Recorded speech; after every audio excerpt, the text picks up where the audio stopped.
Welcome to the Nomad Network, your first stop for complete and comprehensive Chicago Bears football coverage.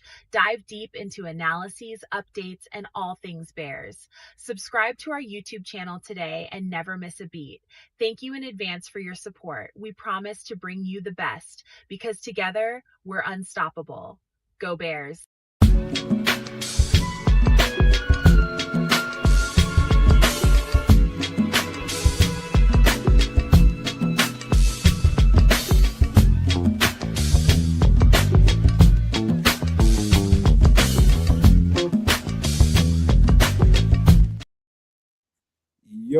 Yo, no maniacs. Welcome into another edition of Some Extra Sauce. And yes, we do have a saucy show for you guys tonight. We only have the two Stooges here tonight. The third one is holding out for a new contract, and he's holding us hostage, man. And he said he won't return to the show until he gets his contract renewed, rewritten, and he wants some more money. And so we got to deal with that, man. I'm talking to his agent every chance I get. We're going to get him back on here as soon as we can. But if we can't get him at a fair amount of money, might have to trade him to the Packers, man. I don't know. He hired Scott Boyers as his agent, so you know how that go. Yeah. They trying to milk that cow. Yeah, man. I don't blame him, man. But it's business is business, No, I'm just kidding around. Kids is he's probably moving around. I think he said he was traveling, right? Yeah, he's got some business to handle. He's been moving about the country, or I don't know wherever he going. I ain't been like that. I ain't asked for no passports or nothing. I ain't dropping no dimes, but he's traveling. Yeah, put it like that. He may pop up at some point. Who knows, man? Kids he likes he likes doing the shows too, man. He's vain as both of us are. He likes to be there. And so hopefully he'll pop up in here, man. He'll get into his hotel room and turn on his phone and boom, there he goes. But man, hell, man, I've had a week, man. Not in the worst way, but it's just a lot going on. Triple R. I mean, and by the way, man, we're gonna cover a lot of ground tonight. We got a lot of probably about 6 or 7 players to talk about. We're gonna break down evaluations for those guys, new guys I think you're gonna like. And actually we do have a little bit of an update on top 30 visits. Once we start getting into the Bears conversation, I'll put that ticker on the bottom. But man, life is lifing, man. It's just a lot going on, not only with myself, but other stuff that's happening with people, man. I'm starting to feel like the pinch, people at grocery stores, people at the gas pumps, people everywhere. That's going on. Plus, man, I want to ask you a question, man. You ever work with somebody, and I'm sure it's probably been many people that hasn't learned how to shift into another gear when you leave the house and turn into the work triple R and leave whatever your personal stuff is in your personal business at your house. You ever work with somebody compartmentalize? Yeah, man, they can't do it. Right. Go ahead. You ever work with somebody like that? Yeah. I just I'm not that asshole at work though. I just look at you and roll my eyes and be like, dude, I don't give a shit. You know what I'm saying? Keep it moving. And then when people try to, hijack the meeting, with their personal stories, or I had this happen, it's like nobody asked you. But I get that personality. I can say it in a funny way, but shut the fuck up. Let's keep the meeting moving because I got shit to do. Yeah. But there are those people that just like to hear themselves speak, whatever the occasion may be. Like now. Well, I mean, I think it's like I learned how to do that pretty early. And by the way, Crimson, shout out to Crimson. He up in here. We try to do the mocks on Sundays. That's when I'm not saying we won't do it on a Wednesday. We might have to do one soon here on a Wednesday just because we're getting closer and closer to the draft. But we haven't done one. I don't think we've done one on a Wednesday yet. But, we might have to slide one in there, 1 or 2 in there before we get into the draft. But usually we do it on Sunday. Shout out to Crimson, you dig. Benjamin Williams is busted up in here. But yeah, man, it's like my girlfriend came home with it. Now I was like, look, you know, you might be more emotionally put together than the next person. You know, don't judge someone because they haven't learned how to do that yet. You know what I'm saying? Like it didn't happen to me like overnight. I just learned to gradually shift into like soon as I'm the type of person that soon as I walk out of the door and walk down the steps from my porch, I have to shift into the nomad that I have to be for my job, you know? Mm. And whatever is going on at home has to stay there until I get back here. So you put on your game. Get game face, man. You had to I learned that in school. You know, I learned that in school. So I had to quickly learn that no matter what you have going on, you know, you gotta be ready for whatever this is that I'm gonna have to deal with today. And your personal feelings about whatever's going on at the house, man, that ain't or wherever, you know, that ain't got nothing to do with why you're here. Nothing. Mm-hmm. So it's And then, but also some people are good at doing that because it allows them to escape whatever stressors or drama they get going on in the personal life. So they lock in on the work, and totally focus on it to distract them. There are those too, and it's like, oh, he's an overachiever. It's like, nah, he just avoiding his drama at home. man, it's I've been through a lot in that regard as far as me being a mentor and a counselor. I've learned to coach people up, and so I'm trying to coach her how to coach people up. It's she dealing with a few youngins. You know what I mean? Some youngins that your boyfriend don't call you back or don't text you right back. They're gonna bring that shit to the job emotionally, and they Oh, shutting down when they can't be shutting down. Man, you gotta look alive, baby. Look alive. You know what I'm saying? give a damn. It ain't just the youngins, man. She come tell me about You be a hoochie on your own time. You on the clock now. it's mature people too. One in particular, and just keep politics out of it. I'll just tell you what it is on its face. Latino lady, and her husband is having to um be interviewed by ICE. ICE came to Oh the door. damn! ICE came to the door. Man's been here for a long time. He's a Don't chef. open it. He's been here a long time. They've been here a long time. He's a chef, and he's been doing, for a senior care facility, been doing yeoman's work. And quite frankly, he might get moved out of here, and she's stressed out because she don't know how things are going to work, if it's going to work at all, without him in the picture. Like in Well, this, that's a legit, fair thing to be stressed about. yeah, Because that's a damn. You know what I mean? So that's something that to where the point that compartmentalizing is not really an option because it's like if he goes to work or you all separate for some amount of time, that could be the last time you see each other. Before somebody gets shipped off to like Africa or some BFE other place. So I mean that is a stressor that a lot of people are put in that position to endure now that before the population wasn't really living like that unless you was living like that.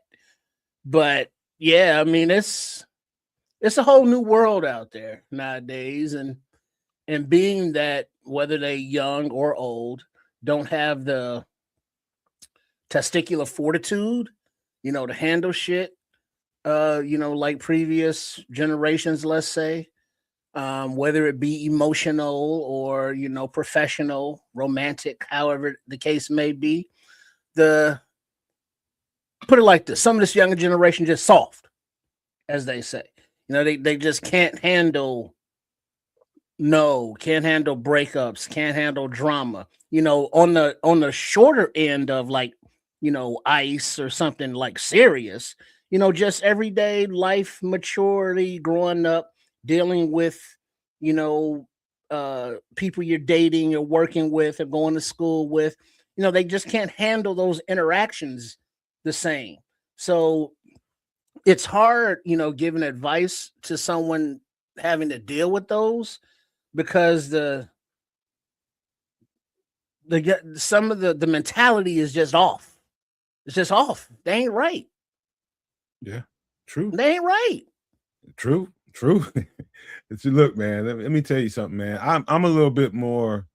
I'm very sensitive to it, because most of my major jobs I've had has been dealing with people in some capacity.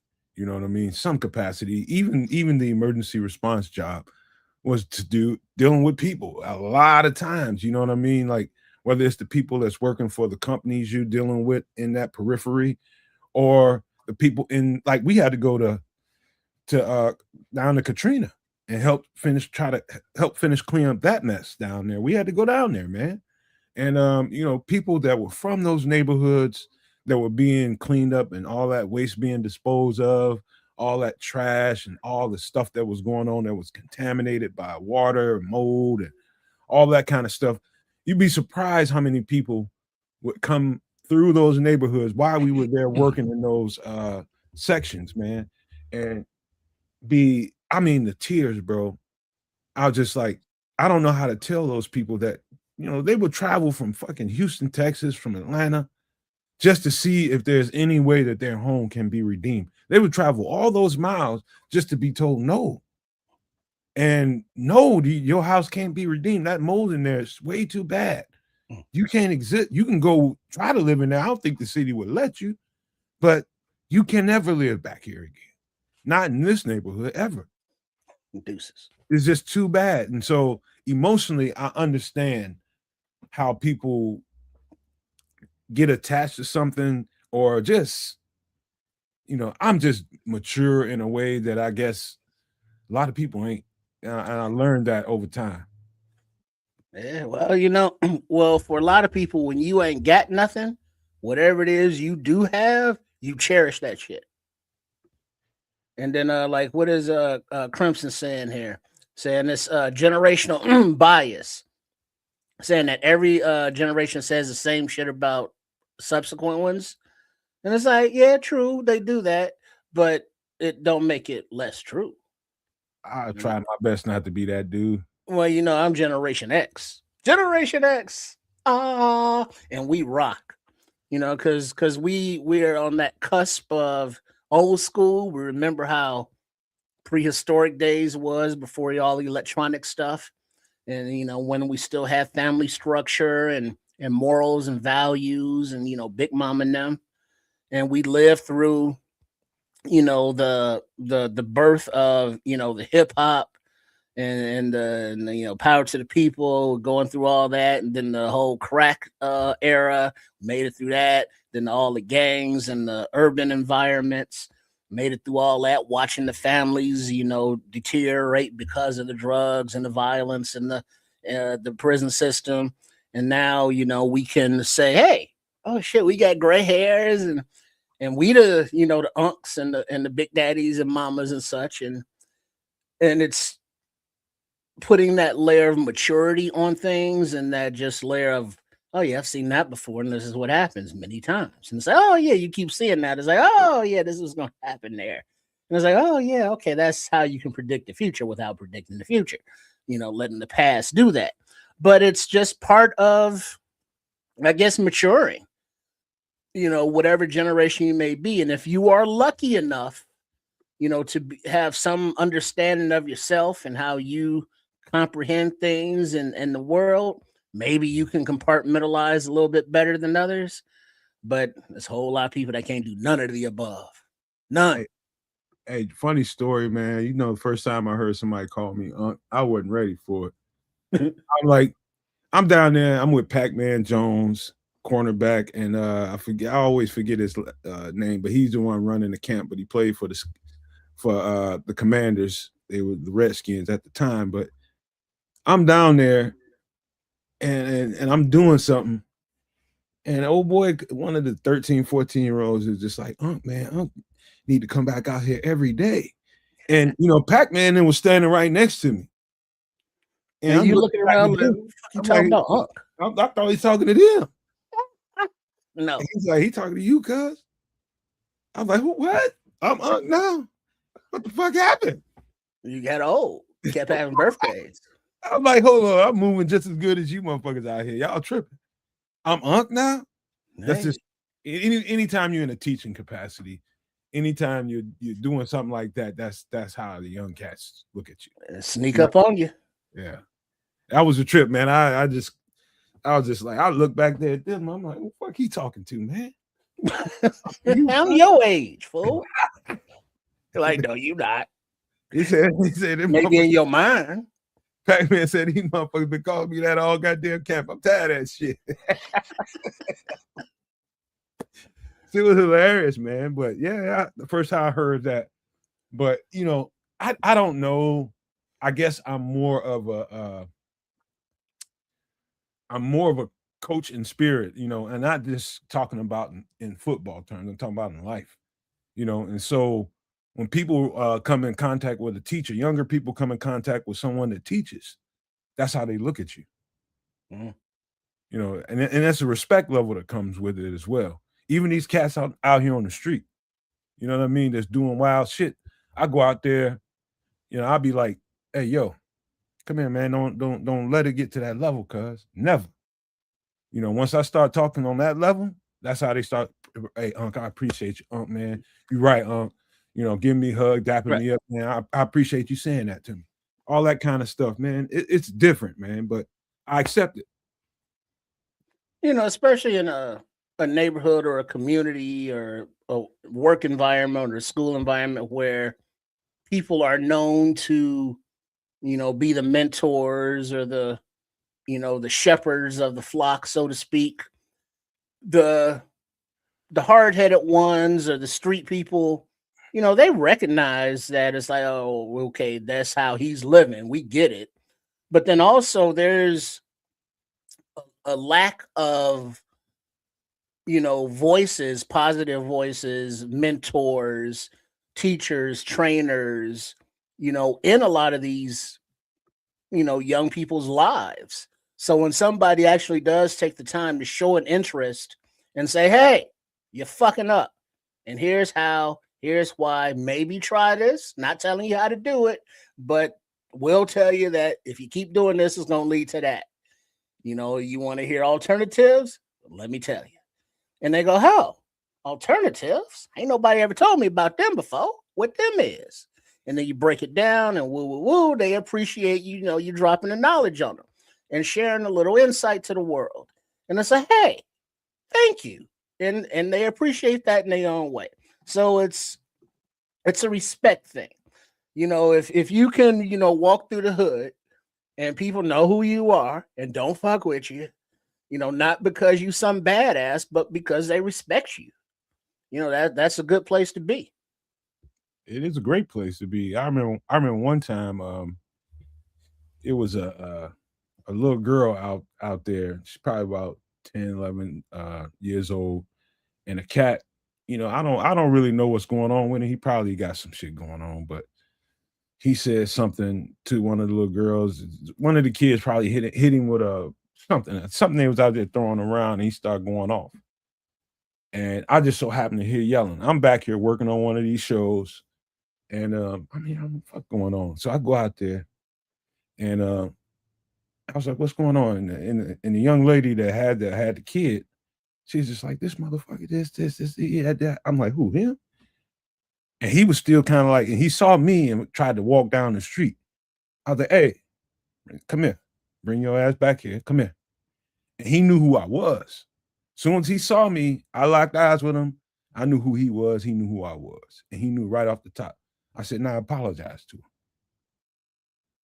for talking to her kids that way. I ain't put my hands on it, but still, it's the way you talk to somebody's kids, man. You don't be just talking crazy to nobody goddamn kids like that. What you say to her?" And he was just like, "Man, I ain't say all that much." But apologize to her. Man, I said, "Man, I'm gonna get on your ass out here. I'm finna get on your ass." And he started apologizing. And I'm not trying to come across like I'm this tough dude that people are intimidated by. That's not it. But this guy knew me. He know what I'm capable of. You know, he knows me. And he apologized to her. And old girl had never seen me in that light. She always saw me, okay, friendly neighbor. He'd be out there gardening, him and his girl do all that kind of stuff. They share their vegetables. That's all she knew. She knew me as a nice person. And I am a nice person, but she didn't know I had a flip to me. You know what I mean? Like I told him right in front of her. I said, man, if you don't apologize, I'm finna get on your ass right now. And he went to apologizing. And she saw me in a different light. It's like, damn, you got that going on too? And like, yeah, man, you'd be surprised who capable of what around here. And maturity teaches you that you can be subtle and do like Nomad just referenced, and you don't have to, you know, have good intentions with the same thing, but end up curb stomping the dude. You know, that's too far. And maturity tells you not to go that far. I'm just saying, I've seen it or heard it, or you know what I mean, allegedly.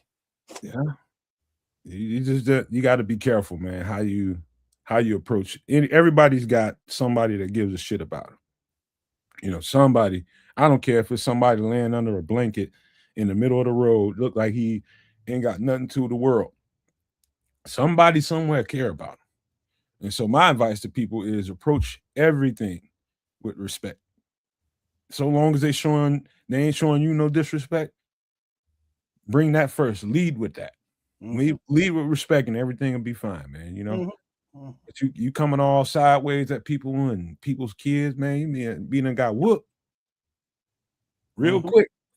Yeah, but yeah, that's anyway, man. We didn't even get to the part of how you doing this week, man. How you doing this week, Trey? How's life treating you? It's cool. I've been just straight up glued to the, you know, to the workstation, you know, doing the damn thing. And you know, then when I'm not doing a thing, you know, go get a couple hours of sleep, grab a little something to eat. You know, I still got, you know, a few ham leftovers and such. Big old thing at potato salad, yummy. But yeah, just been wait a minute, you still eating on that Thanksgiving? I mean, not on that Easter food? You mean from 3 days ago? Yeah. Yeah, man, it has been only 3 days. You're right. Yeah. Seemed like a long time now. Yeah. Well, I don't know. In this realm right here, it's only been those few days, and it's still good, you know. So I put a ham bone in the freezer, but there's still a little bit of ham left, a little mac and cheese, you know, a little peach cobbler, you know, saying a little tater salad. You know, I finish all that up tomorrow. But yeah, it's been huh? You getting tired of it yet? No, because it's not. I've been eating different things in between because my cousin brought me an order of Harold's. You know, 6 wings. You know, what I'm saying? You know, I had to get those hooked up, a little barbecue, you know, little sweet, you know, mild sauce, little lemon pepper and such, and then also a large order of gizzards.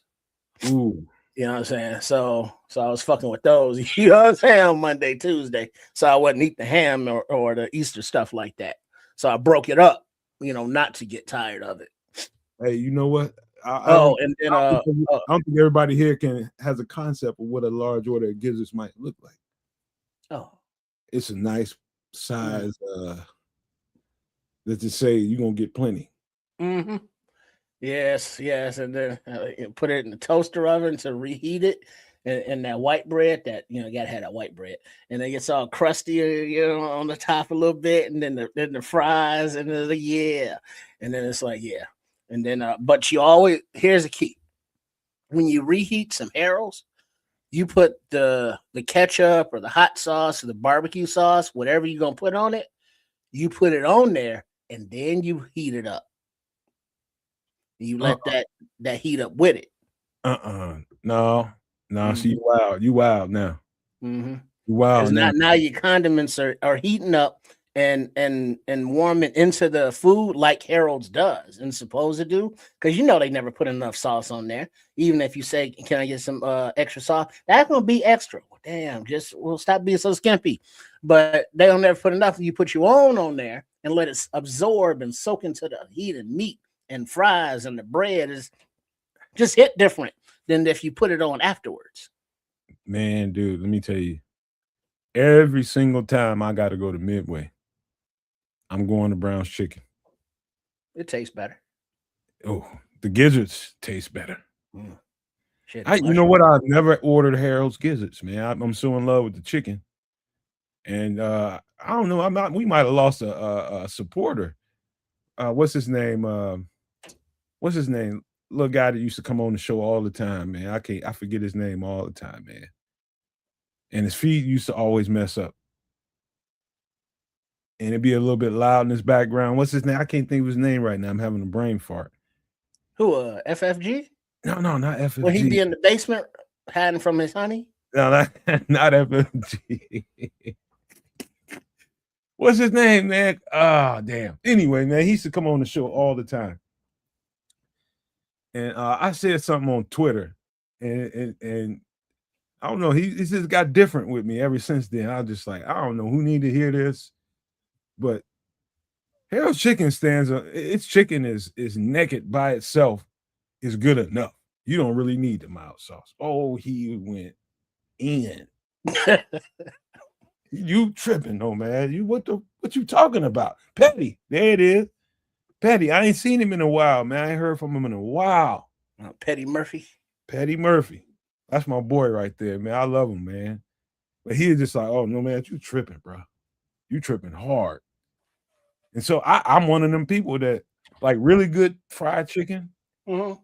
Really good fried chicken should stand alone by itself. The condiments are just extra. You know what I mean? They're not required.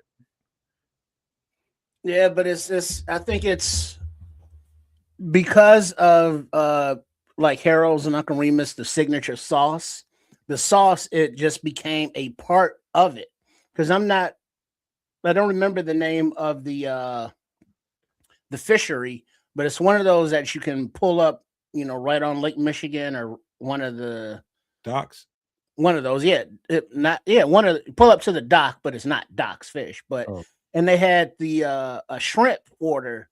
You get a pound of shrimp, but it was just drowned in their like signature barbecue sauce, and that's just kind of what it is. It is messy like that, and that's just part of the dish. It's not about. I mean, you can have the shrimp naked. You know what I'm saying? Those are delicious, crunchy, juicy. Spectacular. But just drowning them in that sauce just makes them like ooh la la. Man, and then also keep talking. I can hear you, but there's something else that I'm gonna munch on too that I'm gonna show you. That's really gonna make people mad. But go ahead. I feel for Crimson, man. He all the way out there in Washington, and he can't get this kind of stuff, man. Out there where I feel you, Crimson. Trust me when I tell you, I feel you. When I was living in Atlanta for all that time. Dog, like more and more now, like Chicago is moving to Atlanta, and so are the franchises, man. Like you can get Atlanta food. Like right before I left, a J&J's fish popped up out of nowhere. What you got going on there? Some burrito? No, these are some hot dog. Oh Lord, it smell just like Jewtown. Hot dogs, from like Maxwell Street. Ooh. You know what I mean? So you can smell those onions. You probably should unwrap that. Oh, you think so? Yeah, I'm gonna put you on big screen. Okay, all right. Let me see if I can do it. Mm-hmm. Da da da da da da da da. Wait, oh, there's the mustard. Da da da da. Ooh, them onions. Them onions. Oh, that's that Polish right there. Da da da da da da. Oh, da da. Pick up one of those sport peppers. Pick up one of those sport peppers in there. Oh, let's see. Yeah, there's see down. Oh, there they are. on this side. Oh, open it. Oh, gentle. Even cold is I see. food. Even cold is food porn, man. There's that sport pepper right there. I see it. Even cold is food porn. Mm-hmm. Hey, Crimson said you wrong for that, bro. Oh, if I'm wrong, I don't want to be right. Because good Lord, me and we got a thing going on. Is that Jim's? I don't know where it originated from, but it's the gym style. You know, because it's the poppy seed bun. Yeah, poppy seed right there. You see that poppy? Yeah. So it's like, yeah, I'm gonna go ahead and put that away and save that for later. You know, but if you want to be a member and you want to see some more up close and personal, you know, you become a member. You know how to do that. But also make sure that you are subscribed to all 3 networks that we are streaming on: the Nomad Network, at Keds Canuck and Sports Chicago Style, also known as Triple RSCS, because you never know if they ever invented the smelling net, you know, those the onions and the Polish and the mustard. It just has that certain aroma when they're all melded together, and especially after they've been in the fridge a little bit. And it was like, sure, you can dig into it now and just eat it cold, but have some respect about yourself. Heat it up. Heat it up. Excuse me. Let me tell you something. Mm-hmm. I got a little burp going on, but man, let me tell you something. That is one of my biggest food weaknesses right there. I had to. When you talk about self-discipline, I had to learn to discipline myself to only eat one of those. Mm-hmm. For some of the reasons I might have told y'all a week or 2 ago, because of the sport peppers on there. You eat 2 of them bad boys, I'm gonna have a bad day. My stomach and spices, man. Yeah, bro. I'm just saying. Crimson, man, I feel sorry for you right now. I just feel bad for you right now. Trip shouldn't have done that to you, bro. Mm-hmm. I was low down. I was low down. Give it a name. All right. What is it? AC. He says sounds like Lawrence's Fisheries. Ain't Lawrence? That's on off of Canal, right? I remember Herb was in here on one of these shows talking about that. Yeah, because I think you could pull up.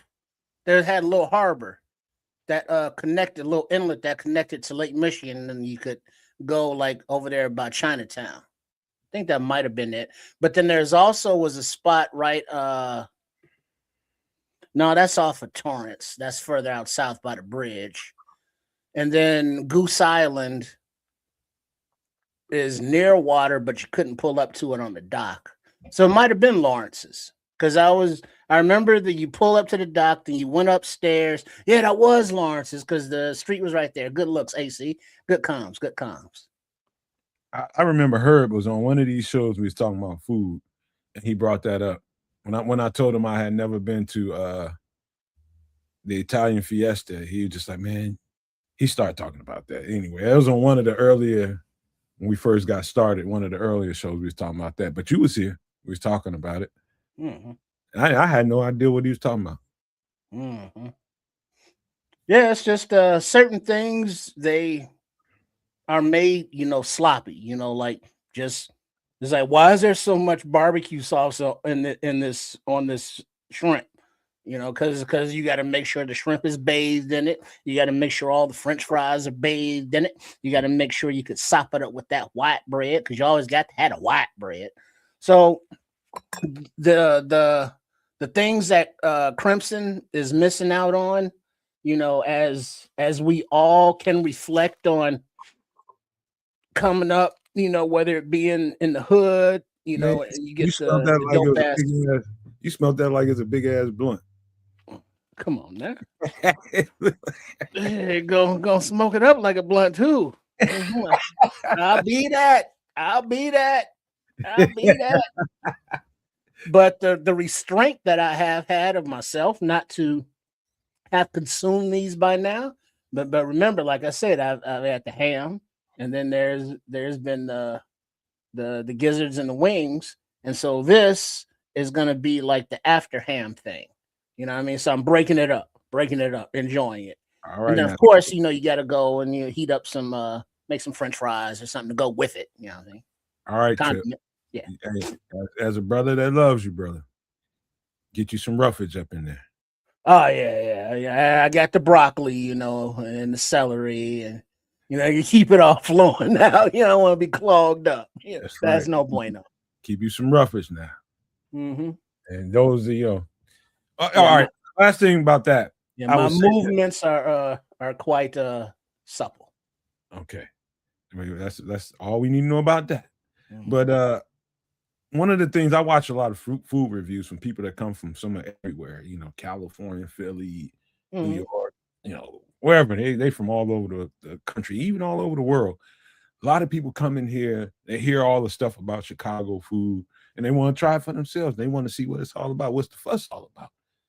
And some of the people that come here, they love the food, but certain places they go to that the mild sauce is available where we put it on everything. They just want to enjoy the fries and the bread solo. They don't want it all drenched in sauce. And so every time I see one, that's probably a universal complaint about Chicago street food is, man, why they gotta pour the sauce on everything like that? So Like, stop it. I mean, it's just Chicago. I mean, come on, you grow up, you get a bag of go to the neighborhood candy store and you get a bag of chips or Doritos, and what you put in them? Hot sauce, ketchup, and you shake them around, and then you walk down the street eating them. You get you a lunchtime pizza puff, order of fries, and like a RC or something. And what you're gonna do? You're gonna get live barbecue sauce or ketchup for that pizza puff and them fries. It's just what it is. When you get your gyro, your gyros, your gyros, you get that extra tzatziki sauce. You and it's like, it looks disgusting. You shouldn't eat it in public if you're a grown man, but it is what it is. The condiments, the sauces, the drippiness, the nastiness is just enhancement of the flavor. It's definitely a regional thing. Like I can remember bringing somebody here from college the first time. Somebody came back to the crib with me for what was it, Thanksgiving or Christmas? He couldn't go to the house, and I was just like, man, you come with me. And it might have been Christmas, man. Anyway, I take him. He started experiencing that. He went back 3 times to Jim's, man. He went to Jim's 3 times, bro. He's like, man, how good could a fucking smoked sausage, onions, and mustard be? I said, I'm gonna show you. Man, he had 3 separate orders, all in about 15, 20-minute span. Easy. And a big, huge football player, so he just woofing them. He had a hard time in the bathroom the next day too. But well, it's a little much, for a new system, a new booty, if you will. But here's the thing about these beauties, like these Polishes right here. When you go and get them like hot right off the grill from the stand, they're gone before you even pull out the parking spot. Because they come, with the side of peppers and you the fries, and you get you a can of pop, soda pop. But the beauty about the Chicago street food, the pizza puffs, the Polishes, the pizza, all of that stuff, you can eat it cold.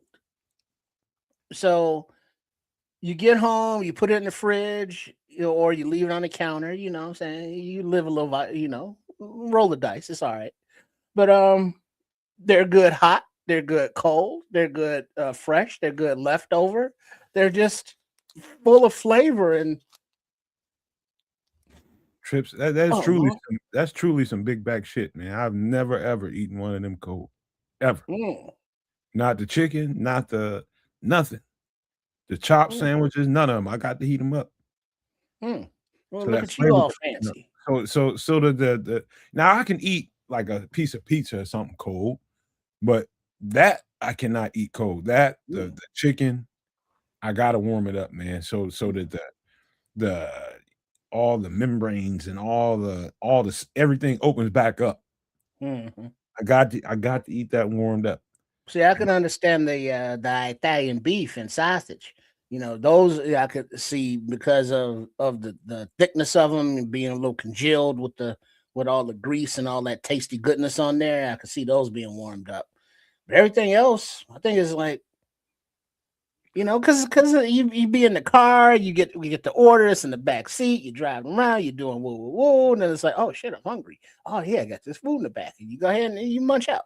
It don't always be hot no more, but it's still edible as long as it's not fries, because cold fries, come on. Trips. Crimson gonna take it a little bit personal when you say I. He's just like he just roll over in his grave every time you say this that. Ain't nails on a chalkboard. Hey man, but all right.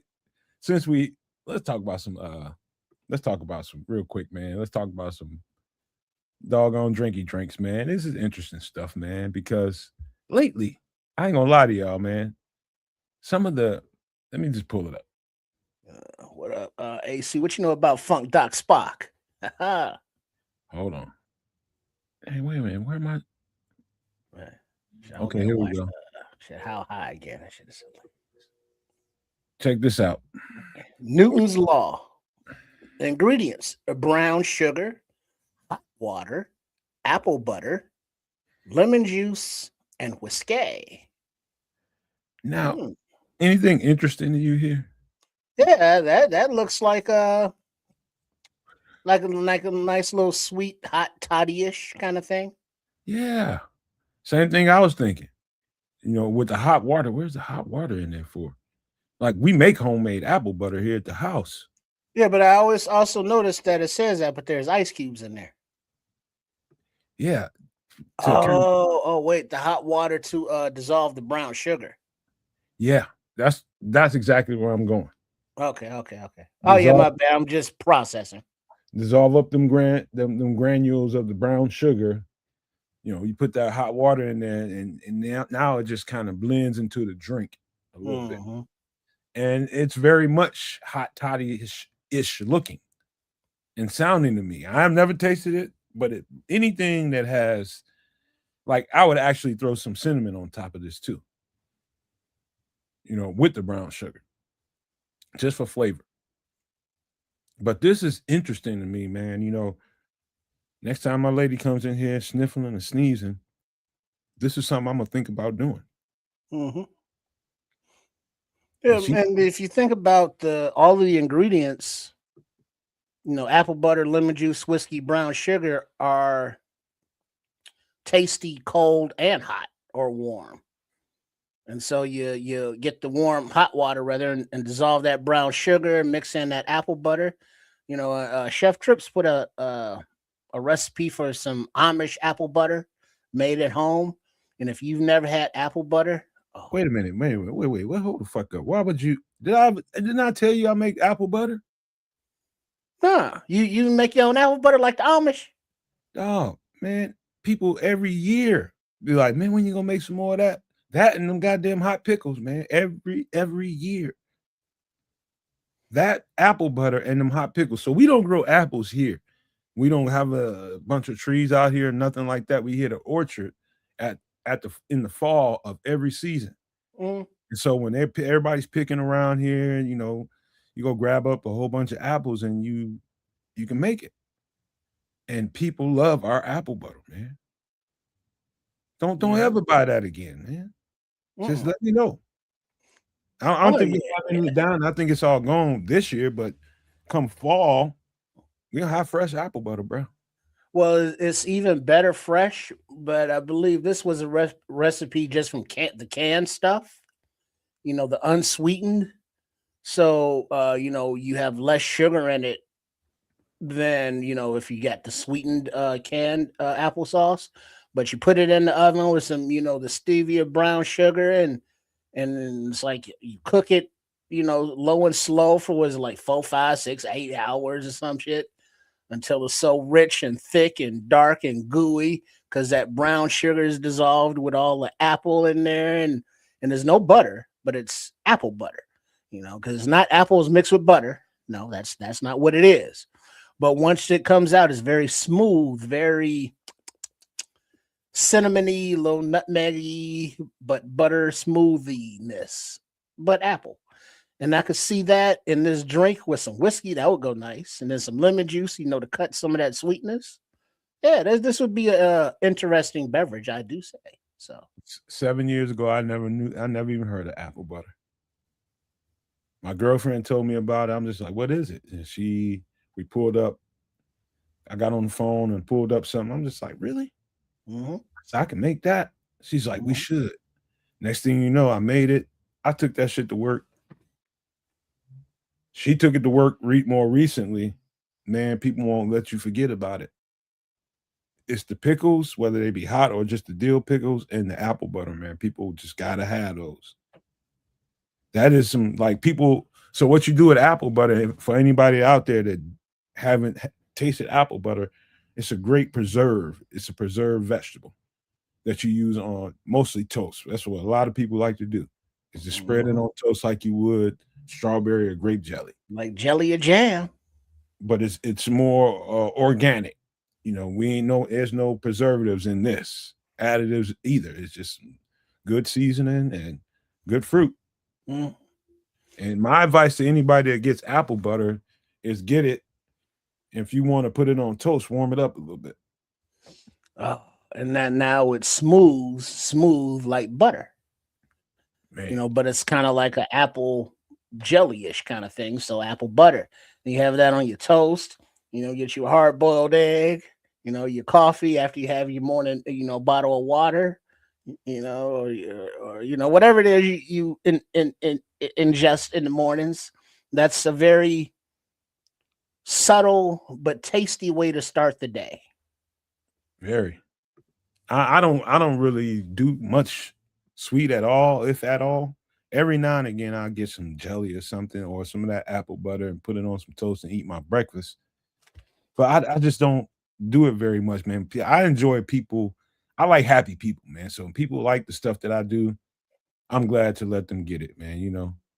It ain't free. I'm just telling you now. You know what I mean? I'm talking about it costs. You know what I mean? So I had to get my girlfriend to shift it because she wanted to give it away to every goddamn body. Where I'm like, look, man, it take us too goddamn long to make this shit now. Right? The time, the effort, it don't come in hand. You know what I mean? You got to put it in jars. And you got overhead all the time. All the jars that we ain't never got back. All the shit, the effort it take to grow all this. I mean, I didn't grow the apples, but damn, it took a long time to process that shit.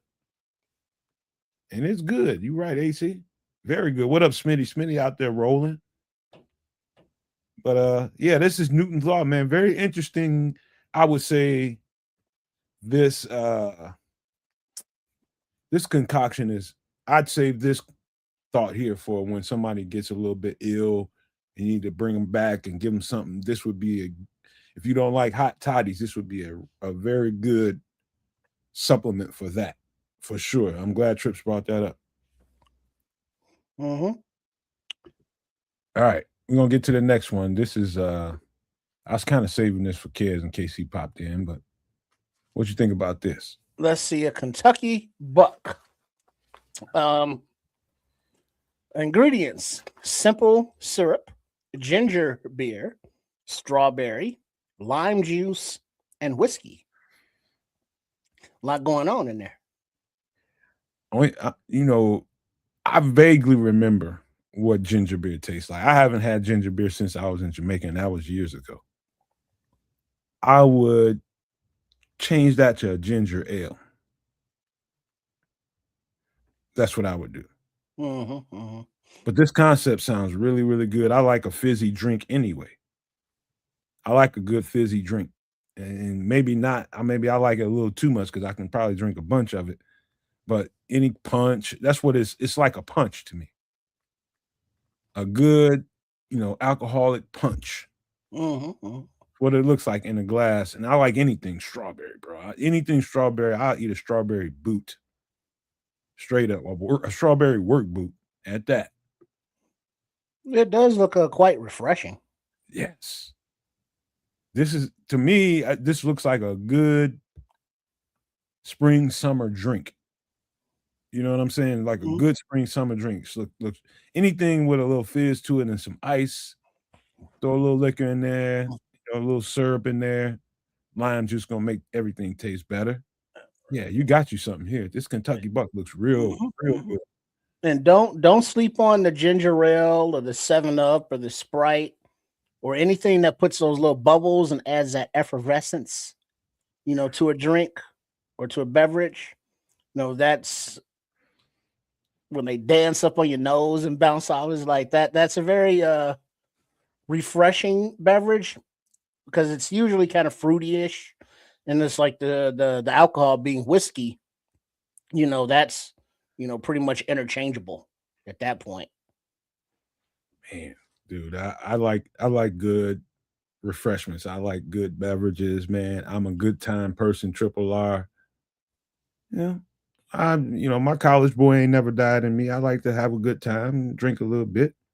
It never died in me. I'm just having a conversation with my girlfriend recently because we like, sometimes we sit and watch some reels and stupid drunk people that don't know how to handle their liquor, getting into all kind of dumb, like we just had this conversation the other night on the show, man. We were talking about if you drink and that drink makes the prick eke out of you, you probably ought to consider going and get some counseling or something, or just don't drink at all.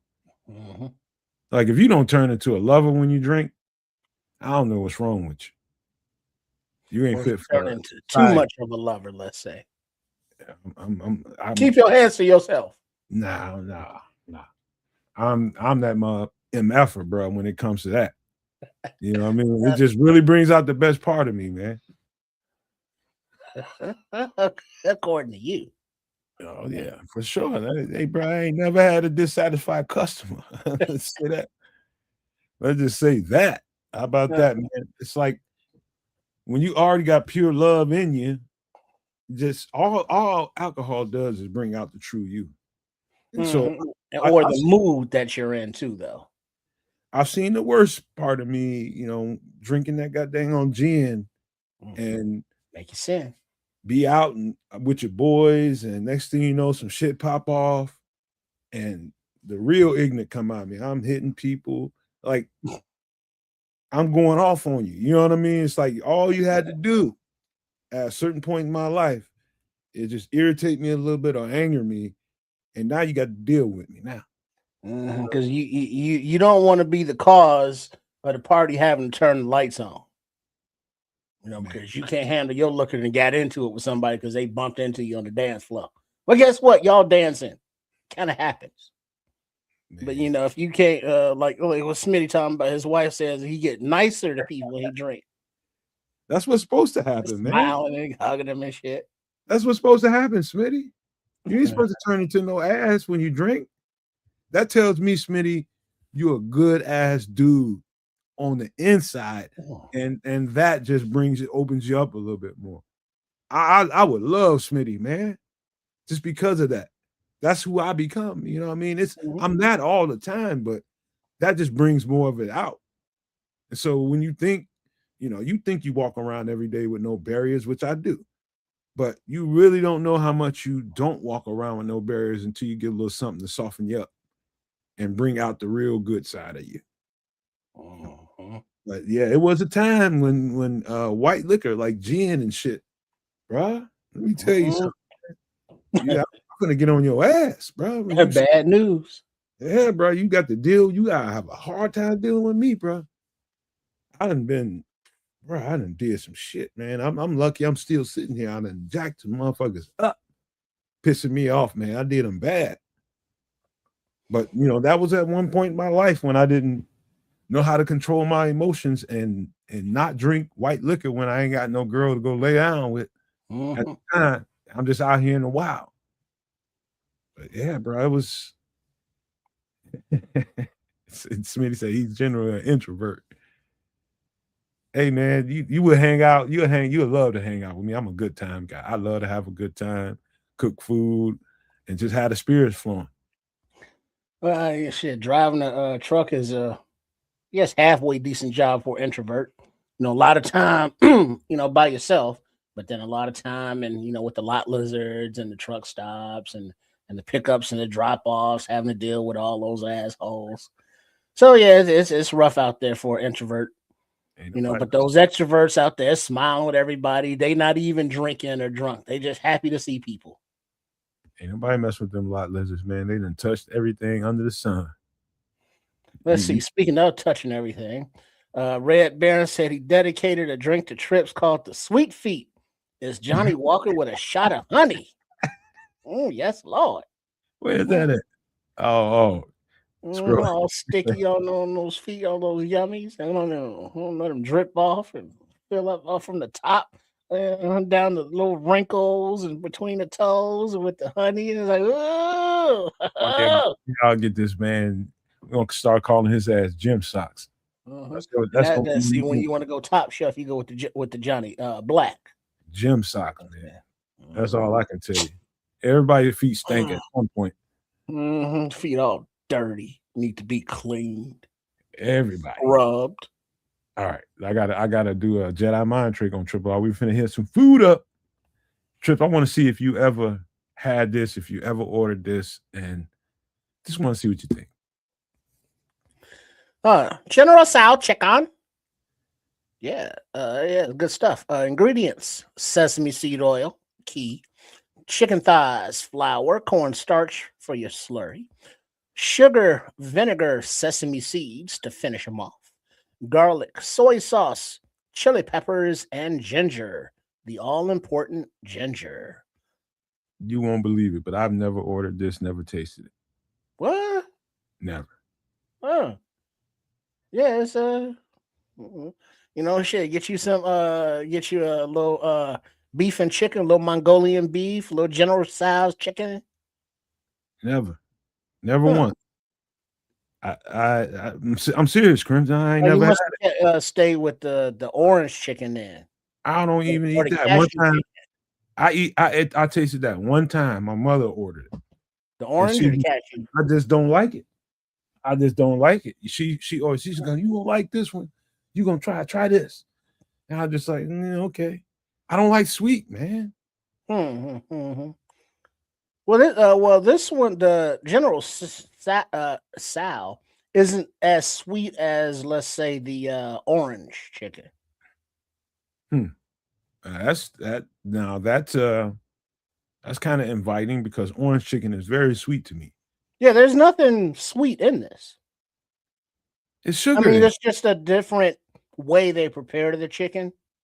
How you mean? What do you mean? But this is more of a you got your chili peppers in there. This is has more of a kick to it.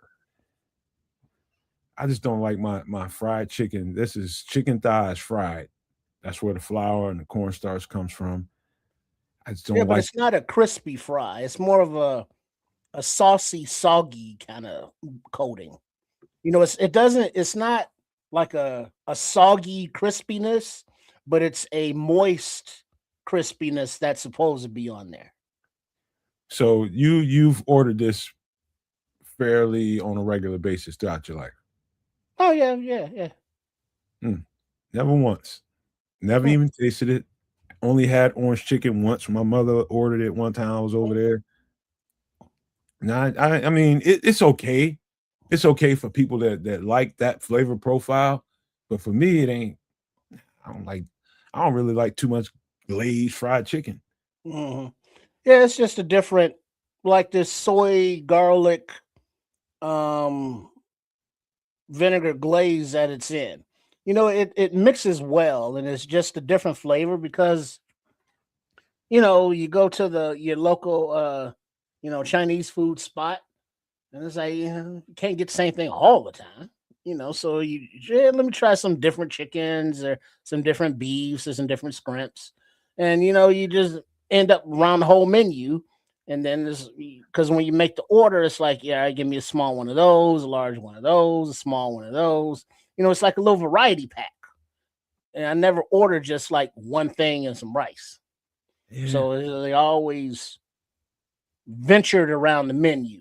But every different restaurant establishment makes it different. So you know what I mean? They got their own recipe. Yeah, that's that plus, just like you say, a lot of Asian restaurants do things differently. Like I wouldn't order certain things from certain places. I like if I'm in a new area, especially, I'm gonna get basic things that I know pretty much you can't mess this up. Like, but in my I'm stationed right here where I know where the food is and know what it is. I'm still pretty tight when it comes to menu items, man. I don't bounce around this kind of menu. I just don't, man, because I'm not sure what I'm getting here. You know what I mean? I don't want to spend money on something that I ain't gonna even enjoy. I can Well, sometimes look at the ingredients and not. I probably wouldn't like that. something that aren't in existence like that no more, but Chinese buffets. You would go through the one of those, and they would have all of their menu, lined out in the buffet with the sign in front of it. So you could go through and get like a spoon of that, and taste everything. And then, like, if you wanted to order from there separately, you would know, and have an idea of how it tastes. But like buffets and they just don't exist like they used to. So you would actually have to make the order to try it out. All I can tell y'all, if anybody want to know, you ever in a new location, you're in a new state, new city, and you just want to have a taste for some Asian food, and you want to, best thing I can tell you is go ask some goddamn black people. Yeah. Best thing I can tell you. Yeah, They're gonna tell you what it is. Oh no, don't eat that shit over there. Go over here. Go They gonna across tell the you. street to them, They're gonna let you but know. only for this. Yep. They're gonna let you know. That's one of the things I know about my people. They if you ask, they're gonna fucking tell you. They're gonna be like, hey, I'm glad you asked. Don't go over here, man. That's some bullshit down there. Going on down over here, man, and get this, that, and the third. They're gonna let you know. You ever in a new location, I don't care what state, city you, if it's some black people you see, ask them, and they live there, ask them where to go get Asian. Tell me, are you gonna end up with some bullshit? Yeah, definitely. Tap into the locals. Especially the locals with taste buds. Let me see what Crim just said. Hey, no man, this might be an adventure, but I promise it's worth it. Go to Lake Geneva in Wisconsin. Find a joint called Sue Wings. Order the sesame chicken. It's basically General Tso's with sesame seeds. I ain't scared to try it. I'm just be honest with you. I'm not scared to try it because I'm getting good feedback, and I just never was curious enough about it to order it. You know what I mean? It just don't look like something I think I would like, but I hear you, bro. Yeah, as long as if they make it correctly, you get the good flavor profile on the outside, then you get that nice, juicy, tender, chicken bite on the inside. It's pretty good. Pretty good. I believe you. I'm gonna try it. Look at Scrolls. He says the best Chinese food in Chicago is Hoi Toi on 85th and Stony. I love the Stony area. All the food down there good. And that is in that specific area is real good. In the 70s and 80s of Stony. You kidding me? I mean, I've never got bad food down there. Tropical Hut. That was it was on 91st, 87th and Stony. Tropical Hut on the west side of the street. They had the biggest like fried shrimp that was going there, and it was like an Asian kind of theme. Back in the day, we used to always go there. That was a spot. And then across from what is it? Queen of the Sea, the soul food buffet. You ever Is got that the bad one food that's over on the there? corner? You ever got any bad food over there? No. Never once, have you? Nah, because it's too much competition. If you got bad food, ain't nobody going to your spot. Hey, Scrolls, you might be So one of my you gotta goddamn mama. represent. You might be one of my mama friends, man. She be eating that bullshit ass Panda Express. Yeah, I don't know about no Panda Express. So yeah, that's by his grandmama house. She live over there by Pale Hill, over there by CVS. And Yeah, Tropical Hut. That was my joint. But then down Jeffrey over there, and then you go up the street a little bit and get you some hoagies. That whole area is just food. hey, best thing I can tell you, if you want to experience true South Side food, that's 70 to 80, in anywhere between 70s, 80s, and maybe 90s. I might be pushing a little too far when I say the 90s of the Stony Island area, where you can't miss. You can't miss. Hella dangerous at times, but just make sure you go at the right time of day in the day. And if you go at night, have the right people with you that know what's going on. But hella good food is probably the hidden gem of Chicago, in my opinion. In my opinion, that's just the way I see it. I never got nothing bad to eat down there. It's always fresh, always delicious down there. Mm-hmm. Yeah, yeah, definitely. And let's see. Yep, Graham's off 84th and Stony. Right on. Let's see. Panda Express Beijing beef is decent. Yeah, okay. That's just like that. The fast food is like, yeah, it's just processed so bad. Chicken spot on 87th, named Jimmy's, underrated. How long that place been there? Because I might have touched that some a couple times. I just want to know because it's so many spots.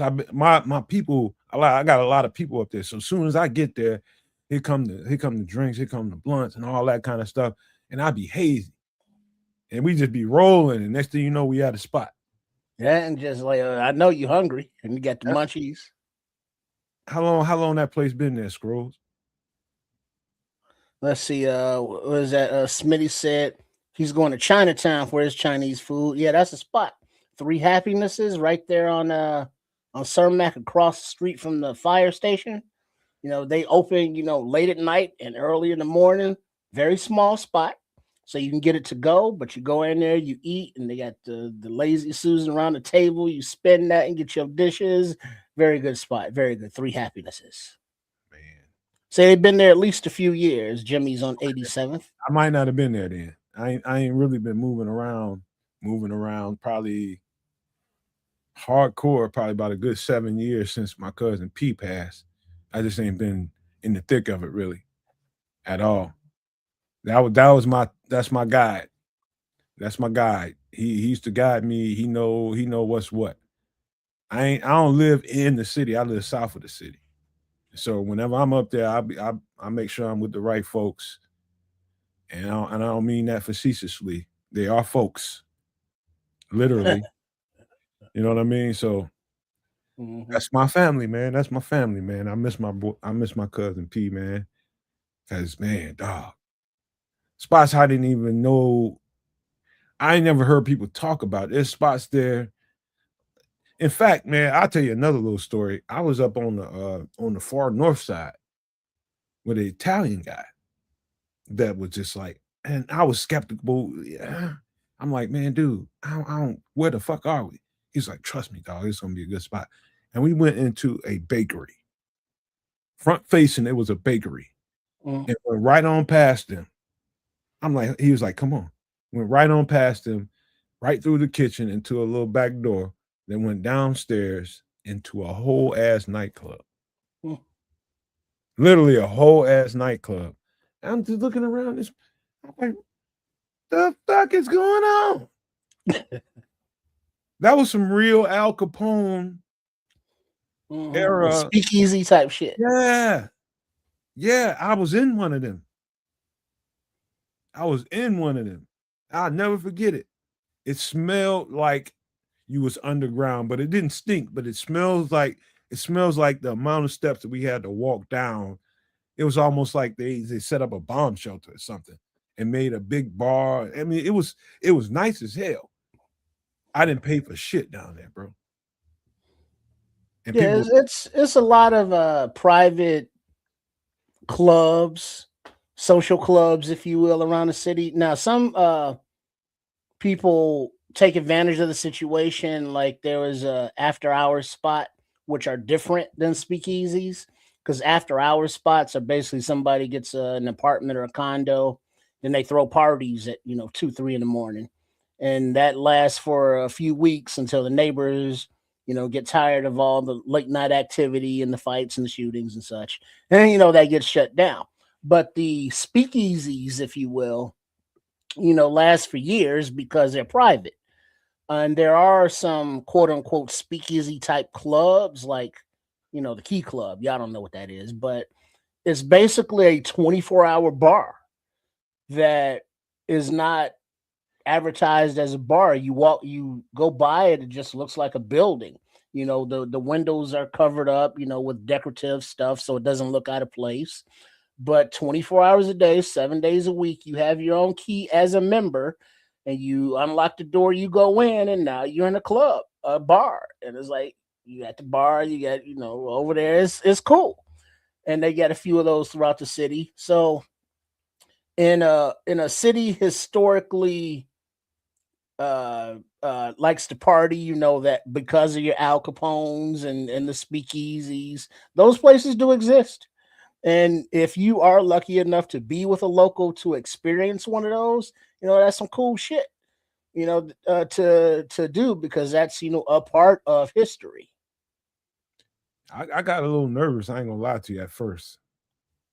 I ain't gonna lie. And you're right, Crimson. It was musty. That's the best way to describe it. It was a little musty, but not in like a foul kind of smell way. It's musty, like, okay, it's got some age to it. You know what I mean? Like that. And I don't even know if that makes sense, but that's kind of what the smell was like. It's like I can smell age down in them. And we went down, felt like about 200 steps to get there. When we got down there, went down a little corridor, boom, and we was in there. It felt like I was in part of history. Yeah. And it was just cool as shit. I don't know if you ever seen this movie with Sidney Poitier, but it was just like Sidney They call me Poitier. Mr. Tibbs. Nah, not this. He is in a lot of movies, man. You gotta check him out. But he's in him and somebody else. I can't remember who it was. It might have been freaking Bill Cosby or somebody else. Uptown Saturday Night. Not that one. But they had a what do you call a train cab, some multiple train cabs kitted out for like basically a rolling gambling den and drinking den, party spot. So you can gamble, drink, do all that stuff in train cars. Mm-hmm, mm-hmm. And I don't know why that was in my head when I'm walking around down there. Everybody's looking at me like, hey, what are you doing down here? But you ain't no regular. We don't know right, you. this is exactly what it was. And I just kept thinking of that. It's like, that's the coolest thing in the world to me. Something that don't nobody know about, and you have to be exclusive to be a part of it. I like that kind of shit because I've always wanted a place like that where I can have control over who comes in and who comes out. Mm-hmm. And not in a way to be disrespectful to anybody, but certain people, hey man, get on out of here with that nonsense. No, you ain't fit to come in here. I like that. Mm-hmm. Well, being that was kind of my industry, gigging a lot of spots, being a doorman and the dude with the list, you meet a lot of people, and you meet a lot of people in the industry, like other door people, other security people, or other bartenders, waitresses, valets, what have you. You'd be like, hey, let's after work 3 in the morning, let's go over here and kick it, unwind a little bit. And it's like, all right, cool. So you just meet a lot of people and end up a lot of places that you wouldn't normally end up if you're open to the experience. Man. So when the experience says, hey, you want to go over here? It's be like, okay, let's roll. Let's kick it and see what happens. That man thought enough of me to bring me to that place. I know I ain't have no business being there. Yeah, because you just don't bring any willy lump in places like that with you. Nobody that's gonna not handle their liquor or cause a scene or do anything like that, because then that reflects bad on you because you vouch for them bringing them up in there. I saw rings on people's fingers, not no secret society type rings, but like if I had to say organized crime type of ring, I could tell it was a lot of old money in there. Hey, he's a friend of ours. There's a lot of old money, old dudes in there. Like 70, 80-year-old dudes in there just chilling with big rings, glasses big. And I was just like, how y'all Mhm. doing, man? Hey, See, have a those are the good ones that you get to know. You know, you listen to the stories and shit because they done put in they work. You know, and now they just sitting back. Being old and feisty. It's just a rite of passage if you are in that world. As Red Baron is saying, Chicago's known for its underground bars. All parts of the city, north side, south, west, over east. Every neighborhood got their own little, spots, I, for their own people. I went over there and sat by the little old dudes, man. I don't know why. I just like talking to older people. Everything was going on up in there, Trips, but I just gravitated over there to where them older cats was at, and we talking. It's like, hey man, what do you want to drink? I was just like, what do y'all got? He's just like, everything, man. Go over there and look. What we I got? went over there. I might have been the first time I had Jameson. I was just like, give me that looks good. He's like, hey, Jameson, oh hey, bring everybody one. Everybody got so everybody at the table was probably like 4 or 5 other dudes there. Everybody drinking Jameson. We putting down shots. They cracking up, laughing at everything I say. And be honest with you, Trips, you might not see me that way, but I'm a pretty, you get me out and about, I'm pretty funny, man. People, people fucking love me, man. I ain't gonna lie to you. I They made a say the lot, oil loosens up the tongue. man, dude. We had a good time in there. Them old dudes was cracking up, man. They was in there cracking up. I was telling them old stories, football stories, and stuff that I went through growing up. We was down there for about 3 hours, man, just having a good time. And you saw minimal people come in there. And so it was nice, man. I just enjoyed the experience. I didn't never would have imagined I would be in a place like that, but there I was, man. Yeah, yeah, and the places you can go and the people you can rub elbows with. Not always people that you want to admit you rubbed elbows with. On the infamous kind of level. It's like, oh shit. It's like, yeah, it'd be like that in the big city. And one of them cats got carried up out of there by his people, but we had such a good time hanging out with me. He got a little too drunk, and they had to kind of carry him out of there, like around somebody's arm, and they just got Mhm. him to the car and drove him home. But one of them guys was in there talking about, man, you ever need anything, man, you just come back here, just come here. Now you know a guy. Yeah, I'm just like It's any. just like that. I was just like, and he said almost anything, anything. But you need money, you need this, that. And to this day, I wouldn't know how to get back to that bar. That's just the way they make them. I would not know how to get back there, but I know it's on the far north. Well, but that's the thing though. You leave, these bars any hour of the day at night, you can find you a Chinese food spot to get you some General Tso's chicken Man, or whatever it is you need to some of that grease to sop up some of that alcohol. we went from General South Chicken to Nomad possibly being a part of the Italian mafia or something. All The right, man. Italians. That's a whole story for a book. I think it's The Italians from Illinois. the most pivotal 3 hours of Nomad's Yeah, life. that's for It you, might Chris. be a book. But all right, here we go with another little meal. Let's see what you think here. This is definitely something I was thinking about with Kaz. But what do you think about this, bro? All right. Curry chicken head. Oh, I'm sorry. Curry chicken stew. Oh, ingredients. Let's say potatoes, carrots, green onion, yellow onion, whole chicken, Caribbean queen. Oh, I'm sorry. Caribbean green seasoning, tomato, curry powder, Scotch bonnet pepper, ginger, a bay leaf, kids' favorite, garlic, and flour.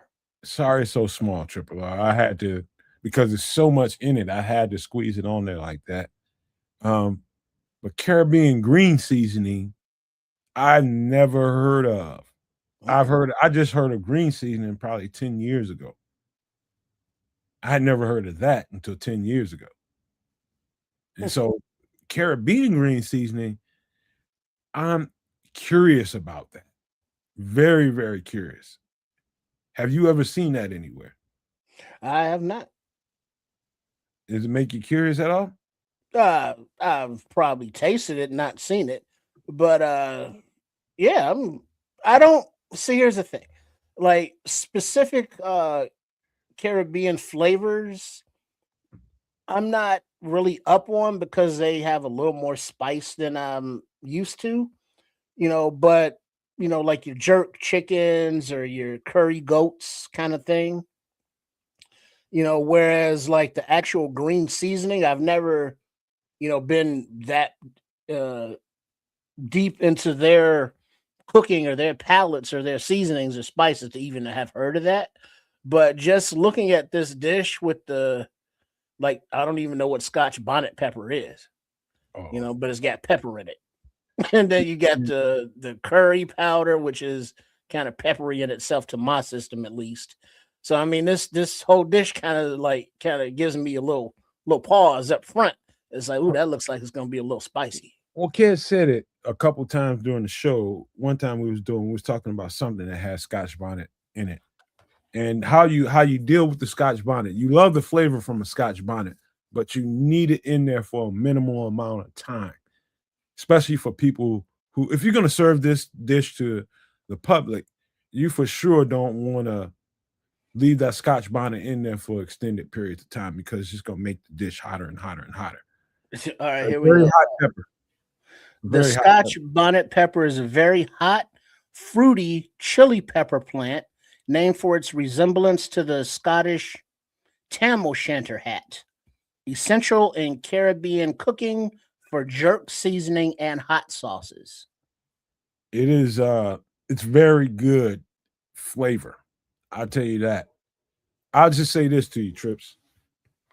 I'll tell you, and to anybody out here that's looking at this right now, looking at this dish, you invite me to your house and you having stew. If your pot don't look like this, I ain't eating it. Hmm. That was cooked. Yeah, you can tell. Slow and low. Hmm. Yeah, That's what a stew's supposed to look like. and for people wondering, you can like look at the side of the pot. That's right. How much it has cooked down and condensed with all that flavor. The reduction. Reduction. There you go. That's the word. Thank you. Damn, that looks good. And again, this doesn't have to be spicy. You Yeah, know, but it looks like it is. well, it just looks like But it that. doesn't have to be making it, at home. If you even if you took the Scotch bonnet out of it, this stew would still be good. Yeah, but that curry, because it's not curry is not hot per se, but it can be spicy. If you put too much in it. Yeah. So you got to be gentle because I think I've had dishes where, they were just a little bit too liberal with the curry. So it just gave me a literal and figurative bad taste going forward.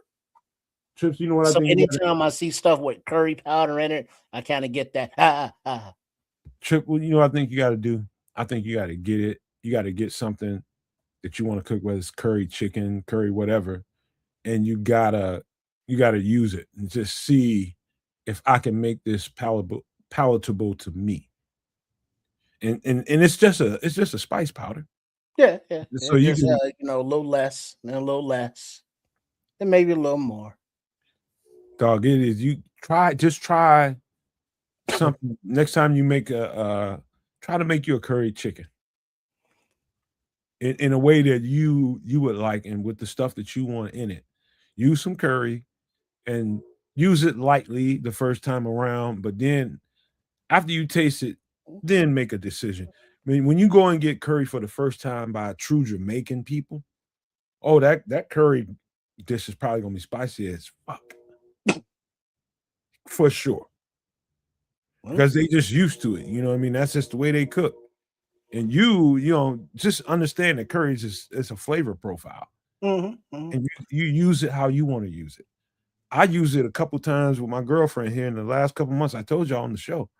and she didn't even know it. She's damn, this baked chicken's good as shit.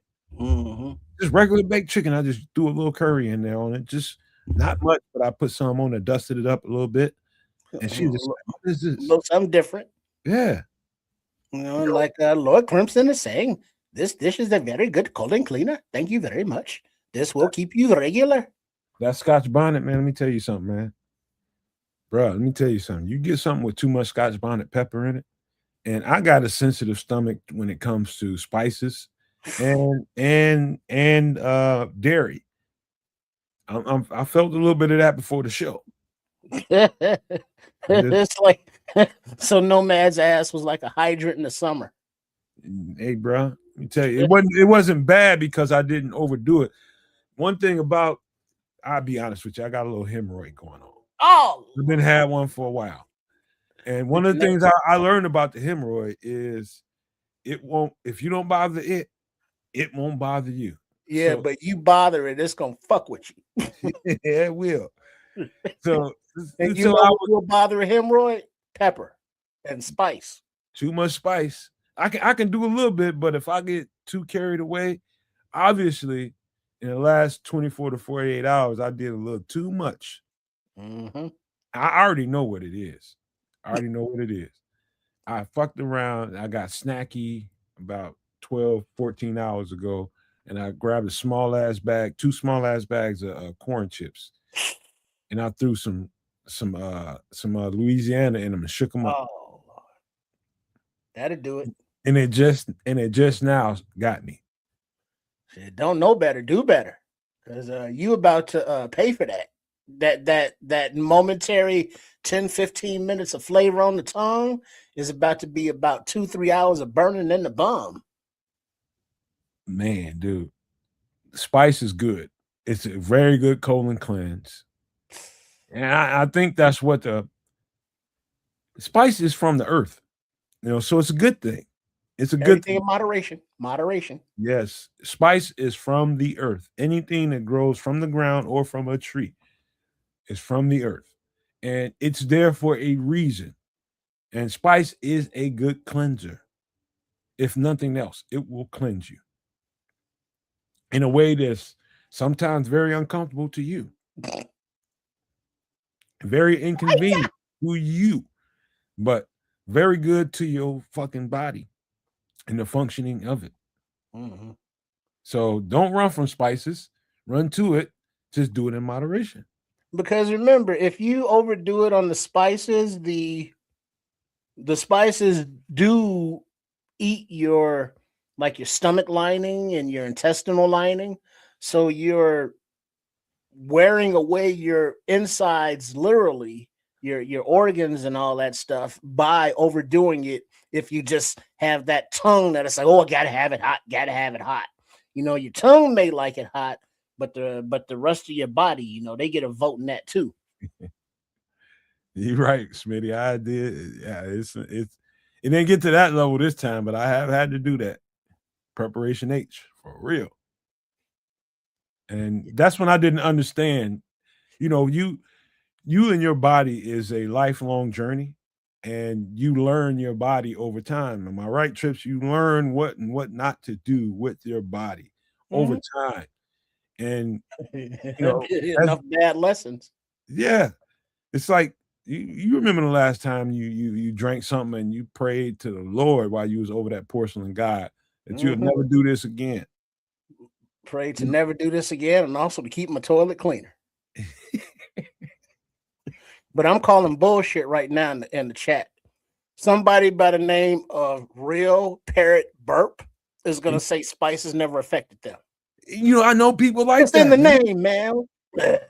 I know people like that. There's some damn near alien. I've met people like that. I'm just like, ain't no way. He's like, they don't bother me. Like milk doesn't bother a lot of people. To me, there ain't no way. But I've met people like that. I get, it's the same with alcohol. It affects people different ways. But one thing that I do know, that if you have too much spice, milk or yogurt or something dairy like that will cool you down. because if you have certain things and you think water or beverage is going to cool you down, that could have the opposite effect. Bro. Hey, one time I ate the spiciest wings at Buffalo Wild Wings. Not all of them. I ate two. Bro. Going on a dare? Kind of, man, had the little just I was with my girl, and this is early on into our relationship. And we was out, me and a couple of my work homeboys, her and a couple of her work girls, and we was trying to match up and shit. We was matching motherfuckers up, and it was a good time being had, just trust me. And they're just like, I had never been to Buffalo Wild Wings. That was my first time at Buffalo Wild Wings. And we had some wings, some regular wings out there. Everybody was just nibbling on all that shit. And we got to talking. It was just like, hey, my girlfriend was the instigator. And I was just like, I can eat them. It was like 6 wings. Dude, they tasted so good. The first wing was so good, bro. Mm-hmm. And then somewhere towards the end of that wing, I started to feel it. Did you get some habanero or something? I don't know what they put on them, but that's the hottest wing. They got levels in there. It's the when you put that temperature chart up there, they show you Schofield scale. Yeah. All that was in there. And I was like, man, ain't nobody scared of them guys. Bring them shits. 2. Man, dog. Dog. That might have been the worst goddamn experience I ever had out eating it is the worst experience I ever had. I was all outside, people was pouring shit on me. I was just like, oh, out there sweating. I mean, it was bad, bro. It's like into that second wing, man, my stomach started bubbling up. Oh boy, I was outside, I got so fucking hot. It's in the middle of summer too. And that didn't make it no better because I went outside and it's hot as shit out there. The humidity was high. They're just like, go get some ice water. People pouring ice water on me, getting milk. Oh, hell no. I'm like, dude, they was all laughing at me. I thought I was tough, man, but it punked me out. Because there's one thing, I wasn't there, but I know this happened. When Nomad, ate that first ring, he's this is good. But then as soon as that heat of that second wing got to him, that's when he stopped and looked at the wing. And looked at it like, what's happening right now? I know you looked at it. I sure. Because it's like, what am I eating? Is this? Oh, this ain't right. I realized I think that shit was caked on there. You're right. Because you be eating stuff, it's like, oh, this ain't hot. Oh, this ain't, and then it's like, oh, this is hot. And it's just that universal. You got your mind is now catching up to what your tongue and your esophagus is starting to feel, and so you're trying to process it. And it's like, wait, but this was just good a second ago, but why is it hurting me now? You know what's funny about all that? I didn't even remember this until just now, and I'm gonna have to when this show is over. I'm gonna holler at it.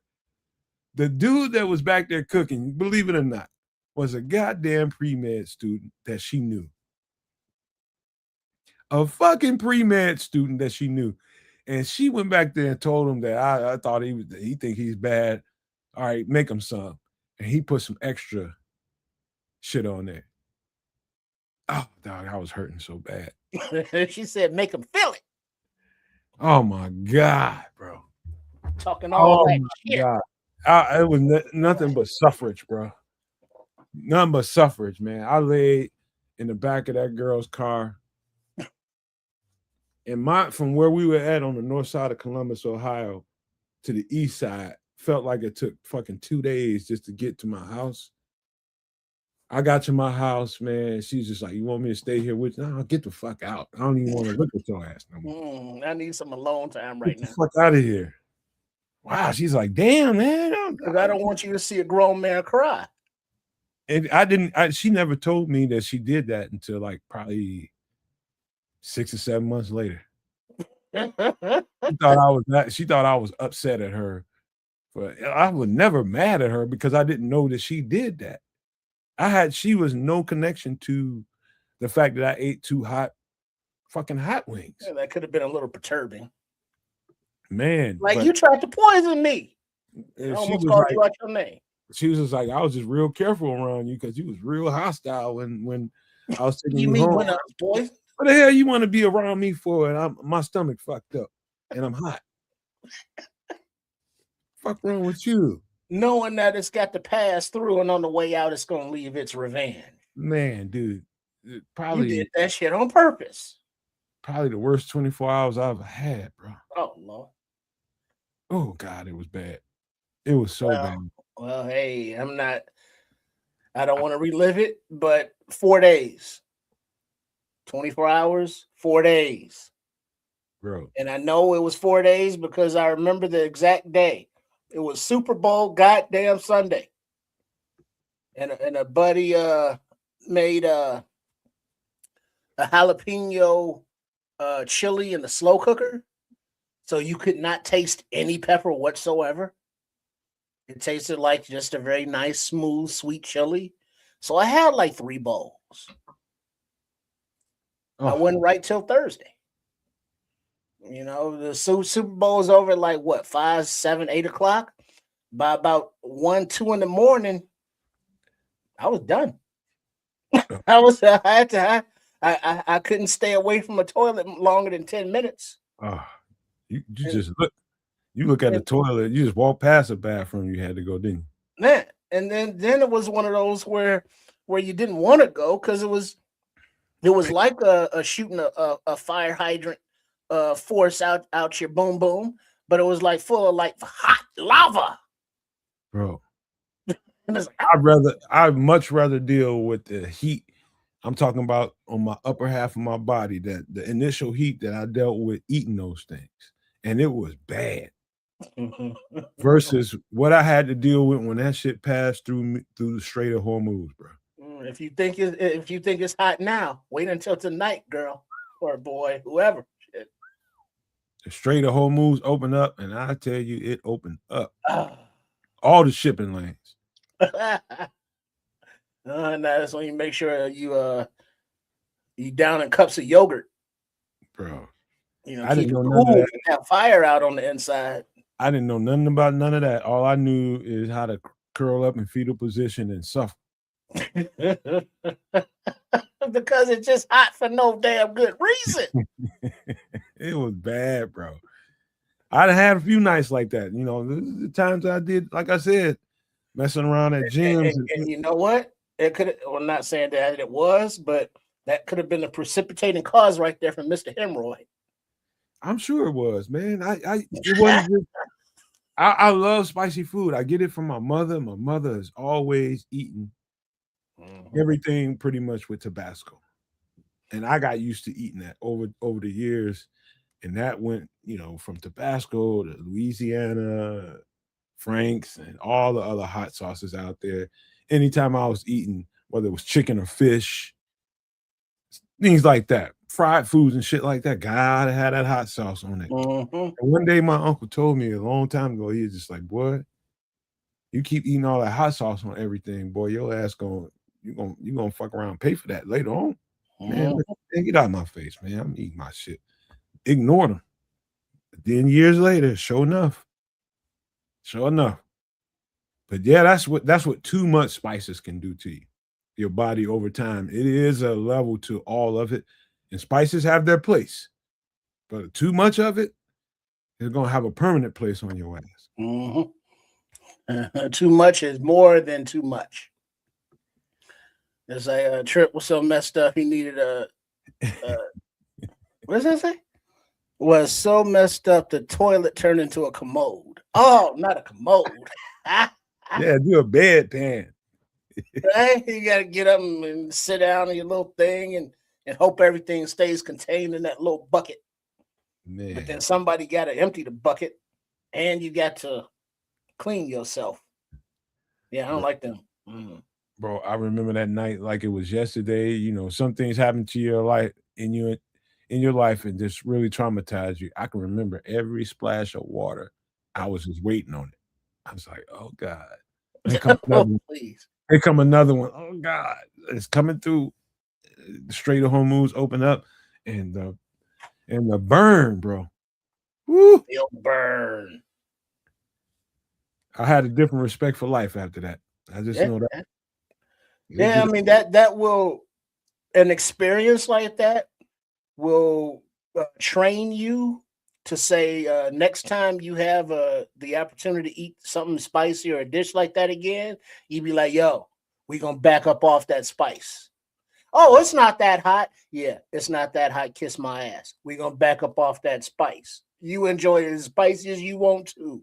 I'm going with the training wheels or the kitty version, if you will. You know, whatever it is that's got the flavor, but no spice. Yeah, I'm with that. Other than that, yeah.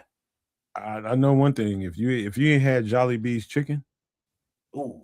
don't order the spicy chicken. Mm-mm. Don't order that the first time. Those Koreans will get you. Yeah. Don't order, just order the regular chicken. Don't order the spicy, bro. And just tell you that for future reference. You'll have a Jolly Bees next to you soon enough. But re- But you should take Clemson's advice. You go shop for some toilet paper with aloe. ooh, I don't even know if that you know what that would be soothing. I do have some of that in there. Man, shit. If you ain't got toilet paper with aloe, you know what else has aloe? Kleenex. And plants. Well, it'd be a little hard to wipe your ass with the plant. You know, the Kleenex a little more happy or medium. Hey, you ain't never had a chapped ass before. You ain't really lived your life well. I mean, because if you look at those aloe plants, they got those spines and those little cactus-like thorns on there. You know, you Well, don't you don't clean it off right. no. You don't do nothing with the outside of that plant. What you do is you squeeze the insides of it out. Uh-huh. Yeah. I got to get you some aloe, man. That's doomsday prep type stuff. Yeah, because it's a medicinal plant. Very much so. We always keep aloe around here. A plant. At hmm least How one, but much how much light do those need? the same amount of light as any other plant. Well, I just got a plant as a gift. Odd, but random. Spider plant, and it's like a medium light thing. Uh I'm just trying to picture I know I've seen it before. I know Oh, I've the heard spider about it. plant. Yeah. Oh, it's hold on. I know plants just some need more light than others. Some need more. Yeah, it's like that for a garden too. You. What up, Shad? I tried to. We gonna put shit together, man. Trust me, we gonna get it together. We just couldn't put it all the way together today. We gonna get it. Oh, one of those. Yeah, My mother always had those. I'll ask her. I'll yeah, ask. because I got the little care thing, Mhm. and it tells you like medium light and all, how to care for it and all that stuff. Because I don't have a big sunny area, like that. So, whatever foliage I have around the house has to be able to survive in a lower light, environment. Okay, so my advice to you would be this: what do you got about like 12 hours of daylight? Maybe not, maybe less. Well, in the middle of the summer, if that. Okay, so just think about it this way. So however many hours of daylight you have, cut that plant's sun presentation in half. And so give it about half of the day's sunlight and then move it to a place and give it water. Mm. Yeah, it sits where it sits, and I open the blinds, and it gets the light it gets, and then I close the blinds. Yeah. And then the suggestion that I got for watering is that once it gets dry, just drop an ice cube in it. You know, Hmm, never heard that one. yeah, and then it'll melt on its own, and moisturize nice and slowly throughout the soil and down to the roots. And then you say every week or depending on the humidity of your place and the dryness of the soil. I've been paying attention, right, keep the thing alive. But yeah, water it with an ice cube every few days. It's an oxygen creator, is what a plant Mhm. does. And so my advice is also check and Google and see how to properly prune it. And so pruning is basically cutting off stuff that it doesn't need. So dead Mhm. stems, dead, you can see the dead stuff, but you might think right there at the top where the leaf is kind of browning or something like that, you might think that's the best place to prune it. The best place to prune any plant is from the bottom. Mhm. And so look in Google and see how best to prune it. Yeah. Right now I got all the like the dead dried up leaves or whatever, and this is all very green and healthy and supple down in there. So I will look to best practices for taking care of them.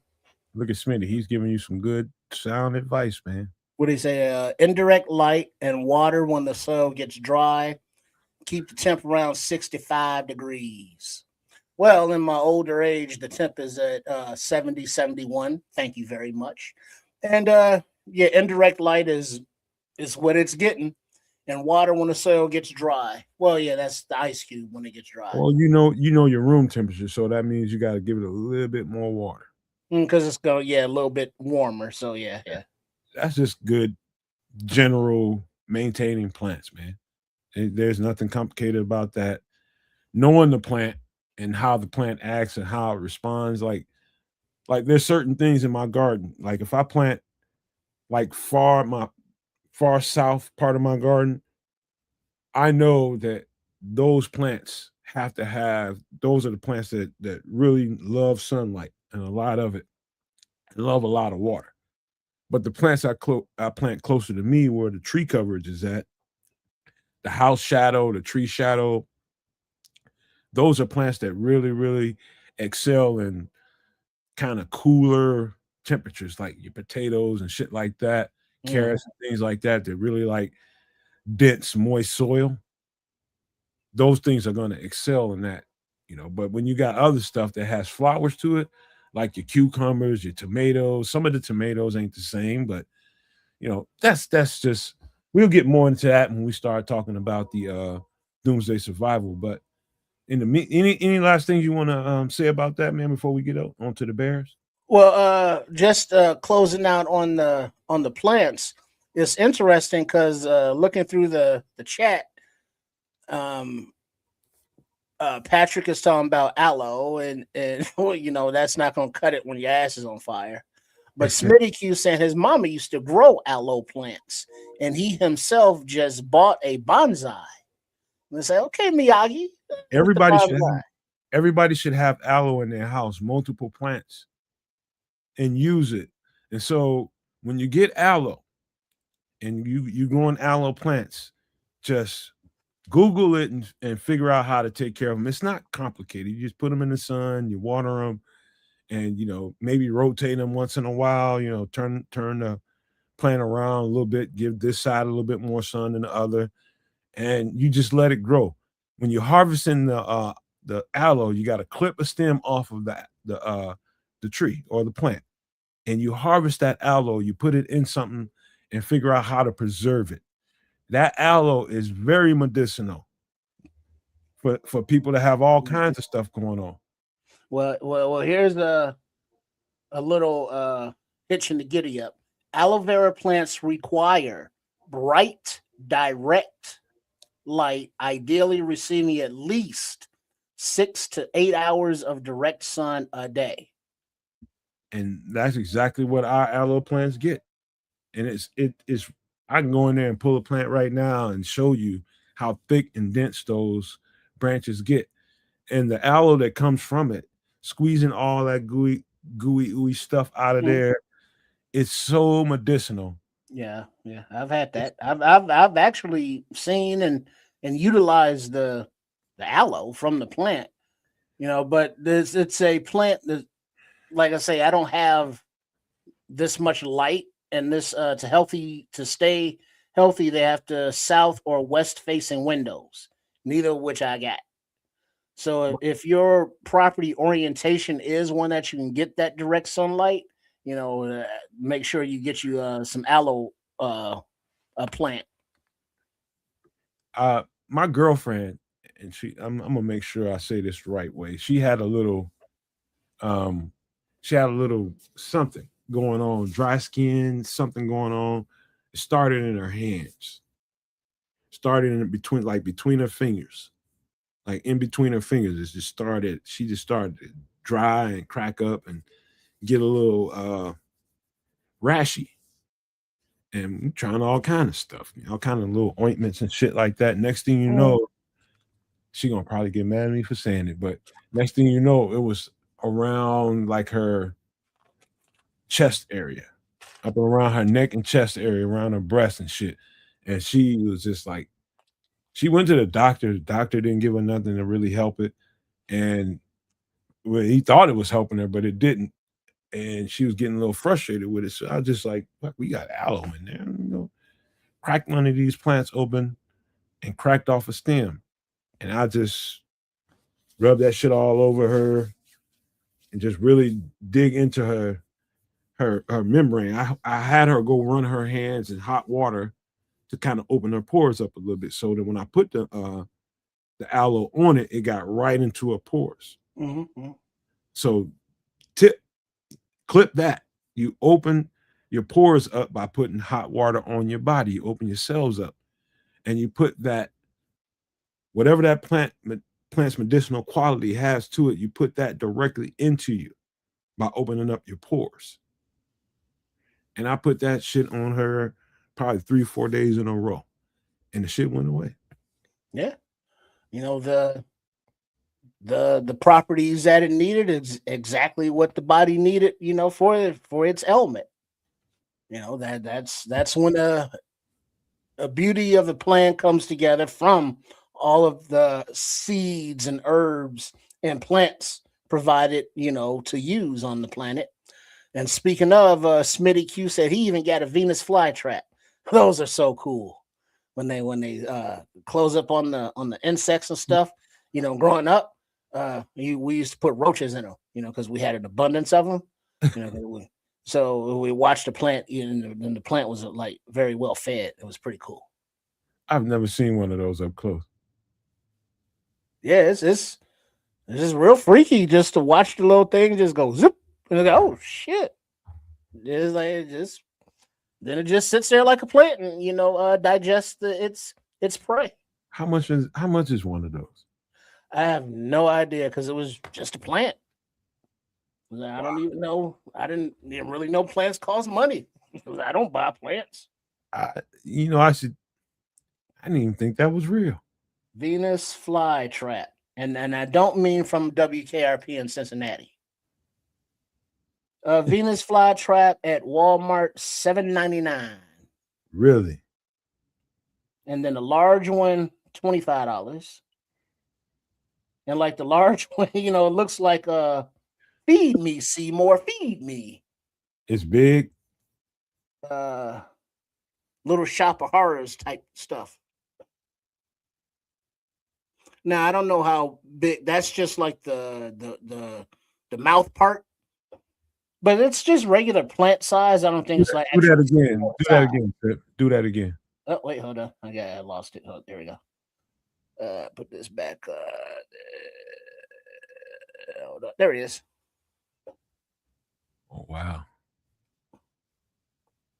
I think I'm gonna get me one of them. Yeah, I mean it's cool. Just sit up there. And, like I say, it's not like a pet, so it'll sit down there on the shelf or wherever you got it. But then when it eats and you see it, it's just kind of like, oh, okay. It's just like a show that you wait for. Like that one plant that blooms one time in a year in the middle of the night for like 2 minutes. People collect those plants and just wait for that 2 minutes. The fly trap owners just wait for that consumption. How fast does it close the mouth? Oh, when it closes it, pretty quick. It's like a snap too to trap it. It's not like a slow thing. It's more of a zoop.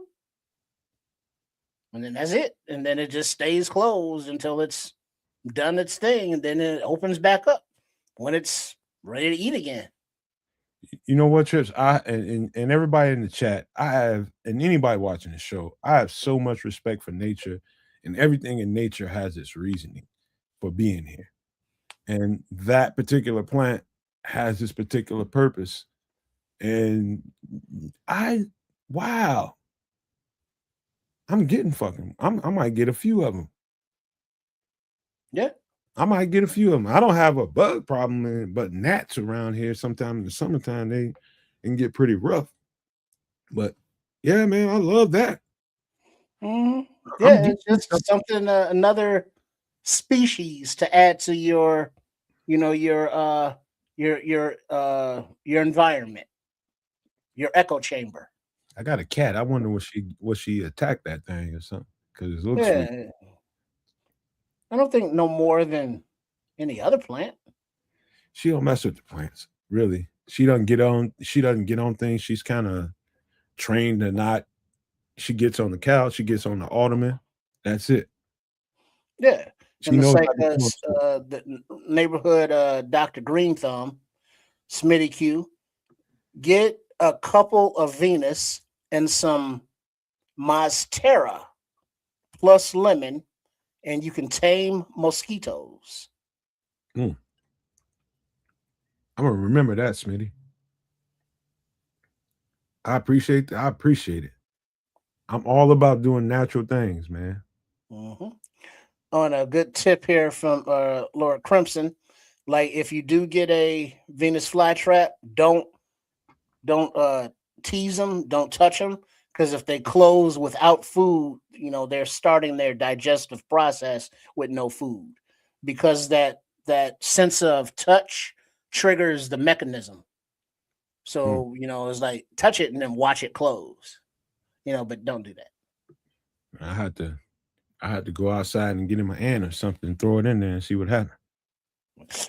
Start him up. Hmm. But just watching it, naturally, organically, flies going around or a bee or whatever, and it's like, oh shit, that fly is flying around the trap, and then so you just kind of watch, from a distance, not to spook anything, not to, to disrupt the process, and then you see the fly land, and it's like, oh shit. What you could do is set up a camera on it and just wait for it to eat, and put it on YouTube. Mm. Live Venus flytrap feedings. Wow. How about this, man? I can talk for another hour about this because we talking about the natural world, man. And I love that. But people came here to talk about the bears, man. And let's do this. Yeah, the spiders are gonna get got. Oh, They then say and no they spiders, no spider. make Don't eat the plant spiders. sick. It'll make the plant sick. It's like you can't feed the plants curry. Just consider spiders curry. It's a few daddy long legs around this motherfucker. It's like everybody else's house, but Mm-hmm. all right. Let me put up the this is the latest trip. You can read it if you want to. Let's see. Oh, it's down there. Okay. Hold on. Let it go back to the beginning. Cycle through. But what we are looking at is a scroll, not Red Baron scrolls, but on the bottom of the list. Now, what are these? The Bears top 30 visits thus far. Yep. All right. So Updated. as we go through, as we get closer and closer to draft time, only a few weeks away, make sure you are in tune. Draft weekend on the Nomad Network, Kansas Canuck and Sports Chicago Style, also known as Triple R SCS, as we will be live all weekend and announcing the picks as they are picked. All right. So now for the Chicago Bears 2026 official top 30 confirmed visits. Wide receiver from Ole Miss, Dejon Stribling. Defensive tackle from Oklahoma, Grayson Halton. Defensive tackle from Ohio State, Aiden McDonald. Center from Kentucky, Yager Burton. Quarterback from Rutgers, Ethan Kalakamakis. Interior offensive lineman from Duke, Brian Parker. Tight end from Syracuse, Dan Villari. Running back from Kentucky, Seth McGowan. Linebacker from Michigan, Jimmy Rolder. Defensive tackle from Washington, Ontario Thompson. Defensive back from Miami, Keontae Scott. Tackle from Arizona, Max Cantor. Center from Miami, James Brockmeyer. And defensive end from Missouri, Zion Young. Anything stick out to you, Trips, that you want to talk about? Because there might be a couple names that you might want to discuss if you want. Not in particular, because I'm, not looking at specific names. I'm just looking at like position groups. And it's like, well, what are they doing? They're all over the place. Defensive line, offensive line, center, interior, tackle, quarterback, tight end, running back, linebacker, cornerback. They're all over the map position group wise. And so I don't know what to glean from any of this. All right, I got a quick question from Leo Factor. He says, "Nomad, who do you think is the best free safety prospect in the draft?" That's pretty easy to me, and I think it's Dillon Thieneman.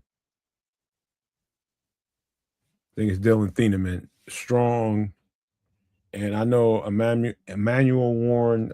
I forget his name, but he's up there. There's several, but so far, getting through the plethora of safeties out there, and the free safeties in particular. So far, I haven't seen a safety with better range. There's a close second. We're gonna talk about him tonight. And he could be a free safety or a box safety. But yeah, we'll talk about him tonight. But I think the safety class is really thick. It's nice, and it's a good time if you got. There's a reason why we let 2 starting safeties go. That should tell you a whole lot. That should tell you a bunch. They thought that they can enhance the team by getting a little younger. Of course, that's part of the of what they did here and getting Kobe Bryant. But also they felt like they can really supplement the roster by getting younger in the draft, and because the safety class is really stocked. Well, I think that also says something about the safety class, that because the Bears decided not to bring back Jaquan Brisker, Owens, but they did re-sign Elijah Hicks, and then the free agent of Kobe Bryant. But we are pretty much looking at a glaring red light, flashing, saying, hey, starting safety needed, because I don't think he's on the roster right now. Whereas in all of the other position groups, there are bodies at the position that we may need to find which one's at the starter. But at safety, there's not even a lot of bodies to throw at the starting spot yet. I don't know. I might beg to differ there. I think Elijah Hicks is going to have a real strong chance to compete for a starting safety, free safety. Compete, yeah. And I mean that by saying this, like I've said before, I've seen that guy gradually just get better and better and better, and just not being given an opportunity because of the circumstances. You got Kevin Byard there. He's never going to play with Kevin Byard. He's never hurt. He's always healthy. He's always out there. You're never going to fucking see the field. And then in the box, I'm not going to say he can't play box safety. And his range is what Elijah Hicks's range is what makes him a little bit different. He's quick. He's fast to the ball. He closes on in space really, really well. And that reads free safety. And so box safety, you really don't want to have to put him there unless you have to. Free safety is really where he finds his home. And without Kevin Byard there, he's going to get more and more of an opportunity. They will draft a free safety. They will draft a free safety. And that guy's going to be in competition with Elijah Hicks. So Kobe Bryant's the box safety? I think so. I think Dennis Allen's defense is so hybrid. Those safeties will exchange spots time and time again. The better and better that defensive front gets, the quicker it gets, those guys will flip and flop spots like it ain't nobody's business. Sometimes you won't even know who is the box safety or who's a free safety. Sometimes you won't know. But that's a good defense. Whenever you see that triple R, where you don't really know who's the high safety and who's the low safety, that's a good defense. That's scary to a quarterback because when he's snapping the ball, he's trying to figure out who's going to be up top. Who's the cap on the defense? And when both guys can go out there and equally do it, that's a dynamic, really good defense. Well, now Crimson's saying, I don't know, Nomad. I hope you're right, but he doesn't see it in Hicks. Now, do you obviously he has the advantage of experience, but out of the prospects in this 2026 draft of the safeties, how many could come in and really, push Hicks for that starting job, if not, supplanting him, by mid-season and not looking back? Multiple. It's a really good safety draft. And again, I'll tell you, Crimson, there's a reason why they let 2 starting safeties go. It's their evaluations of what they think is out there. And there's part of it to do with them trying to remain young and get out of contracts and not having to pay much. There's that there always with any franchise. But there's also the fact that this safety class is rich. So rich that I don't think we've done good enough work over here on the channel to really highlight it. I haven't done enough of it. But there is some really good safeties, bro. I'm telling you right now, it's probably about 25 of them I'm just trying to finish up the film on. Like 25. I just said the number. About 25 of them. Hardcore 25. Excuse me, but I just had an ant just roll up on me in the house, but that's how good the safety class is. That's just how good the safety class is.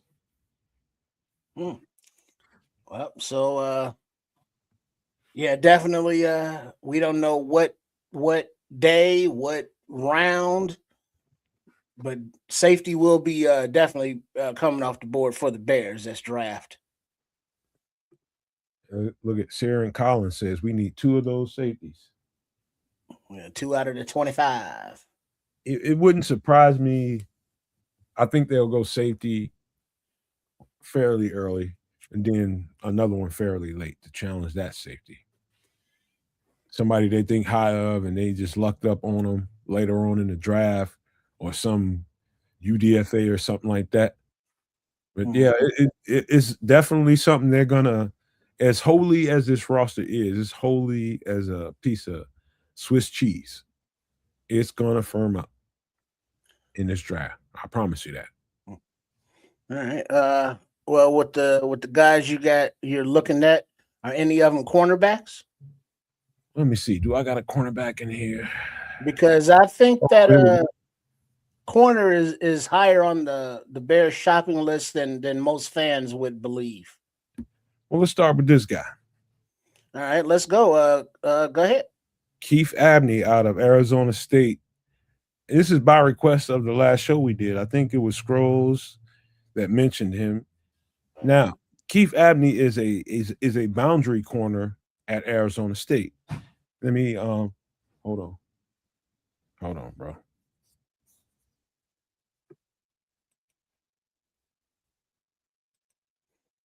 All right, as Nomad gets that together, Keith Abney, it looks like he's 5'10", weighs about 187.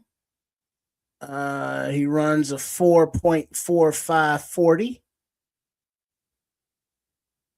Yeah, Arizona State from Dallas, Texas. Hold on, bro. It's some brisk movement going on around here. I don't like that. It's a bad vibe. Anyway, I'm reading about 6 foot 190. I think that's rich when I'm looking at him on film. Also, let me pull this down because so Keith Abney, he's a boundary corner at Arizona State. Looking at his film tells me a couple of things. And part of I'm just gonna get the more unflattering part of what I think his game is.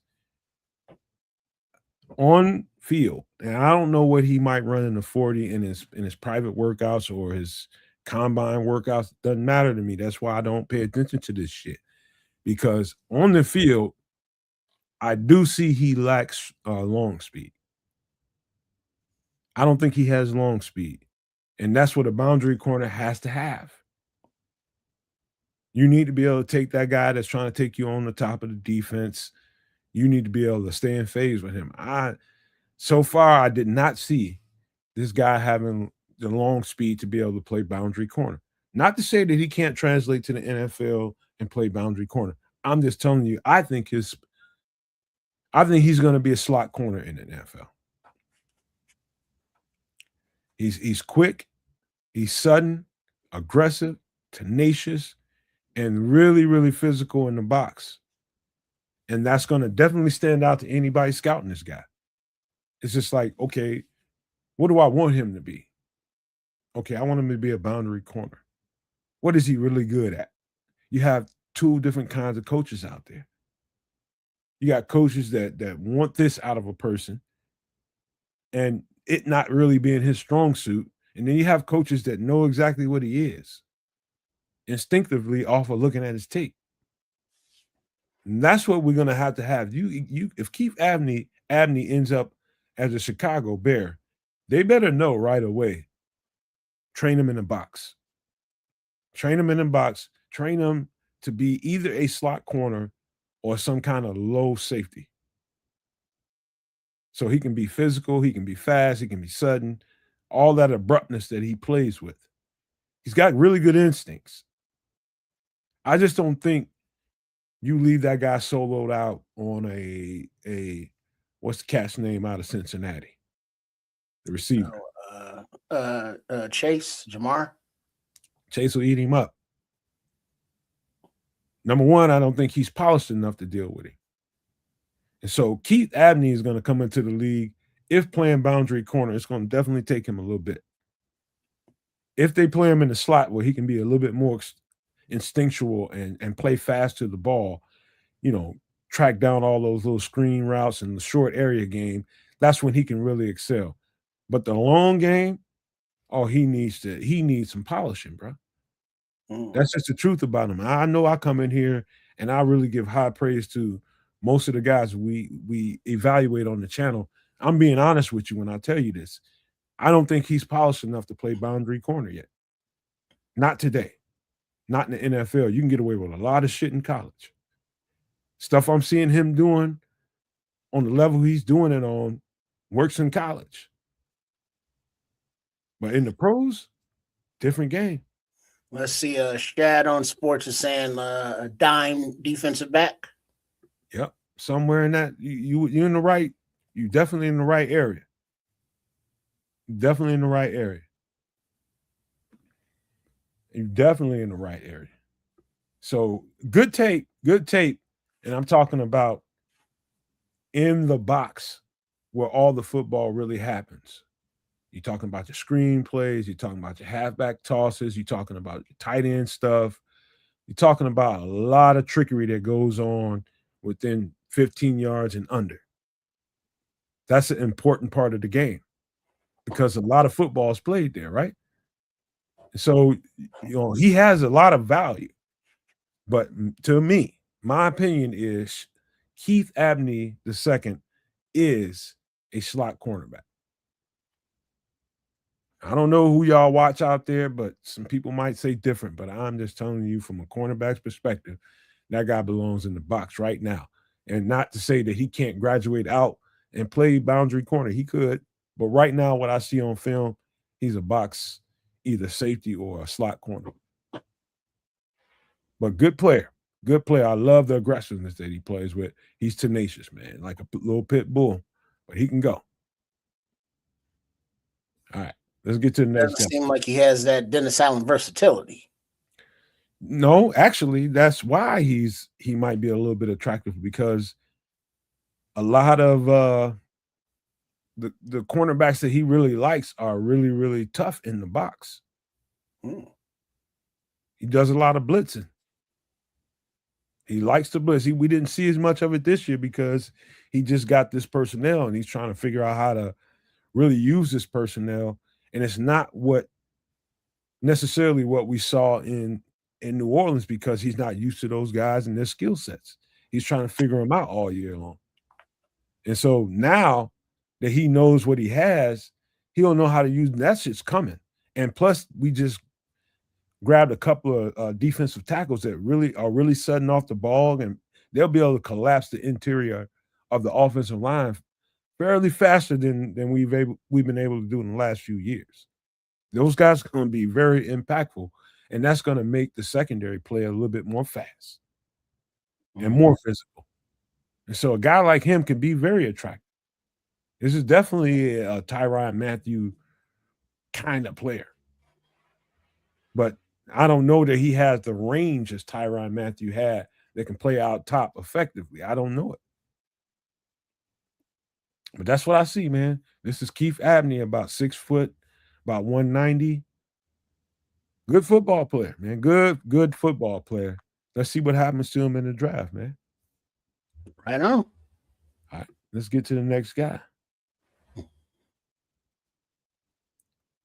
We're going right on back up to the top. This is another guy somebody brought up. I think we drafted him in the mock draft. This is receiver Romello Brinson out of SMU. And every time I watch him play, I'm thinking Slim Reaper. We're talking about Devontae Smith from the Eagles. He's a little bit taller than Devontae Smith. Slim, and sometimes, to the negative point, I get a little nervous when I look at receivers with really slight legs and skinny legs because, to me, I'm not even gonna say that, man. He's been faring well with those little skinny legs. He carries about, he's 6'2", 190 pounds, so he holds it down, and the skinny legs does not really affect his game. But man, he can play. I mean, he's a very, very effective possession receiver and a very effective big play receiver at the same time. And what I love about him is he's all hands. Again, all hands. What's the difference between a guy catching the ball with his hands, catching the ball in his body? Incomplete passes. I'll tell you, the margin of error, Trip. There's a margin of error, and there's a margin in inerrant balls that just come out and don't hit the target right. You're throwing the ball to a place, but it's not really trajecting in the right place, and the receiver has to adjust, and he has to reach back or reach forward, whatever it is. The coverage in the NFL is a whole lot tighter than college. And so you need receivers that can reach out and snag the hell out of that ball and not wait for that ball to hit their bodies. Let's see. Red Baron saying he's built like a Swisher Sweet. So his legs are kind of fragile looking, like a white owl. Yeah, it's a lot of dudes in the NFL like that still getting it done. Well, here's a comp from Shad, Bernard Berrien. There you go. Another guy built like that. Got it done. That's a great comp, Shad, to be honest with you.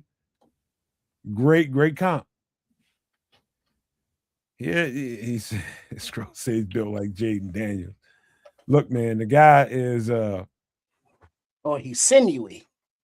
Dude, just watch the tape. And you watch enough of it, you watch Romello Brinson play, and game in and game out. They need big plays to happen. They need possession downs to happen. You got a 3rd and 7, and you need to go to one of your guys that's going to get the play. It's going to make the play. Romello Brinson has been a playmaker. He's been a playmaker. And, he can give it to you in the short area. He can take the top off the defense, too. Sure-handed. Man, he's everything you want. And he's a willing blocker, too, Trip. So, before you ask that question, he will block. Well, I think that's kind of a prerequisite, because I don't know do you think Ben Johnson and Antoine Randall want, a prospect of a wide receiver who knows how to block or has some foundation in it, or will they take a wide receiver and teach him how to block? The guy knows how to block. All right, so he's already advantage in that area. He's good. I would just. Did you like Darnell Mooney? Yeah, he had good heart, good hustle. Taller Darnell Mooney, bigger Darnell Mooney, Okay. a little bit bigger Darnell Mooney. That's what he is. And Yeah, Mooney, because Darnell, he wasn't a quote unquote stud or a star, but he's a solid wide receiver. that's what he is. He's a little bit taller Darnell Mooney, and a little bit bigger Darnell Mooney. I think he packs a little bit more weight than Mooney. He's he's a sleeper, man. You know, Darnell Mooney at Tulane. I remember looking at his tape before he came out, and we ended up drafting him. I'm just like, man, he's a little light glass of water, but this motherfucker's bad. And look what he did. He came into the league, and people loved Darnell Mooney. They loved him, and so I said that to begin the conversation. That's just one of my little hang-ups is receivers with little skinny legs. What scares me is I live in the DB world, and I know DBs that go after legs. Mm. You know what I'm saying? That's just where my hang-up is. That's just So you want a little bit more than a kind of halfway meaty toothpick out there for some sticks. yeah, but you never seen it. I see him take some leg shots too. I was looking for it. Saw him take some leg shots, but no problem. He's got some sturdy sticks on him, man. He's got some pretty sturdy sticks. Yeah, like Paul Mooney, Darnell, not so much. Hey, quit hating, Thomas. Quit hating. But he's a dog player, man. He's a dog player. They got some pretty dog players at SMU. Very slept on team. Let me just say, and this ain't got nothing to do with Romello Brinson, but SMU is one of those teams that you start looking at tape and you're going to look at this certain player and you end up looking at so many other people. He's been one of them teams. That's been one of them teams over the past 5 years for me. Tell you another one. Indiana just won a championship. Our beloved Chris, I told him that. I was like, I don't know what the fuck Indiana's doing, but these dudes, if they keep going down this trajectory, I don't know how they're getting all these top players, these top stud football players. Don't know how they're doing it, but if they keep doing it, they're gonna be in the. They're gonna make some noise for a championship. He's just like, what? I said, I'm telling you, bro. I'm serious as telling you what I told Chris. And if he was here, he'd be like, man, he did say that to me. I started looking at the recruiting. I just like, and they development. So SMU, Indiana, I'll tell you another sleeper is UConn. And UConn is known for who? That's another team, you know. Let me throw another one out there to you that you wouldn't even imagine. It's Maryland. Well, we got what's his name from? Oh, Monangai? No, Monangai came from Rutgers. We got the linebacker from Maryland. Oh, Hippolyte? Hippolyte. They got some dogs down there. If they keep going down the trajectory and accumulating all those dog ass players, they could fuck around in the next few years. I'm telling you. I don't know how they're getting it done, but quietly it's hard to watch any of that tape because you end up watching so many other players. And so I'm looking at Romello Brinson on film, and I'm ended up looking at a D tackle. I end up looking at a linebacker. I end up looking at all kinds of different players, offensive tackle, and it's hard to watch it. And so that's one of the dilemmas when you're looking at tape from a school that's kind of starting to really build talent. You can't focus on one player because other guys are popping off the tape on you.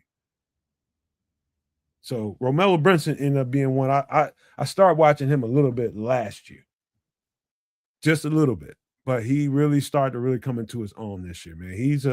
I think he's going to be a damn good football player. He's going to probably have to fight for playing time, and if he gets lucky, he gets on a team that really, really needs what he can bring to the table. But I think it's got some real strong potential, bro. Real strong. Check him out, Romello Brinson out of SMU. 6'2", 190 pounds. Right on. All right, let's get to the next guy.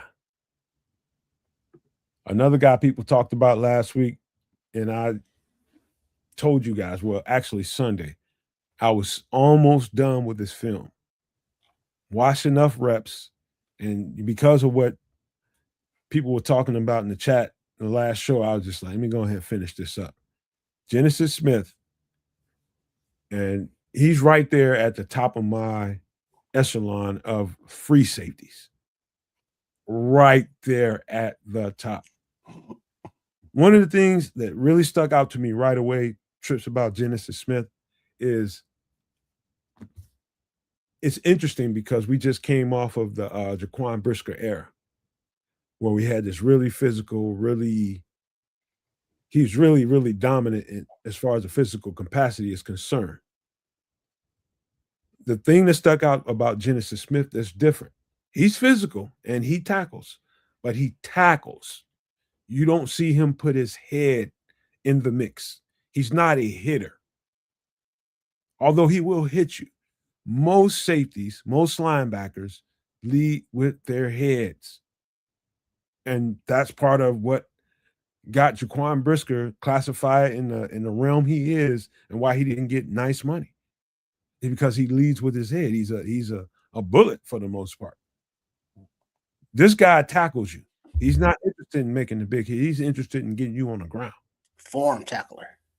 Form tackler, tackles a little bit higher, and he keeps his head out of the fray. Actually, I appreciate that, this long removed from the game, because I was a lot like Jaquan Brisker with my ignorant self. That was my ignorant self, having such a zest for the game. I just wanted to hit people and really make them pay for having the ball in their hands. And this guy has a particular awareness that I didn't. Keep your head out of the fray and stay on the field. That's valuable in this day and age, is it not? Yeah, the best ability is availability, as the saying goes. Man, this guy's got it all. He's 6'2", 204 pounds. There you go, Crimson. This guy he's complete. He's now one thing I would point out to him about him is when I say when he arrives at the tackle, it's not really sudden. It's just boom, I get there, I'm gonna get you on the ground, I'm gonna wrap you up, put you on the ground, and I'm not worried about how hard I hit you. It's not that for me. I'm just trying to take care of you. At times, he's gonna have to be a little bit more physical. And that's there. I've seen him put a shot on the safety, on a receiver going across on a post. He just so happened to be Johnny on the spot. Man, that dude probably felt that shit. His ancestors probably felt it. So he will hit you. He will hit you. That's just not his strong suit. And I don't want to say that in a negative way, like, oh, should I be worried about this guy tackling and taking care of his business? No, he's going to take care of the tackle. He will get his one-on-ones down on the ground. It's just not going to be a collision. Well, let's see. Lord Crimson runs like a 4.5 40. Now AC saying that Genesis Smith is his pick at safety, whereas Red Baron is saying he grew up watching Ronnie Lott, so his safety must love contact. And it sounds like Genesis isn't a lover of the contact, according to Red Baron. No, that doesn't show up in the game. I think he's just aware, and I think more players should be like Genesis Smith. And I love Ronnie Lott and that era of football players, but that era of football players didn't know that the CTE era was coming. They didn't know that all these players was going to end up, really screwed up in the head because of all that physical contact. Genesis is smart. And to me, again, coming off the Jaquan Brisker era, give me a safety like Genesis Smith that gets it done, and the collision that's going to make the crowd go, ah, not necessary. I don't need that to satisfy me. I just need you to make the play. Because I'll tell you this: if we want to remember when Mike Brown was on the field, making plays, making sticks, but then Mike Brown wasn't on the field a lot either. So if the brains can, cover up for a little bit of the brawn, I don't mind not seeing a big hit shot, a big unaliving shot going across the field, or slamming the running back 4 or 5 feet deep into the turf. As long as you make the play, and cool, because new day and age. We just saw this week that Mongo McMichael, his brain was diagnosed with CTE. So it's a thing, and this younger generation, they are aware of it, and so they've adjusted their play style to not be soft, but to be smarter while being physical. And if that is something that's going to keep these players healthier for longer and keep them on the field, I'm not going to be mad at them for it. There's really, it's impossible for me to be a hypocrite here because I was a Ronnie Lott type of Scrolls. I was a Ronnie Lott type of cornerback that played a little safety. I was that dude that wanted to deliver that shot for my own satisfaction. You know what I mean? But also, yeah, I hear the roar of the crowd when I do it. I hear it, and it fuels me. That's part of what football is. But in hindsight, the individual that I am now, knowing what I know now, versus me and my love and zest for the game, I'm more Genesis Smith in my mind. And I play the game a little bit more safe. As much as I love it, as much as I want to be as brutal as the game requires you to be, you got to be brutal but smart.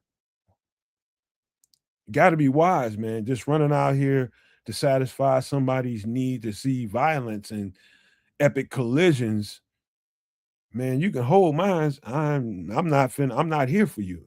I'm here to get the job done. Because that's good entertainment, but that's not very conducive to longevity. Especially now with the way they be throwing flags. And it's like, well, he was a defenseless receiver. It's like he's trying to catch the ball. I'm trying to separate him from the ball. Why is that a penalty? So we don't know what a catch is. We don't know what pass interference is. We don't know what a tackle is. So if it means that a player can contribute more by staying on the field, making the tackle, but not delivering the unaliving shot, embrace it. Because I think that's where the league is going anyway. Because we see the examples of when players bring it, they get flagged. So the guy, you would love him on tape because his range is really outside of him. Me noticing how he keeps his head and shoulders out of way of danger, more particularly his head. I was impressed by a player that can do that at a high level because you don't really see too many guys that can do that because they're all instinctual and your instincts say get down and your head goes first.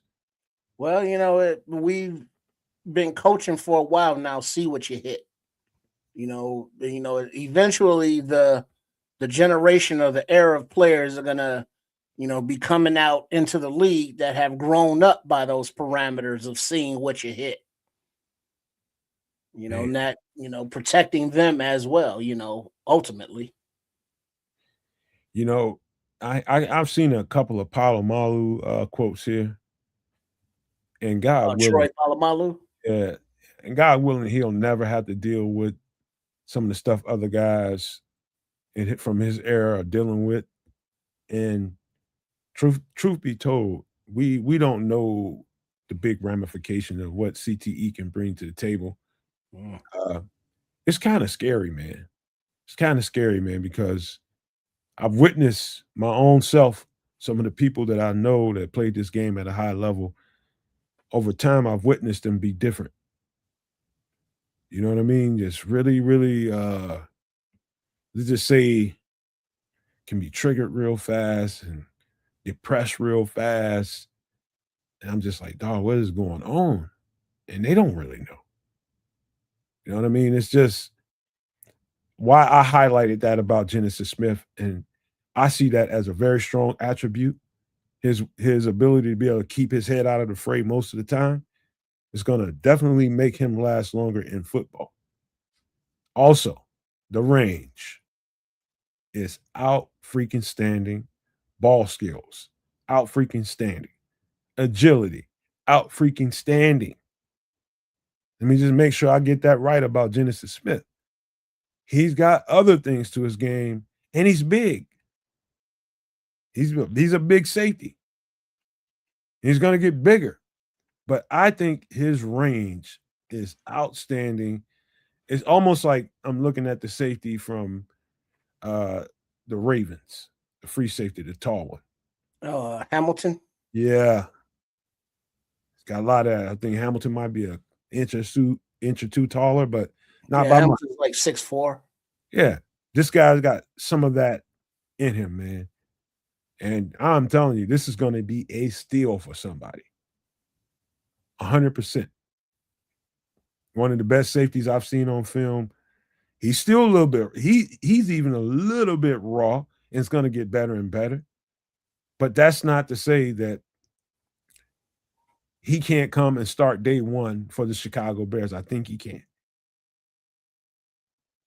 I'll put my name on that. He can be a starter day one.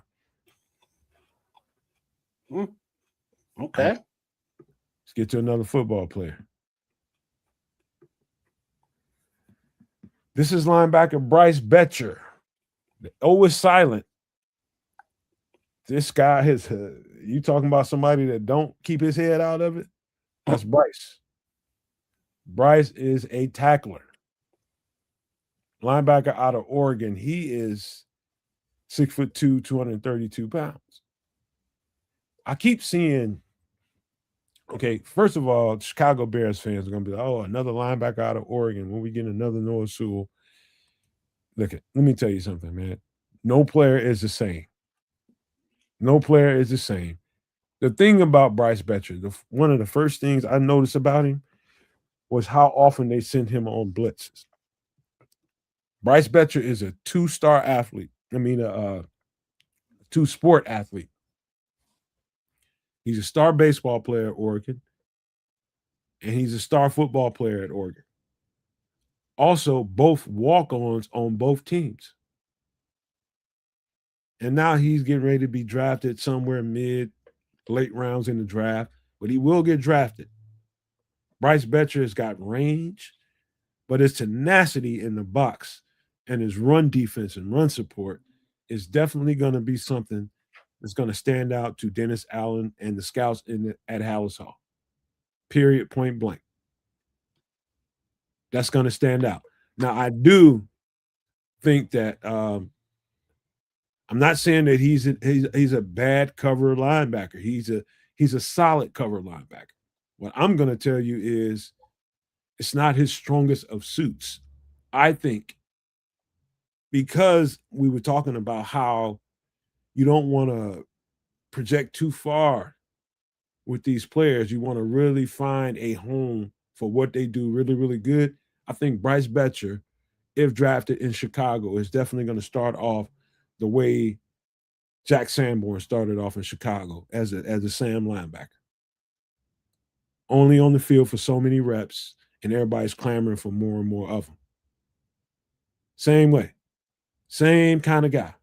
Physical tackler, and they use him so much on blitzes, Triple R, that's going to stick out to you. They blitz this guy a lot. Often.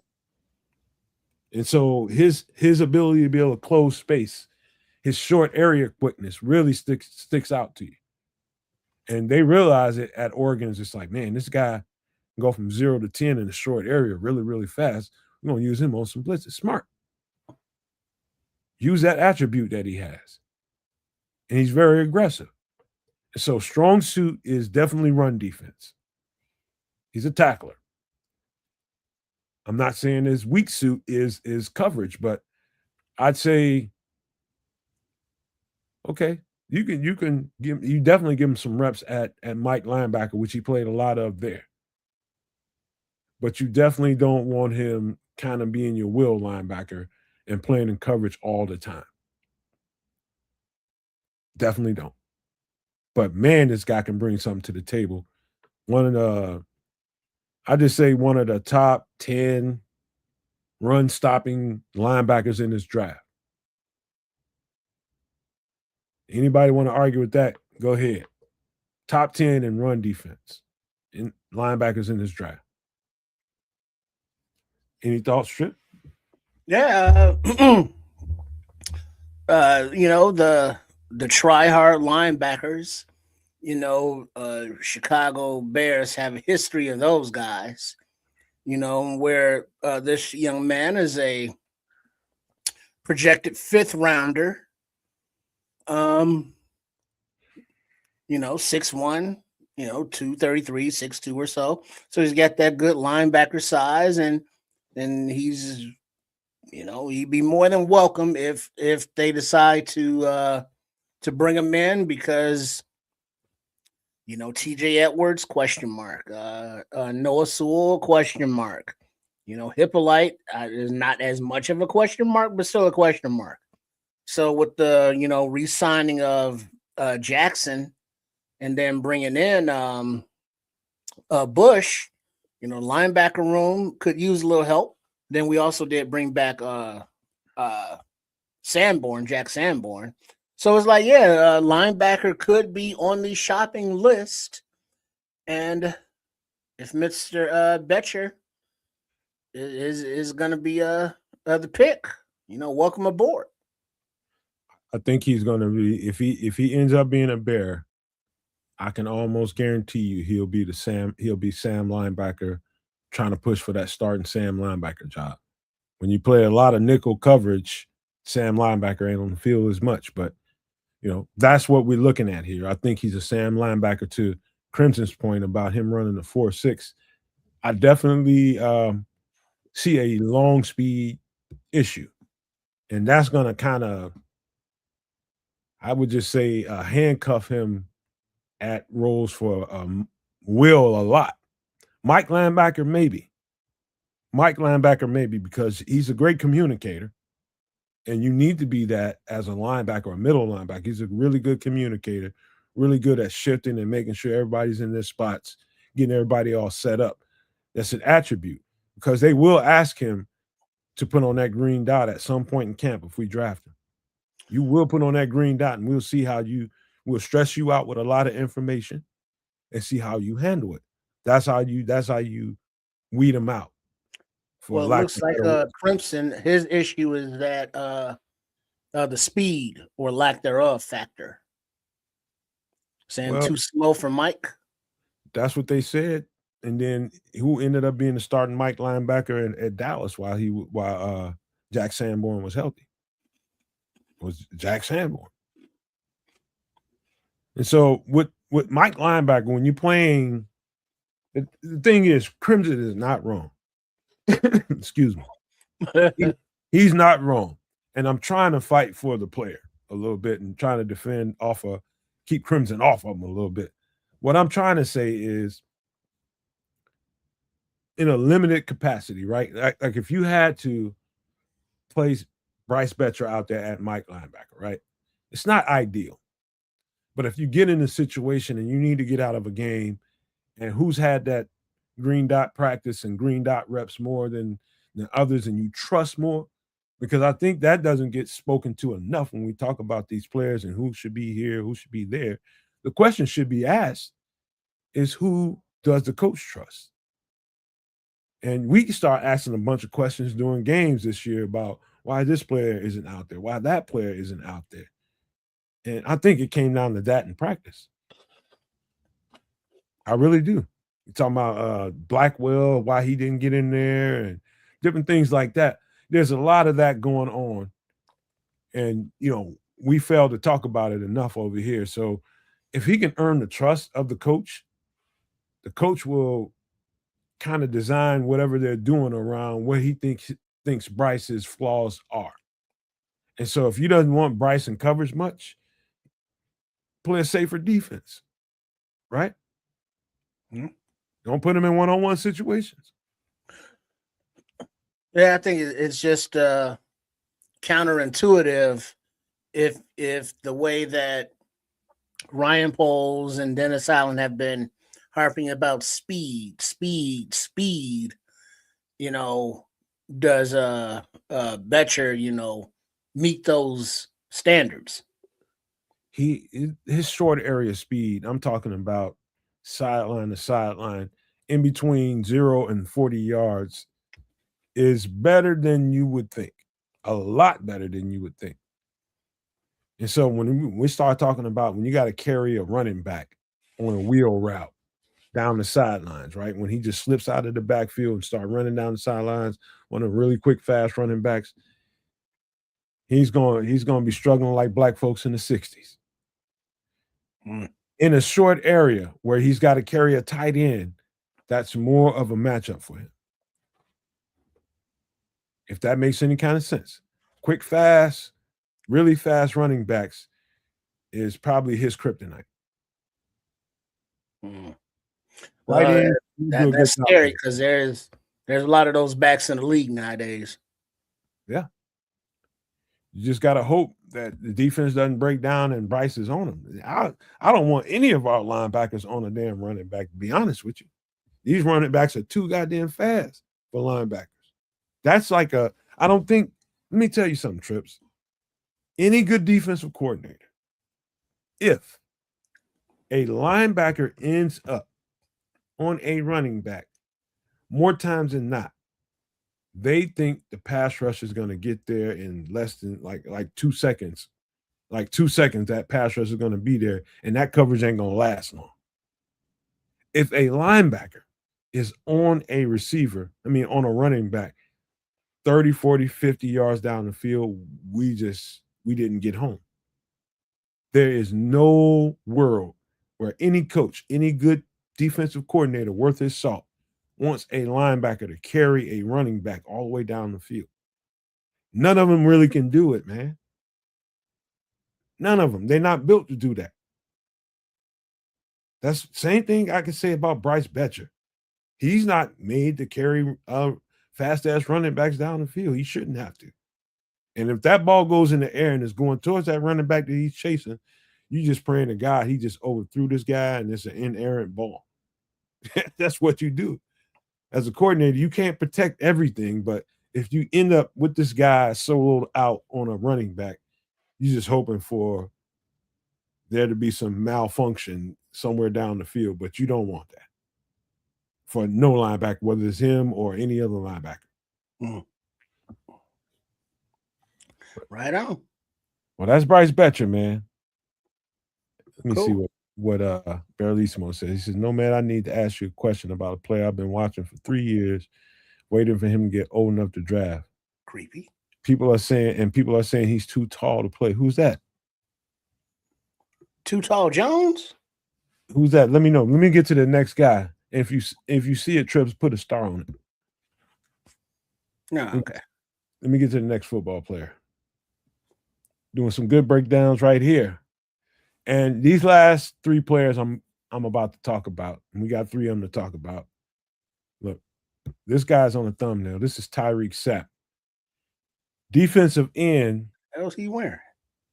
I'm putting air quotes around defensive end. He's 6'3", 274 pounds. When, one of my coaches in college, man, I don't know if he originated the term, but something that really stuck out to me. He's like, "Are you going to be a war daddy?" I said, "A war daddy?" He's like, "The way what I'm looking at on tape, you're going to be a war daddy. You like it physical." And this guy Tyreek Sapp is a war daddy. Look at him, Trips. First of all, let me ask you what's sticking out to you. Well, his lack of uniform material. He's like he's wearing those dun-dun-duns. That's football shorts. It's like that's just a very different look. But yeah, he's definitely got some big ass quads. Thank you, Barrelissimo. Man. He's put together. He's a specimen. So this is Tyreek Sapp. Again, he's 6'3", 274 pounds. These are the kind of guys that Dennis Allen wants. Tweeners.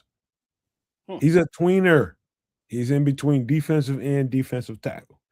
What I can qualify to you with 100% accuracy is that Florida plays in a two-gap system defensively. And so wherever part of the defensive line, whether it be an edge rusher or whether it be a D tackle, classified, both of those guys, they protect gaps in normal down and distances. And they don't necessarily get up the field as much as a vertical scheme like we run. They actually get up the field. Are you tired of me saying that, Trips? What, getting up the field? Yeah, between a 3-4 and a 4-3. I know y'all probably got to be tired of that at this point.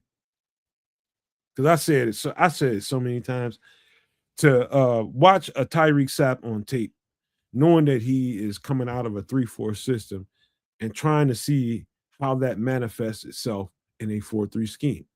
And so I can tell you this with some accuracy. Watching his edge rusher reps, the tenacity and the engine that he plays with, Tyreek Sapp is a war daddy in the trenches.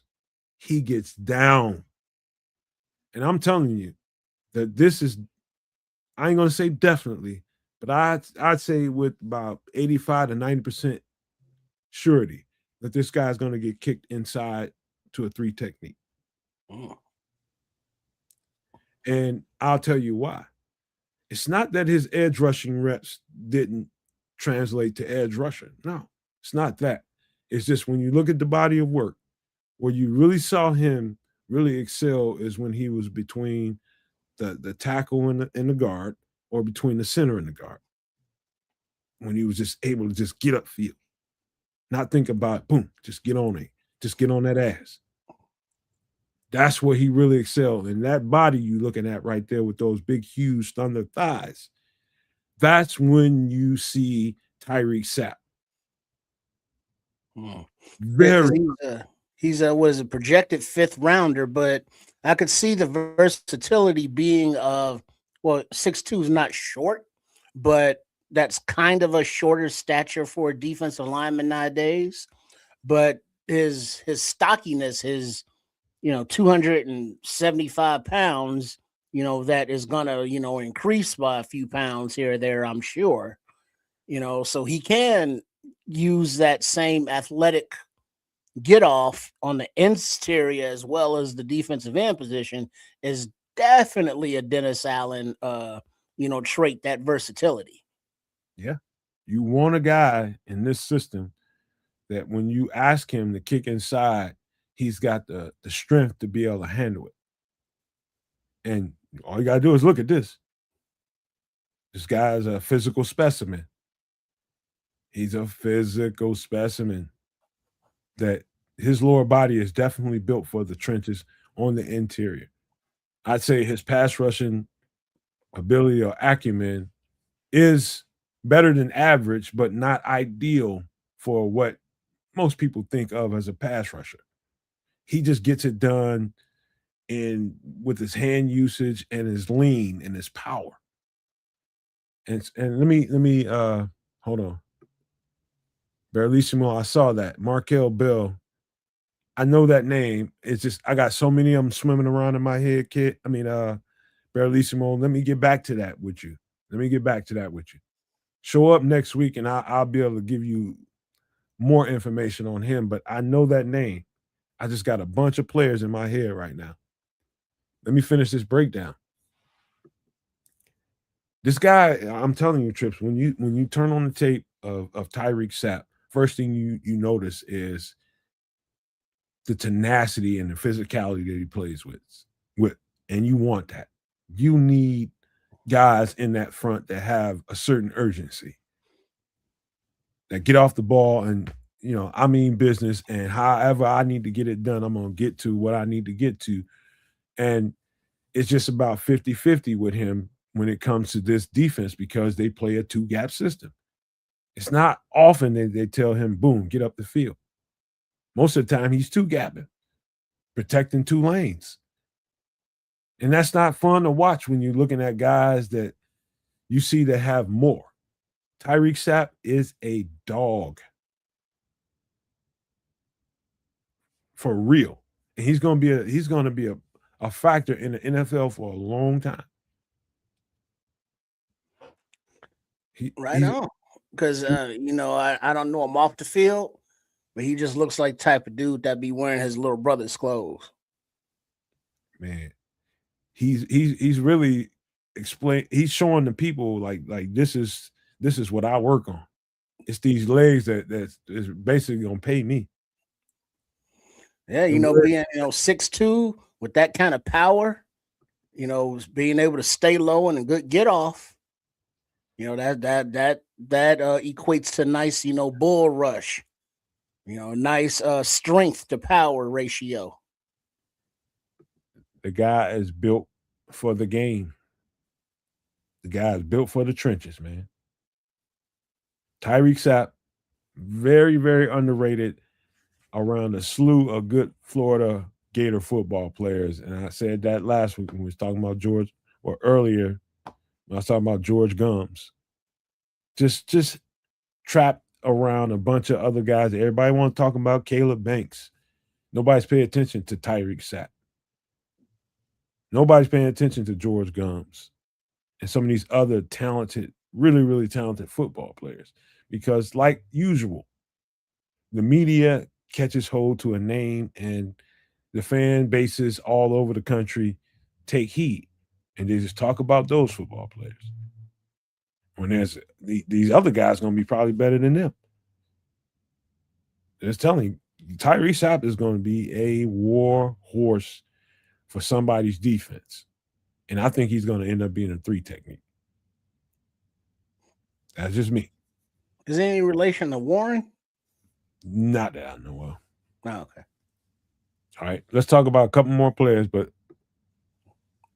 almost the exact conversation I can have for defensive end Rueben Bain, who is a little bit bigger.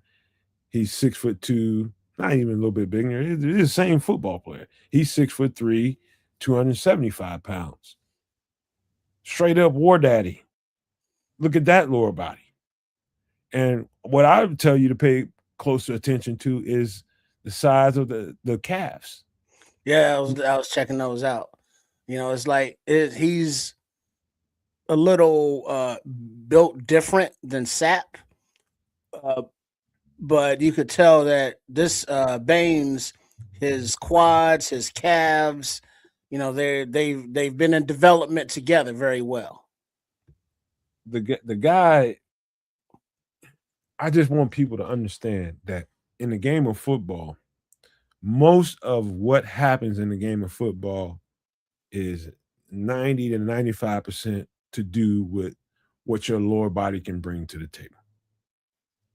And probably about, depending on what position you're playing, the rest of it is mental, cerebral. Most of it is physical, especially when you're a football player in the trenches. What kind of real power does your lower body have? What kind of sustainability does your lower body have? I can tell you with a surety, Rueben Bain is built to play in the trenches. And in fact, not saying that he's a very effective edge rusher in college, but I do think what he brings to the table, his size, his length, is going to definitely, at least gradually, push him to the inside. People are going crazy right now on social media because scouts start talking about arm length, and I think they give these people way too much credit. They give them way too much credit. Oh, this scout said this. This scout says that. F them scouts. I just want to know, is he a dog or not? Is he a football player? What can he bring to the table? What's his best attributes?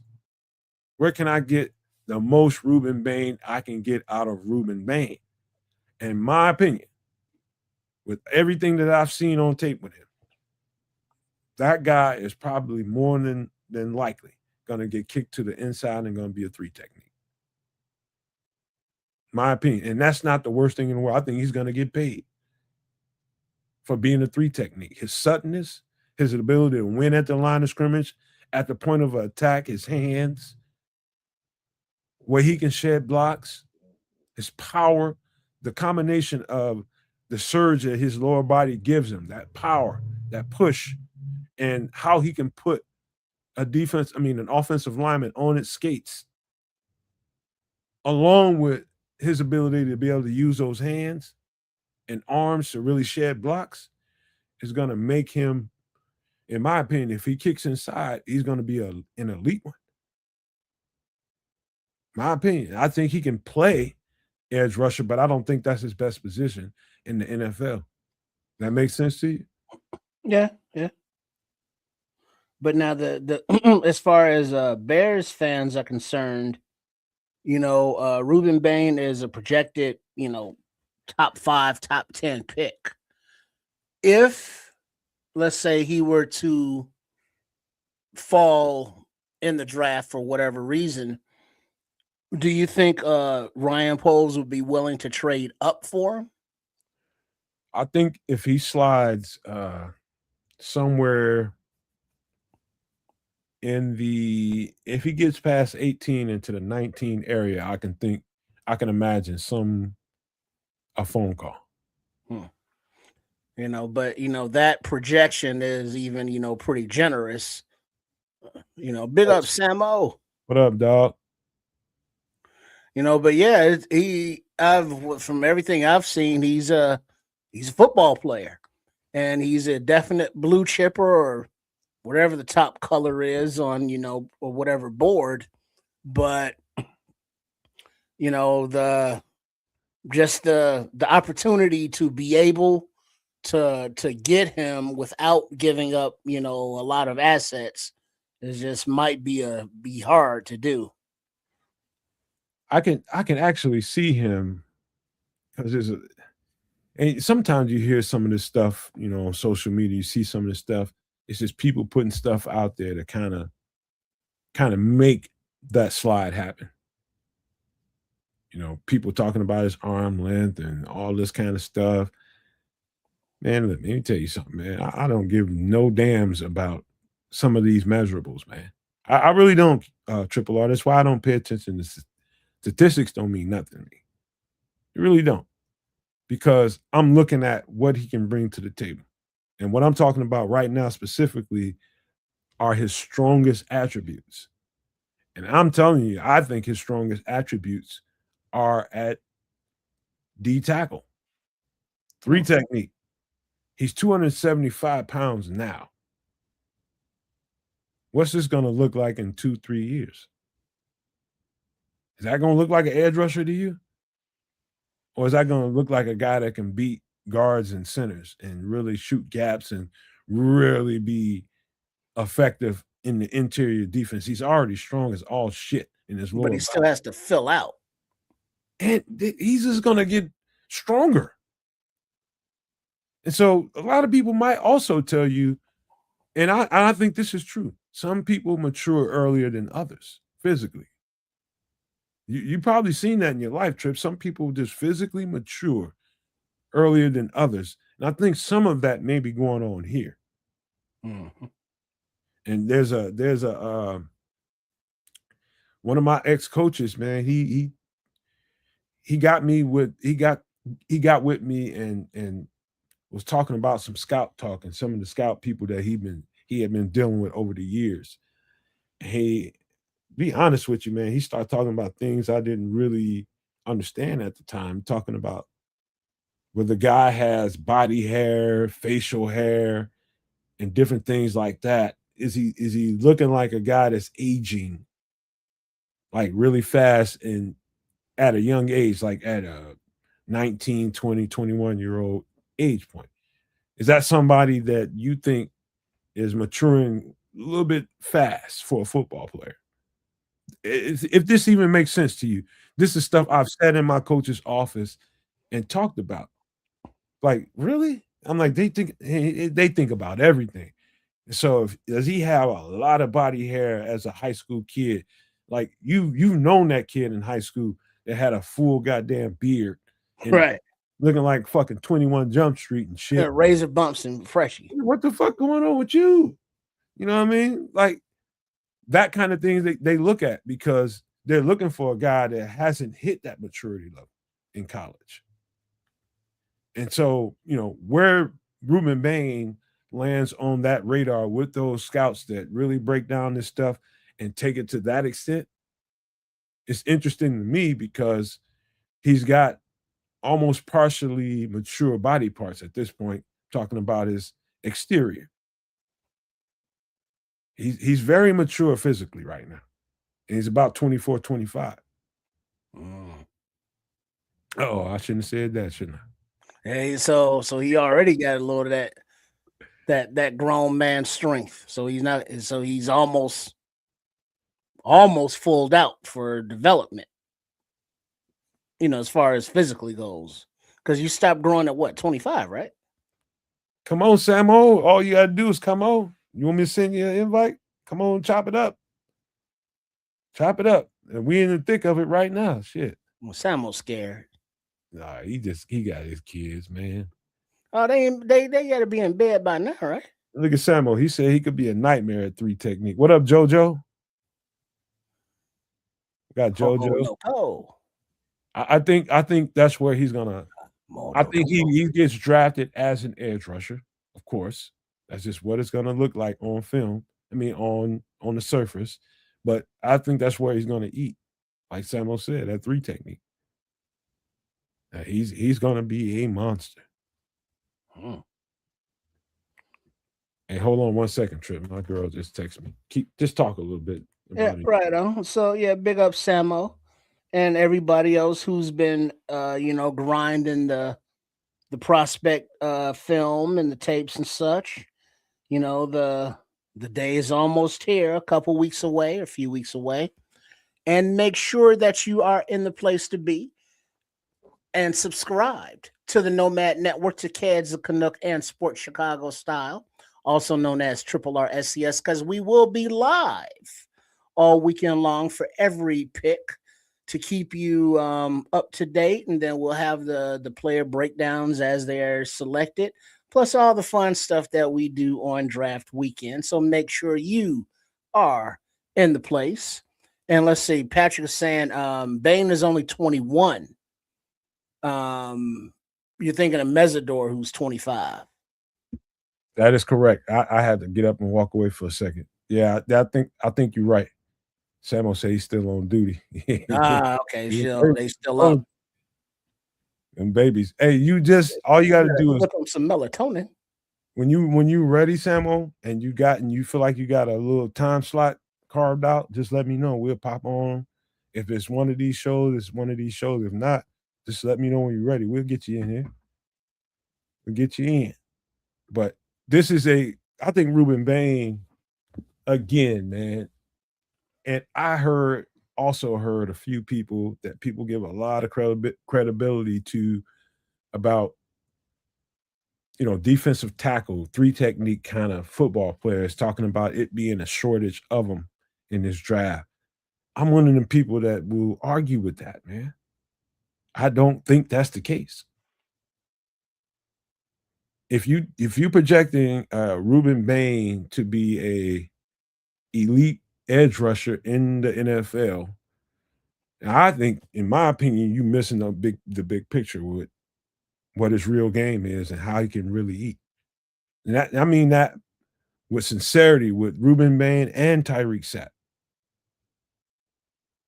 You add them to that class of 3 techniques, those kinds of football players, and I think it becomes a little bit more rich. I think the 3 technique is becoming a little bit smaller now, but more powerful. This is what the 3 techniques is going to look like in the future.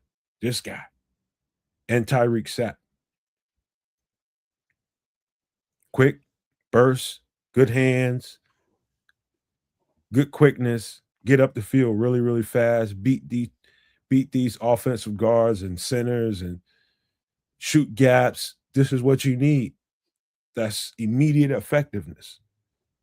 Alter the offensive play call.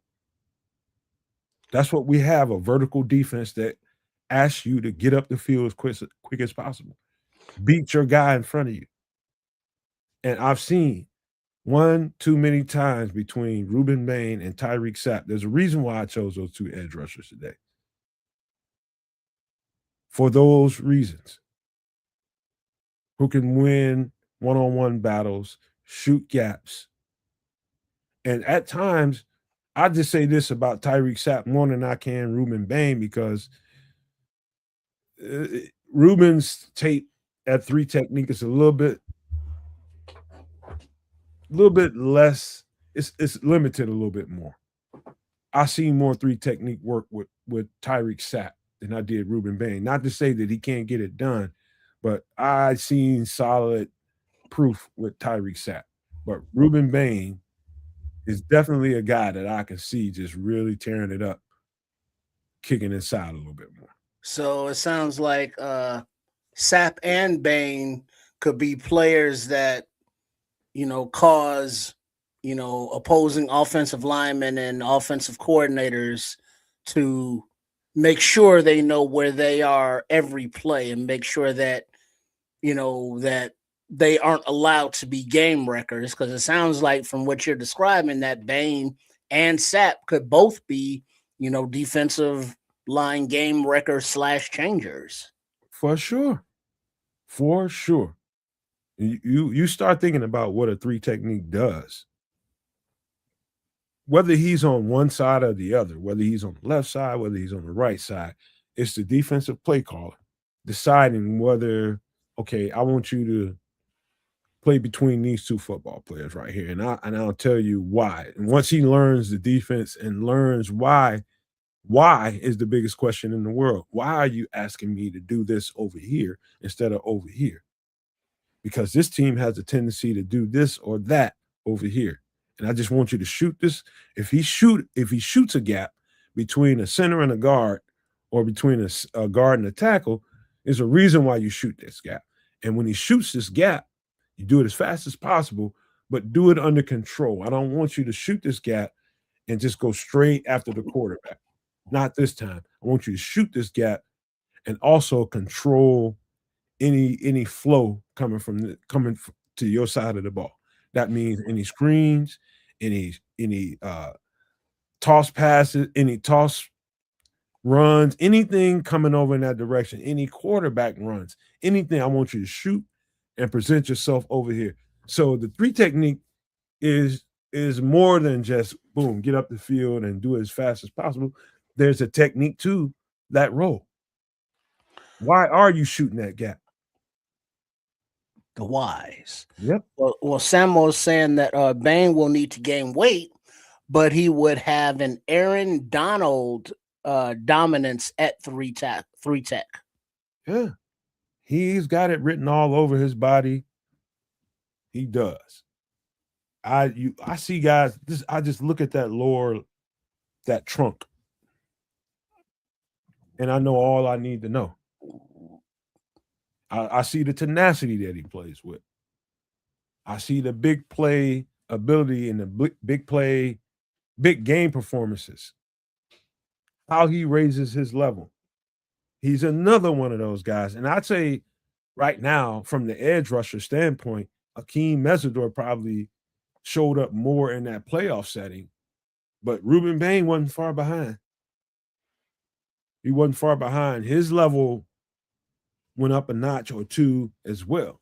And so another way you judge football players in their totalities is how well they step their notch up when the game gets more important, Trip. The more important the game, I need you to show up more that day. He's a dog that way. Yeah, what is it? The stars shine brightest when the lights are on them.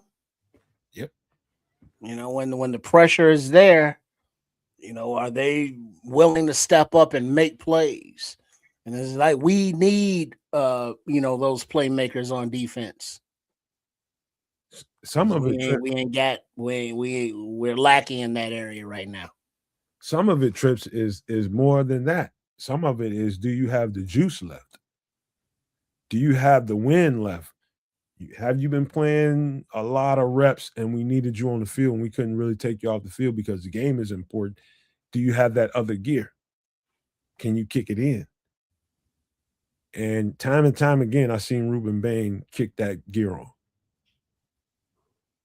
It's sometimes it's just as simple as that. Do I have the lungs to make a play when I need to make a play? Seen it. Yeah, well, if everything goes as projected, Mr. Bain in a few weeks is about to be making a lot of money. Yeah, he gonna make some money.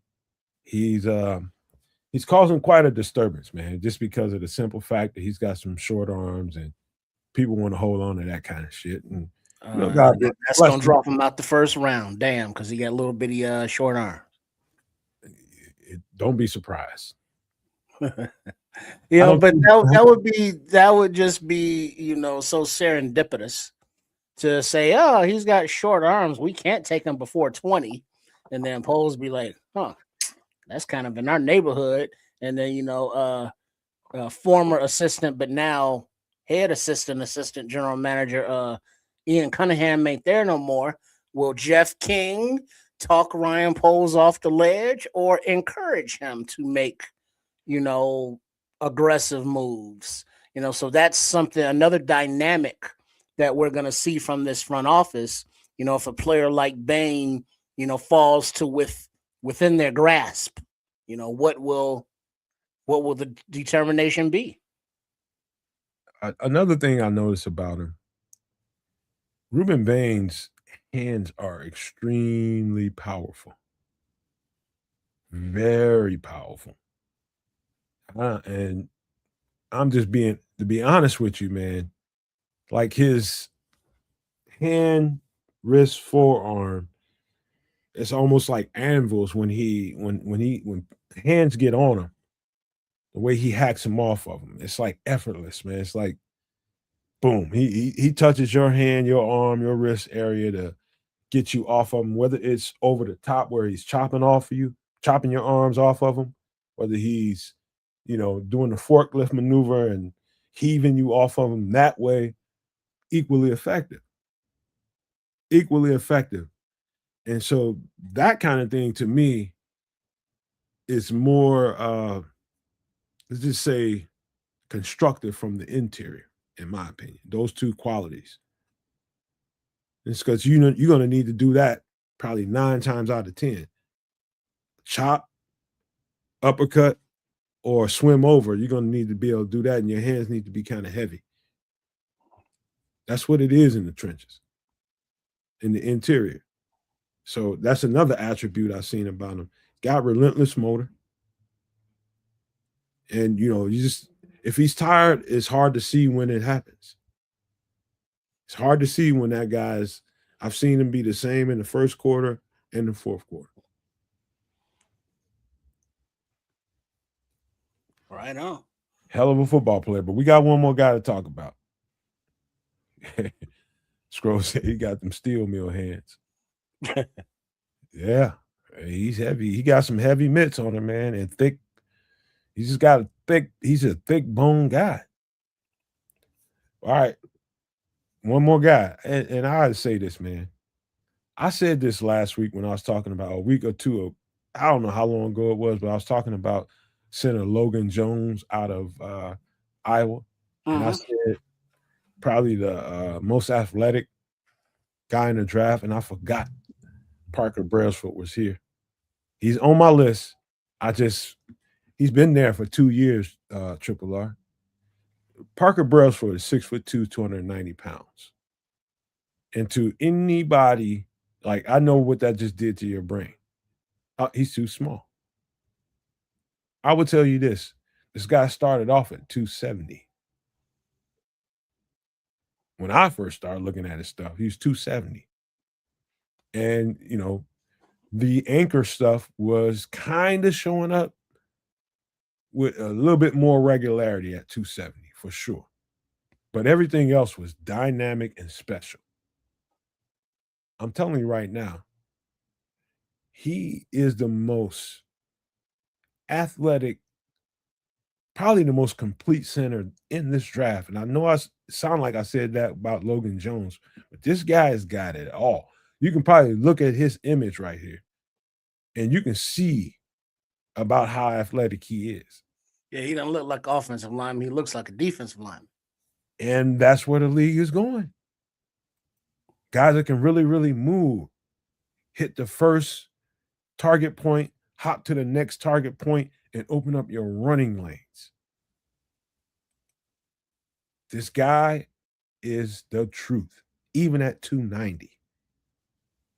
His anchor has got a lot better. Seen him handling big dudes with a lot more ease than he did when I first started looking at his tape. I think he was at Washington before. This guy has really built himself into, to me, the epitome of what a center is supposed to look like in the modern NFL. Like this guy on the screen. Great communicator. Great with audibles at the line of scrimmage. Great with resetting the line of scrimmage, given what protections they need to set up with the offensive line, getting the quarterback to call, making sure the quarterback knows where the hot is and who's coming. Those things that the cerebral part of what a center needs to be. Doing all that in a short amount of time. It's a very cerebral job, man.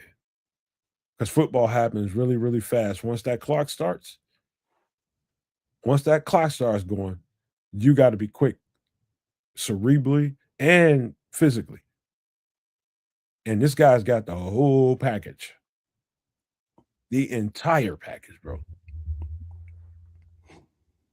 You know, as he is a quote unquote projected fourth rounder, I don't mind, 6'2", because if he is the quarterback for the Bears, they got Caleb Williams back there behind him.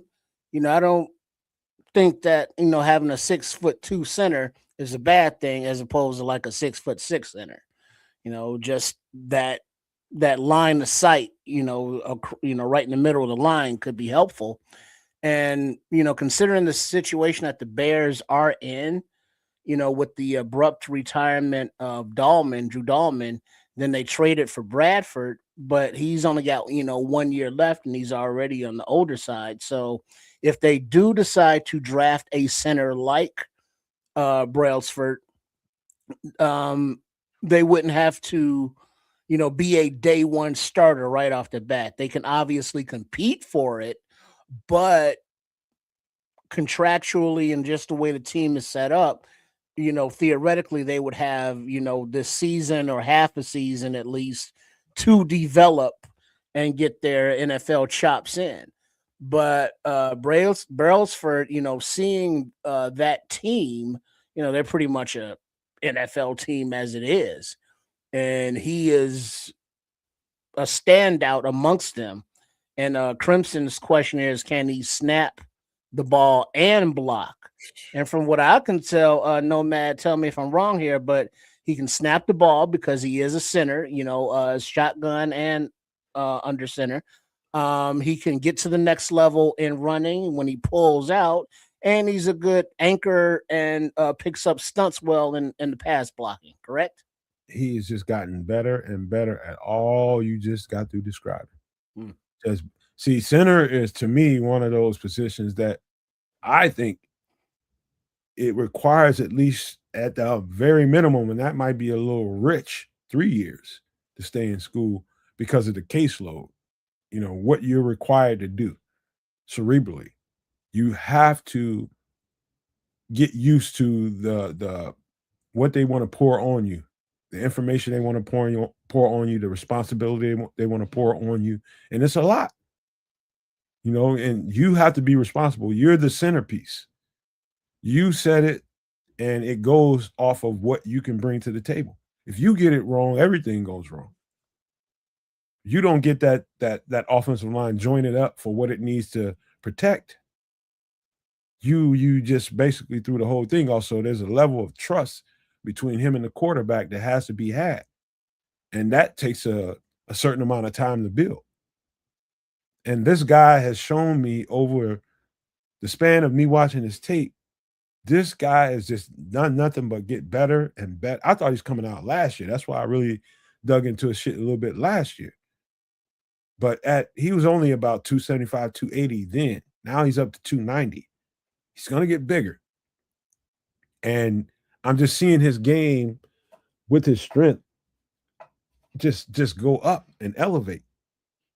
This guy is going to be a central piece to somebody's team, and somebody's running game and somebody's offensive line is going to stay jointed up and connected because Parker Brailsford is there and he's had the experience that he's had in college playing against the elite competition in the country. Say that again, because he's played against the most elite competition in the country makes him overly qualified to take a starting role pretty quickly in the NFL. Whether he starts it's a little long projection, but a player like Brailsford, if he can come in and take half a season to get up to speed, now you're putting the team in a advantageous position for,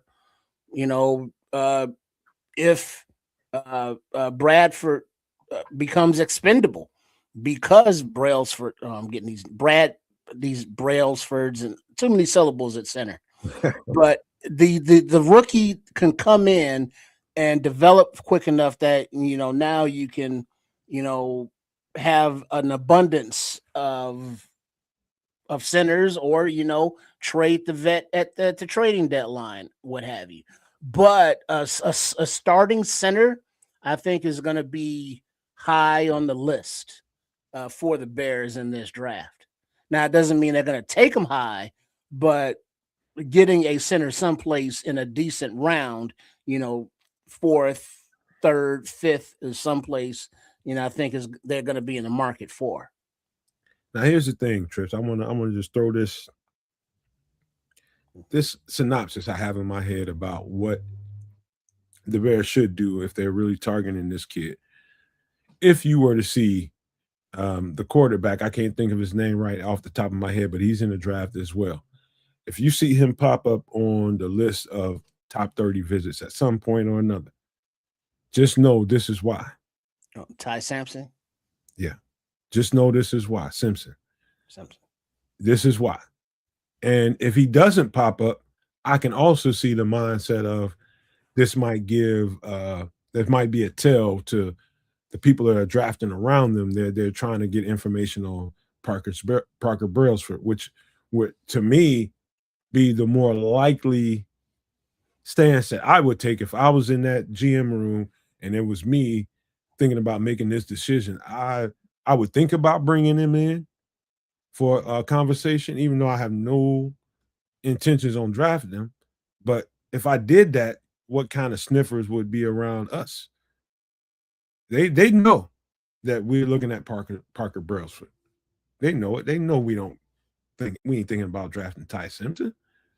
And so that's the conundrum. That's the kind of deal you have going on, man. You gotta think through this stuff in other people's shoes, right? And not think about solely what you have in mind. So keep the sniffers away from your building and what your draft plans are. Act like you paying no attention to them and then draft them. So Trip, you said to me when old boy retired, hey, bone up. This is the text Trips told me. He just gave me straight up directives. He's like, bone up on centers because Drew Dahlman just retired. I was like, okay. Wasn't there yet, but yeah. So recently you've seen more centers pop up on the screen. That's because I had to dig in a little bit. Because that is, a new position of need, if you will. Not immediate need, but a need. I think it can go two ways, Trip. Bradbury could kind of perform and do exactly what they think he can do, and that could kind of force the Bears' hand. Say, you know what, we need to get this guy. Let's get him extended for another 2 or 3 years. And then a Parker Brailsford is not even necessary. He's going to just sit on the scrap heap for a little while.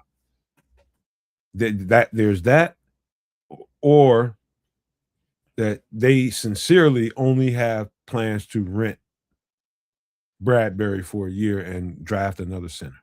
It's one of the two things they have in mind. And we'll find out. But if Brailsford or any other of the center, catches the attention of Ben Johnson and Ryan Poles, and it's like, hey, this could be our guy for the next 10 years, as the expression goes. I don't think they pass him up. It could. I think they're gonna really stay true to who they think are the top guys on their draft boards, according to where they see them fitting in this particular roster, and they're gonna stick to that. If say Parker Brailsford is somewhere in, let's just say they didn't have a run on centers anywhere between the second, third, maybe even fourth round. See him going somewhere around there, 5, late fourth, early fifth, somewhere around there. There's going to be whenever there's a run on particular position groups, it jumbles a whole bunch of people's draft boards because they have intentions on getting some certain guys here or there. And I can see that happening with a player this talented. Yeah, that's the interesting part about the actual live draft, as opposed to the mocks and the positions and the projected areas where these prospects will go, because you get to the real life event and you got teams on the clock, and someplace late second round, early third round, Parker Brailsford name is called, and it's like, that's kind of early, isn't it? But not for that team, because according to the boards, everybody's different. So the projections are one thing, but once teams are actually start taking players, who knows where the hell they're gonna go. All I know is he's turned himself into an elite center at the highest level that you can turn yourself into an elite center, and it's going to translate well in the NFL. His body's getting bigger, his body's getting stronger, he's getting better at the assignment, and there's nothing but up for this cat. All the way up. He's the most physically athletic, agile, and you can question whether he's the brightest one there. I don't know, but I know this: that quarterback loves him. Loves him. They'll be brothers for the rest of their lives because of who he is, man. And he's that guy's task is also to be a good relationship builder. Believe it or not, that center, I've seen centers, and when I was in school, be the guy that kept everything together in the entire offensive room. First of all, you don't want to fight his ass. You don't want to fight him. He's used to dirty, down low, getting down. I mean, you don't want to fight him. You're gonna respect him because he's intelligent, and he's also a brawler. Dangerous person. I'm just telling you right now. Dangerous individual. Yeah, I fight anybody on the offensive line when I was in school. But the center, no. He's used to everybody disrespecting him and him not being really paid attention to. He'll whoop your ass. And he makes his living in the middle of the trenches, play in, play out. Mm-hmm. I mean, that's not a position for the faint of heart. A lot of guys are bigger than him. He don't care. He tougher than them all. I'm telling you, center is a dope ass dude, man. He's wise, and he can be physically imposing if you DB or somebody like me that decide you want to slap him in the face or something. But That's a story for a whole other conversation. All right, man. We're gonna get up out of here, man. That's it for the Bears conversation, man. Um, I tell you what's been going on in the world, Triple R, is at the very least troubling. For me, it's a little alarming because I'm not worried about myself particularly or my household in particular. We do a good job of maintaining and making sure we're prepared for any assignment out there. Whatever the world throws at you, we've done a good job of making sure that we've set the situation up so that we can strive, at least. I worry more about everybody else that doesn't subscribe to my lifestyle. I don't know about you, but you seem to me to be somebody every time I turn around, you will pull a pipe wrench out of your behind to let me know that you've been thinking about it. And I appreciate and respect that, love that about you, man, because it tells me that you can see past your nose, man. Phrasing, but yeah, yeah.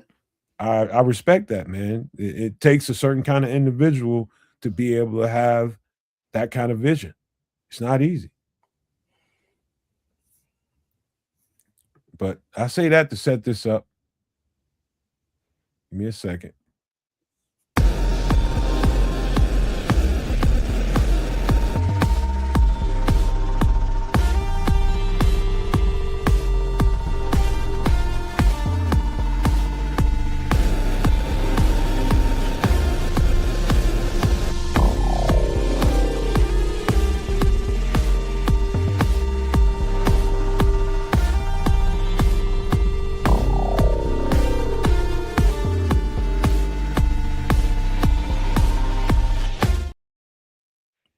And Trips, I didn't realize how this picture looks a little bit foggy to me. I don't know about you, but it's not the best of clarity when I'm looking at the smaller items on this picture. Mm-hmm. But I think we needed to go backwards a little bit to go over some of the things that people need to do, like for instance, people that live in apartments and live in a place that they can't really settle down in if things start going left, things that you're going to need to move around in the world. And there's a lot of items on the screen. And if you want to, we can go through what we see here. Yeah. I can't make it all out, but it's a bug out kit. A big bag with uh tools and equipment in for life saving situations or those things. And some of the things I can see offhand: pair of bolt cutters, uh, a mask, a full face breathing mask. You got what is that? A pot down there for cooking, making soup, stews, sterilizing water. Looks like what is that? A water filter down there in Mhm. case you gotta clean water on the go. Some WD-40, a good lubricant. A lot of many uses. A lot of many. Looks like some rope there, all folded up and over. A little shovel, extra pair of hiking boots, nice and dry. You want to keep those, and change of clothes like a pair of jeans, a hoodie, sweatshirt, underwear, and clean socks. As well as your extra shoes. You want to kind of zip lock those or vacuum seal those, and then put them in your bag. Then there's like a little kit over there. Looks like some paracord, uh, maybe some razors and stuff. Then that's all I can really make out. Maybe a little flashlight up there. What am I missing there, Nomad? Not really much at all. I think there's a little fishing line up at the top center, right above the bag. I think Oh that's yeah, a, and the yellow. Okay, there you go. yeah, I think that's fishing line. I'm not sure, but I think that's a smart thing to do is keep you some fishing line. The boots very underrated, man. Keeping a fresh pair of dry some footwear because your feet. can be the doom of you if you don't take care of them in a situation like this. You could be in a soggy, moist atmosphere for a couple of days, and not having something fresh to put on your feet and dry to put on your feet can be the difference in whether you get through this or not. If you got to move around, and that extra pair of shoes, extra pair, a few pairs of socks, dry socks could be the difference between you getting from point A to point B. Blisters and not. Mm-hmm. This And, is and walking is no bueno when you get blisters. yeah. You got some foot rub going on because now you got a serious hitch in your giddy up. And instead of clearing the safety of a few miles, now you got walking issues.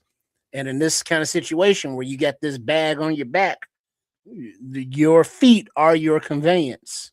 So just think of, you got to have enough tire pressure in your wheels to keep them rolling, where you got to keep your feet dry. And it's just not something you think about, in an emergency situation, because you're running, you're moving, and you splash through a couple puddles, and now you're all wet, but there's no place for you to really stop and get dry. So you're gonna need the spare, equipment, spare parts, spare clothing, if you will. You're right. You're right about that. Just you got to think about everything, and you see all kinds of random things on this image right here, and I don't think one of them is more important than the other. Um, I will say that the water filter is probably the epitome of everything on here, because you can do without food for a little bit, but water, it ain't gonna take long before you can't do shit. It ain't gonna take long. Tell you Yeah, that. that's what I filtered on there, and you can also boil it there. Yeah, because it's not as easy to carry water with you. Water weighs what, 9 pound. Wait, was it 1 gallon weighs 9 pounds? And so that's a lot of weight sloshing around. So you're gonna have to be able to drink on the go. Hence the pot, and there's obviously some kind of fire starter in here. To help purify the things. But it was something else that you mentioned. Oh yeah. Another tip that I found or heard someplace: if you are in a situation that your socks do get wet, but you don't have a spare pair, take the socks off. Don't keep wearing them because you're gonna wear your blisters in. Put the socks under your clothing and next to your body, and your body heat will dry them out. And so you got to walk barefoot for a little bit within the socks. I'm sorry, within the shoes, no socks. But then when you put them back on, at least they will be dry. So just a little tip that I heard someplace, and I'm passing along. Good feet, good travel. Good feet, good travel is what I was told. You keep your feet taken care of, you can move. You can continue to move. But if you don't have what you need to facilitate that, then you're going to be stuck in a place, and that place might be limited. And that keeps your survival rate a little bit lower than it should, or a lot lower than it should be. Because if that place ain't bountiful, you're gonna have a hard time. You might be able to get away with it because maybe what's in the area can take care of you. But if you cannot move because your feet are kind of messed up and you need time to heal them, dog, that's you're really taking yourself out of the game. Why we're doing this is because um the situation in the world is really, really getting tedious, man. And we don't talk about it a lot on this show because we want to avoid politics as much as possible because it drives people away. But the truth is, if we're talking about direct nuclear fire from different countries, that's gonna reshape everything that you see to life as being normal. And if that happens, guess what? Regional transformation or just little bits of you might have to move around, man. And if you live in an apartment, that movement might have to come quicker than somebody that lives in a home somewhere. Not to say that someone that lives in a home is better off. No, I'm not saying that at all. I'm saying that to be prepared for anything that you might have to deal with, all of these little nuggets of things up here you see on the screen is just things that you stuff into your registry to help. It's not, it's something that you hope you never have to use, but if you do have to use it, it's nice knowing it's around. This is one of those bags that you put together and that you hope you never have to use. So you have it all together, ready to go, and you throw it, in the back of a closet or in the top of the closet, someplace where you know where it is and it's accessible, but it doesn't have to be, front and center because you're not using it every day like that. But putting it together a little bit here, a little bit there, you know, even if you don't have all of these items, whatever you got, just have it, ready to go. And then you can just keep adding to that bag, as time goes on.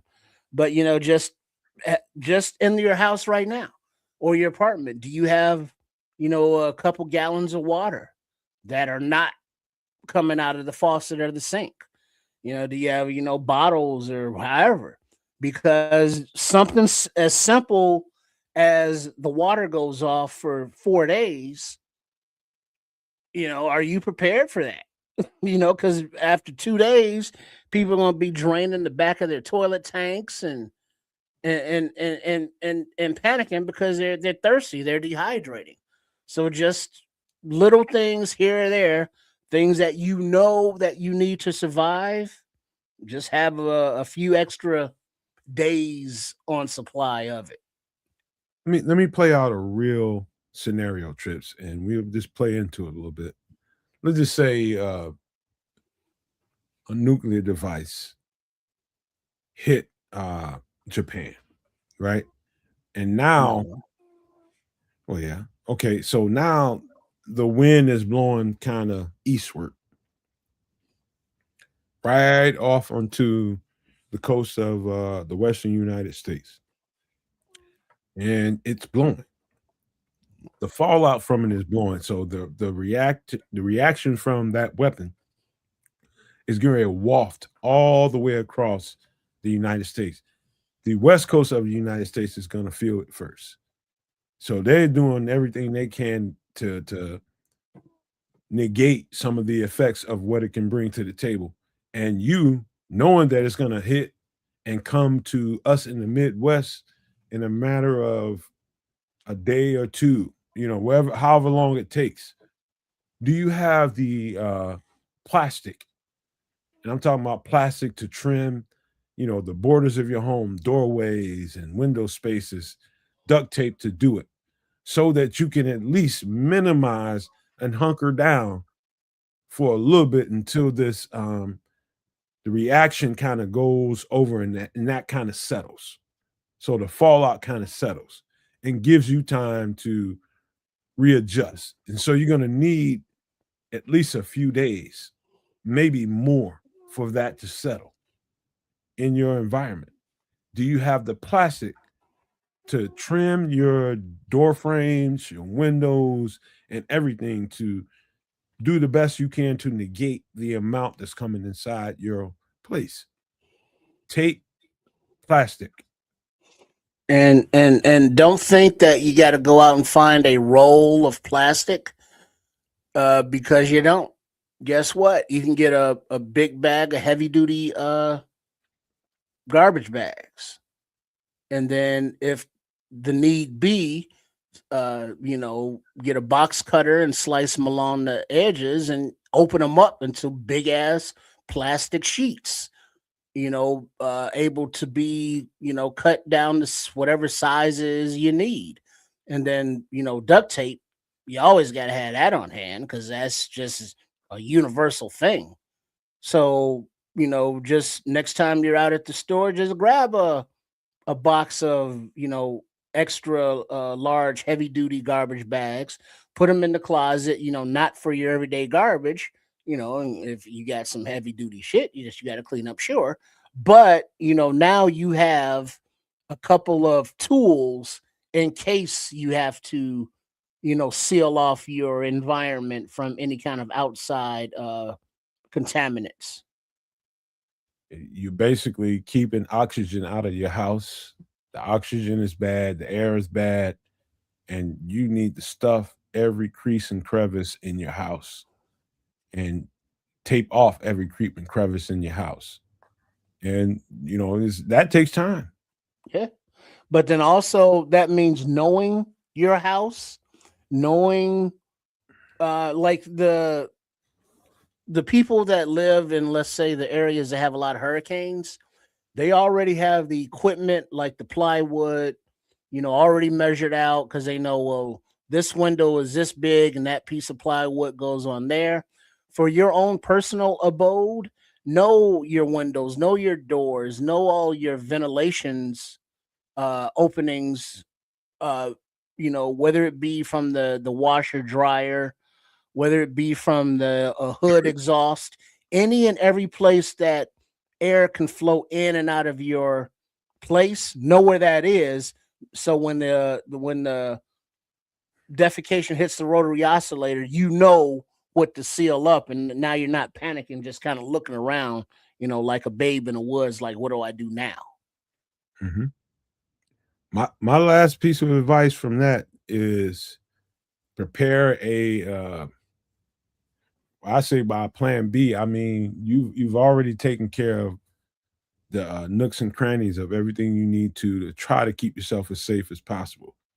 Now you gotta kind of think about who might want to come and, okay, I need help. I'm out here in this shit, and just know that in the event that that happens and people are dealing with fallout outside of your place, that person is reactionary. That person is got material on them and cannot be around you.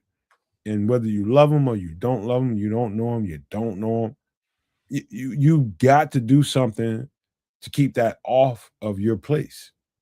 And so this is just Contaminate. a a secondary measure, but figure out something so where you can have access to keep people off of your home. And so pop out little pop out windows if you have to keep them away. Pop out windows to keep people back.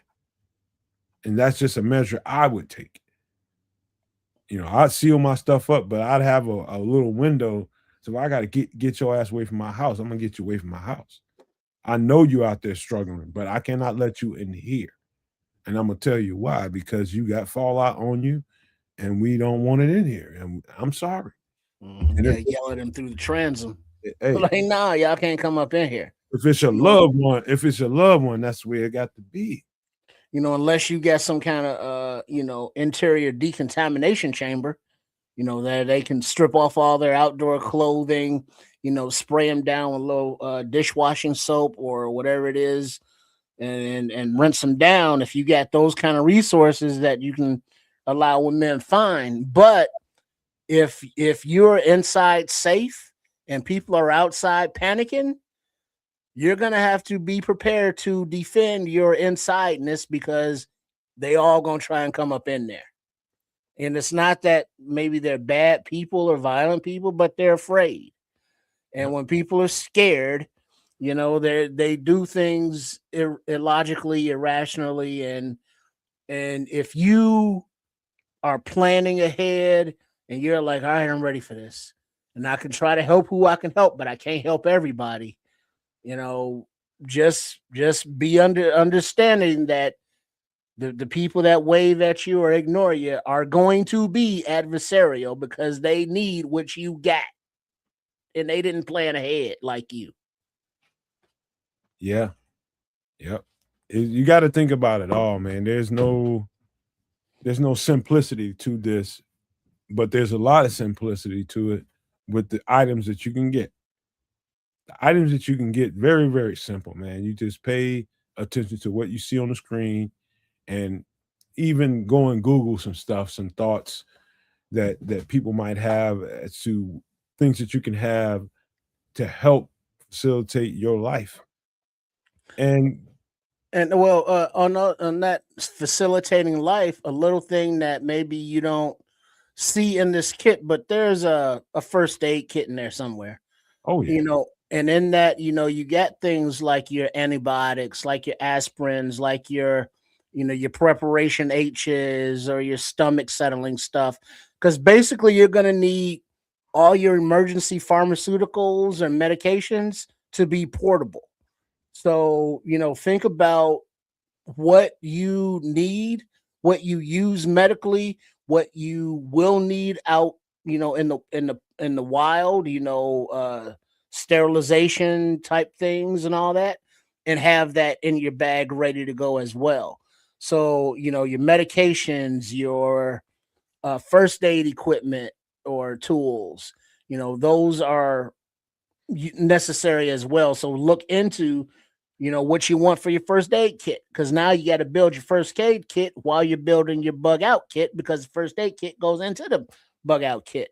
So it's all related, but you can get it one thing at a time, and none of it will go to waste because it's all useful. it's true. So, don't think of it as wasting money. Think of it as an investment into saving your ass one day if necessary. Long-term stability. That's the Hmm. way of saying it. But let's get a little bit more personal, Trip. Now, wait, what is that at the bottom next to the pot between the water filter thing that looks like a roll? Is that duct tape? What is that? That's the old ass duct tape. Okay, see, that's what it looks like when it gets crushed, Yeah. And when it been ain't round no more. But it still works. Don't get it twisted. crushed. It's been waterized. It's been in water. It's been in all kinds of situations, but it's still useful. But that tape will still peel off of there and work. Mhm. It's All got right. still got adhesive to it. Mm-hmm. All right, All we right. can go ahead. This is a little bit more personal. Duck. All I right. mean, go ahead. Three bare minimum must-haves. Zip ties, 120 heavy duty, runs about $5. A pack of 50 lighters runs about $10. Need to make some flame.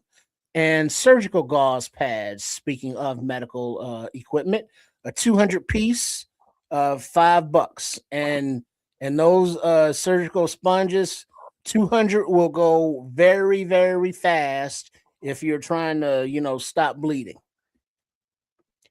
Give me a situ. I'll give you.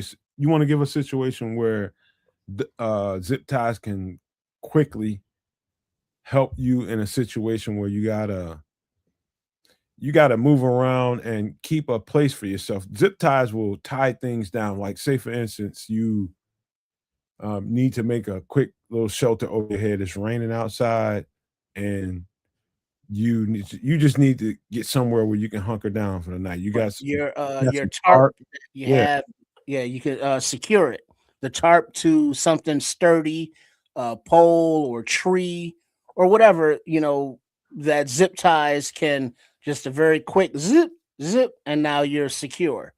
They can be used to, you know not only coverage like that, but secure your you're sleeping. You find a place, but the door doesn't really have a lock. You zip tie that puppy up, and if somebody tries to come in there, they're gonna make enough ruckus that you hear them. They're very useful in so many different aspects.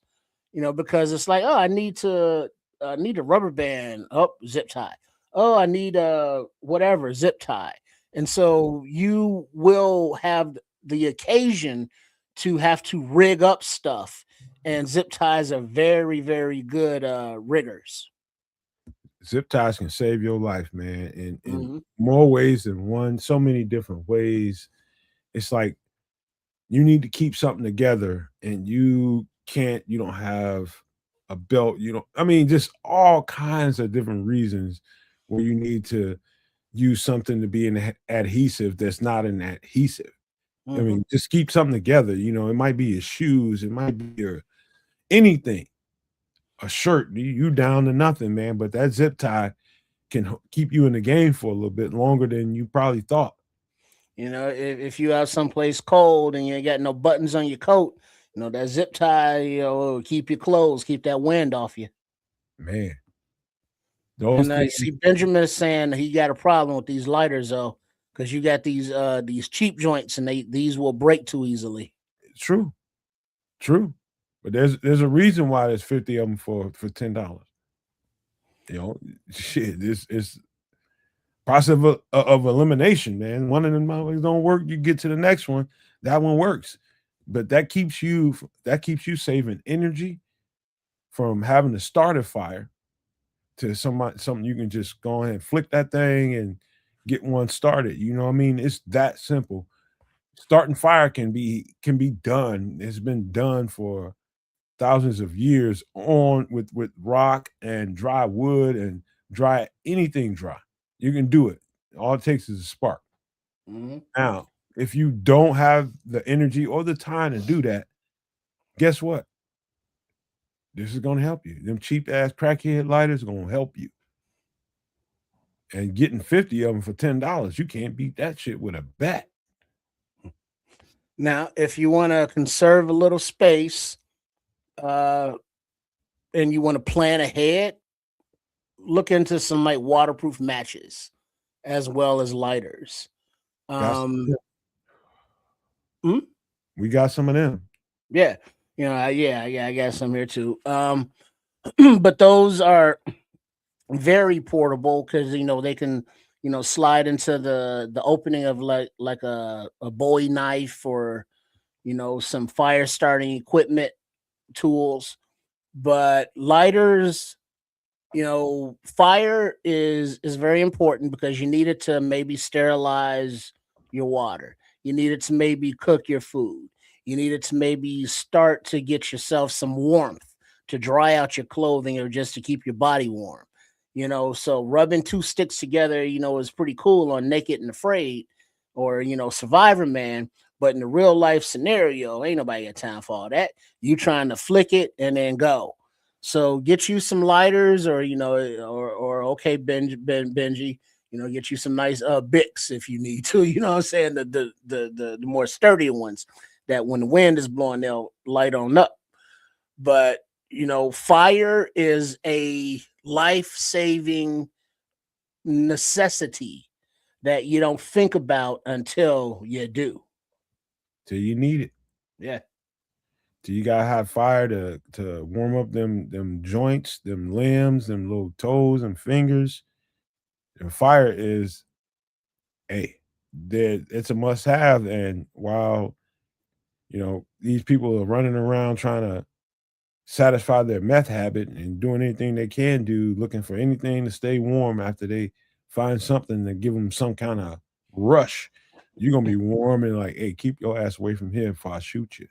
Man, whether it be them or just actual animals, and you need to start a big fire for safety, to keep them away from you. Fire is a necessity in the summer, in the winter, at night, in the daytime. You need to a source. So lighters, get you a 50 pack or, at least a couple of reliable ones or some waterproof matches. You should be all right. Also, just a precautionary measure. Fire is also an attractive something. Smoke is something that draws people. So use that very judiciously. And so you're just trying to get through a moment or two, and you just trying to stay warm, or you just trying to cook something. The smells is going to carry, the smoke is going to carry, and people are going to be attracted to it. They're going to want to see, all right, damn, there's something warm over there. There's a fire. What you got? Yeah, what's going on, man? I need to warm up, or I need something to eat. I need this, I need that. And so you need a whole lot of shit, don't you? Yeah. And so but if you saw the bug out bag when he one of the little shovels was in there, you learn how to make a Dakota fire hole. So you keep the fire under the ground and it minimalizes the smoke, but the If you're making some nice stews or something, that smell will carry that aroma. But you want to be low profile, being able to move quickly, and have everything that you need transportable. That's right. That's right. And the gauze say Trip said enough. You can never have too much gauze. You can never have too much surgical tape.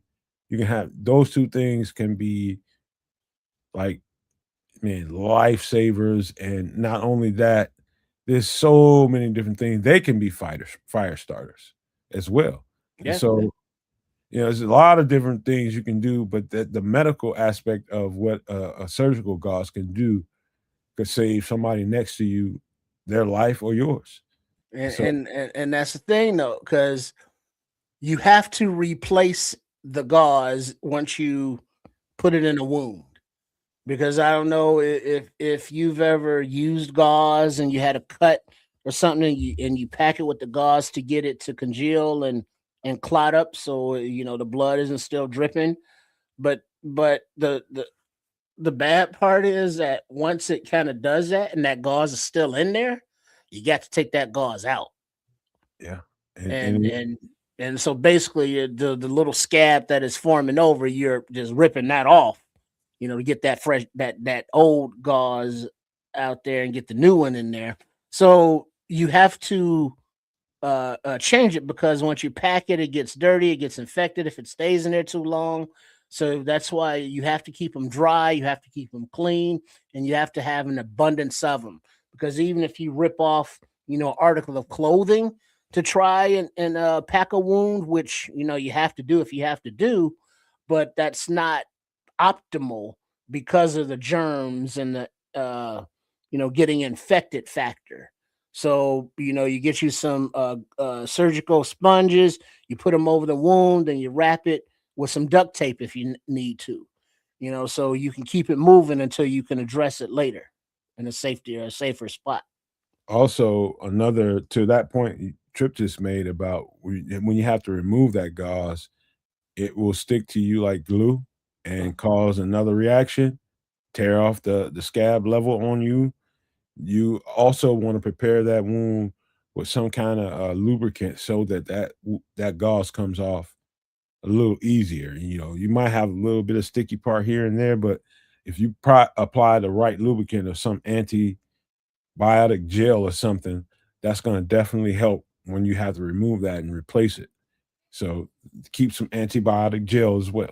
Right, and that lubricant does not include WD-40. So no. Yeah, that's true. Yes, yes, indeed. All right, let's get to the next bare minimums. All right, three bare minimum must-haves: water purification tablets, approximately 200 doses for $32. A solar power bank with 4 USB ports, approximately $42, and headlamps, 2-pack rechargeable, $23. Go ahead. That water purification. We was warning kids a few months ago talking about why don't you drink out of standing water is water. If it's standing water, you get something to drink. No, you don't. No, you don't, sir or ma'am. No, ma'am, no ham. You don't drink standing water. In the event that that's all you have, water purification tablets will be your only saving grace. And those are only going to last for so long. And a water purification tablet only is applicable for so many gallons of water. It's going to be useful for this amount of water, and that's it. You'll be able to drink that water safely without it hurting you. And you move on to the next thing of water, and you got another tablet, but those are going to run out. Mhm. But those are going to save you for quite some time. At the minimum, you're going to get 32 tablets, unless you get some bottle from Indonesia that you only got 16 or 8 to 16 big tablets, and you ordered it off of Temu, and you got screwed. But this is the lowest you want to ever go when it comes to getting those tablets if you need them. If you need to buy that and put that in your in your and I suggested put that in your safety kit. Get 200. Get something that has a 200 count on it. And don't spend no lower than $32 for that because you're gonna get some BS. You don't want to skimp on it. That's right.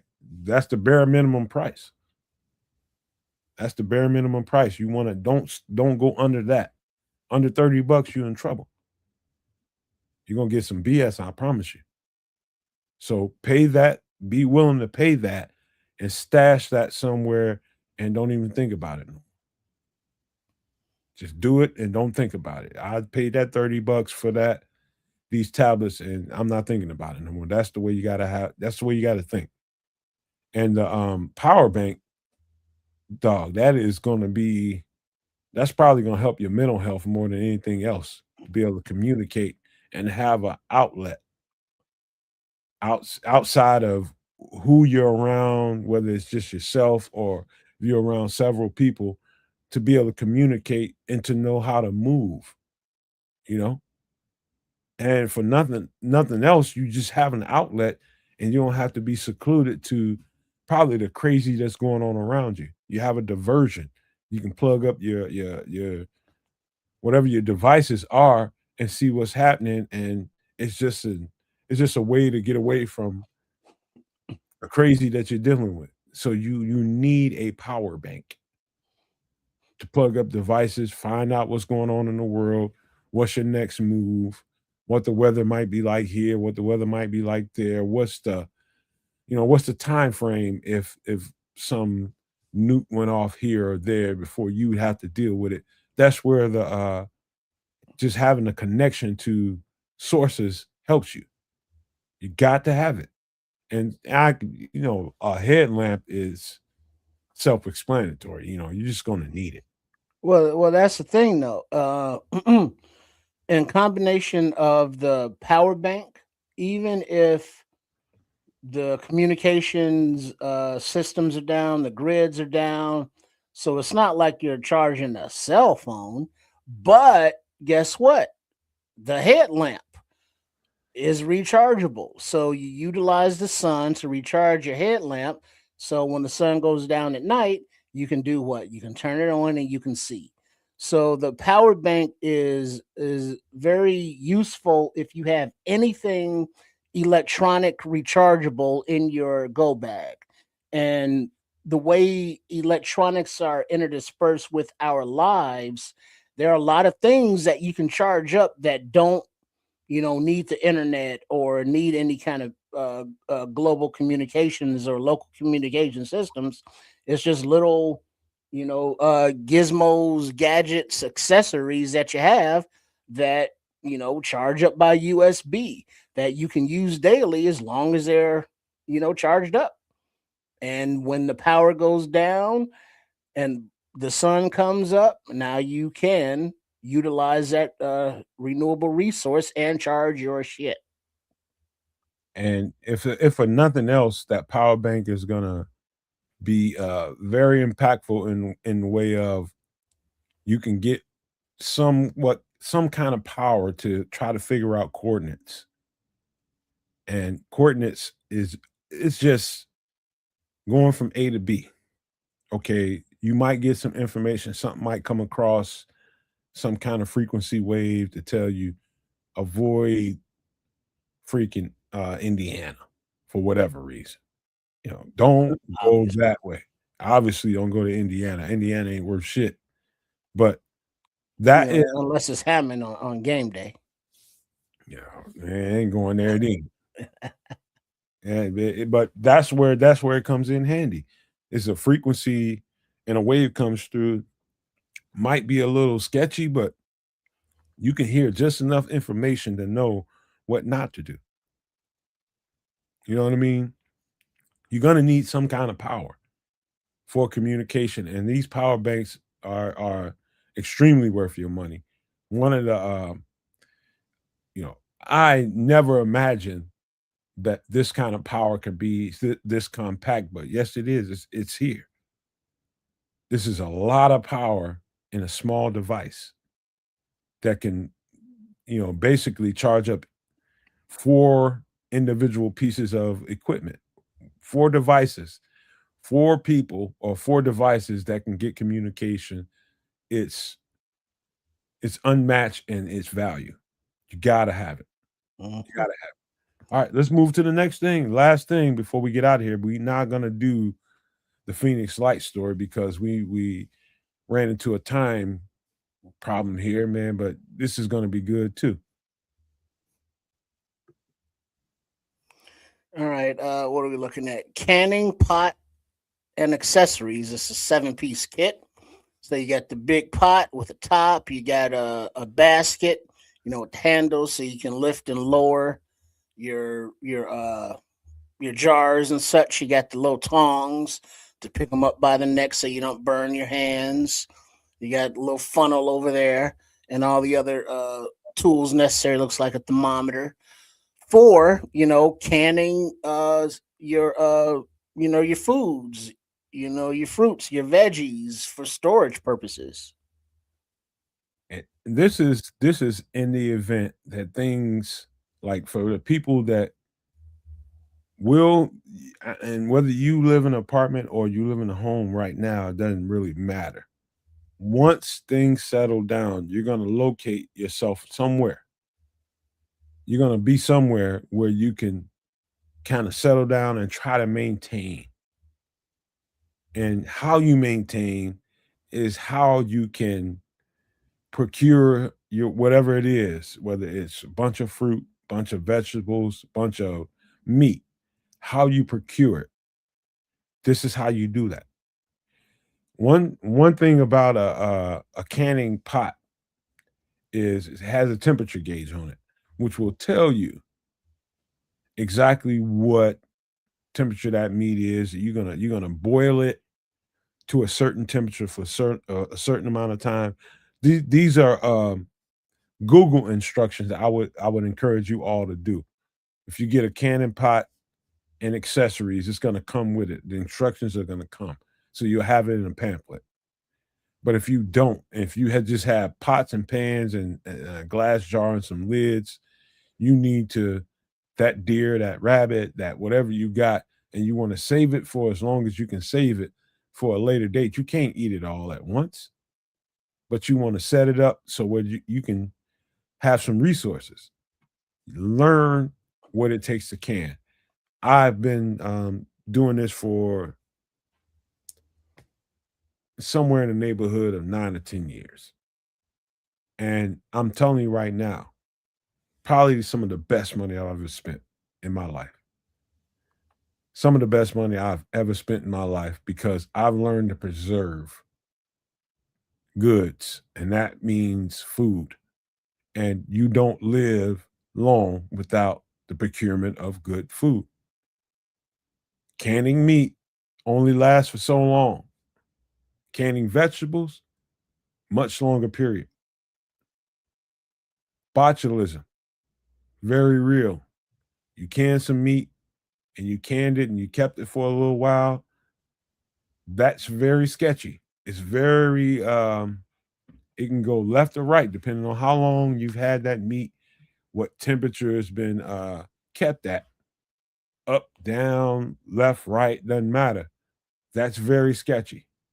And unless you are in a place that maintain a proper temperature to keep that meat at a certain degree, don't eat it at all. I don't care if it smells good, just don't eat it. Now, you just got some canned meat from somebody that just did it 24, 48 hours a week ago, and you can tell they kept it in a cool, dry place. Take that meat and keep going. They gave it to you, you keep going. But if that thing hasn't been in a temperature regulated environment, don't freaking eat that meat. You're gonna have to eat fresh meat whenever you can get it, whether it's out of the water or whether it's something you catch, trap, shot, whatever you did. Don't trust canned meat unless you know exactly how it's been taken care of. Period. It'll hurt you or unalive you.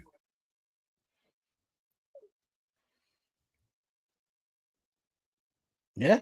So you gotta prepare it to keep as long as possible healthy wise, because it doesn't take much. That thing, that pot has a thermometer on there for a reason, which means you have to make it reach a certain temperature for a certain amount of time.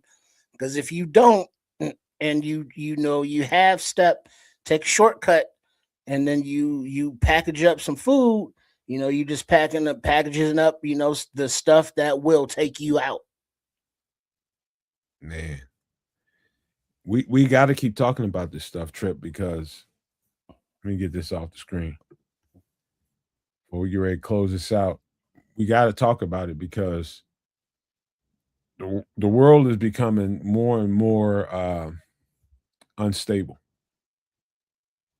and less regular to what we've known and grew up and understood.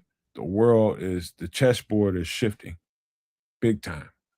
And who we are and how we get to the next point might totally depend on you and your ability to resist, the stuff that's going on around you, and the what you have could change everything.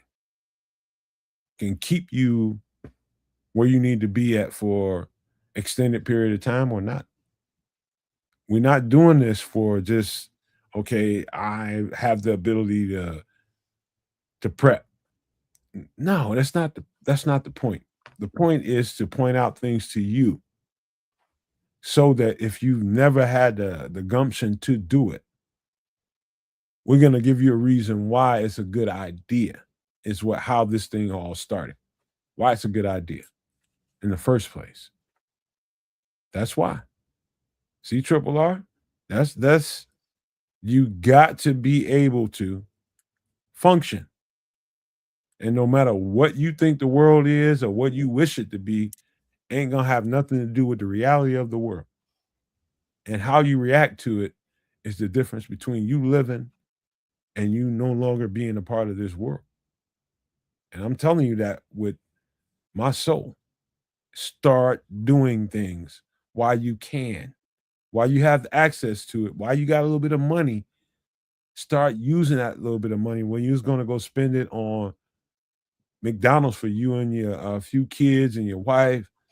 Take that 60, $70 and go do some of the things that we had here. Grab some stuff.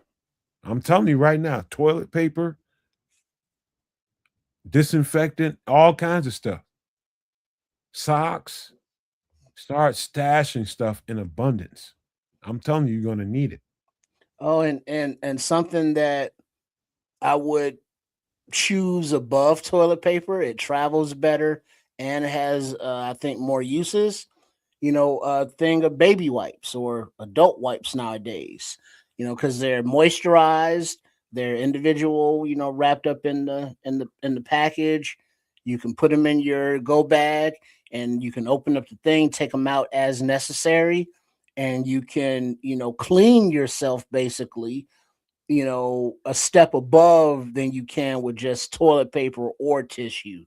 So, having that moisture in those little cloths can be very key to, cleaning your hands, your face, aside from just your boom boom. True. True. That yeah, man. I don't know how I live without. I don't know how people live without baby wipes, but kids ain't here, so I can't pick on him. Uh, but also, man, learn some skill sets, man, and do it vicariously through the internet if you need to. If you know people that can help, so that you can learn a few things, learn some skill sets, get up on how to do this or how to do that, how to fix this, how to fix that. Pick up some extra knowledge. Learn how to do as much as you can learn how to do without, over stressing yourself, man. Learn some stuff while you can, and the information is so easily gotten to. Cut down on, the amount of Bears podcasts you watch and start looking at some instructions on how to do this or how to do that. You know, how to treat a wound, how to, if you don't know how to change a tire, learn how to change it. What to do to keep your engine functioning in your car, changing the oil, changing the transmission fluid, all that kind of stuff. Learn those little skill sets. Hey, I Learn. got a question, Nomad. Okay. Do you know how to siphon gas out of a car's tank? Yeah. Do you think most people do? No. Do you think that would be a useful skill to know? Very. Go ahead and get into it because that's very I would say this trip. That's more likely than not that most people would need to know how to do that. That's more likely than not. You're gonna because it won't be a lot of petrol around, you got to find the petrol where you can find it. How to extract it is do you know what to do? Hmm. So I mean that's just I just bring that up, just to think about, because what Nomad is describing, many of us have not been in that position to have to live or even think about. So it's like, fuel or kerosene or gas, if we actually need that resource and there are no gas stations, where do we get it? Well, you see all these vehicles out there on the side of the road. Are they all empty? Probably not, but you gotta, go on that scavenger hunt to find out. So that means you need to have that tube and know how to, suck a golf ball through a garden hitch for at least a little bit, and then spit it out, when it's all gushy. And then you have to have something to put it in and transport it. So that means a little gas can, 3 to 5 gallons or so. So these are tools that we want to help to get you to wrap your mind around, thinking about, how can I utilize these things in these situations? Not necessarily, in an everyday environment, but if something was to happen, how would you survive? And it sometimes can be depressing, or you don't want to think about that. You want to have happy, shiny thoughts. But keeping it real, you plan for the worst. I'm sorry, check that. You prepare for the worst while planning for the best.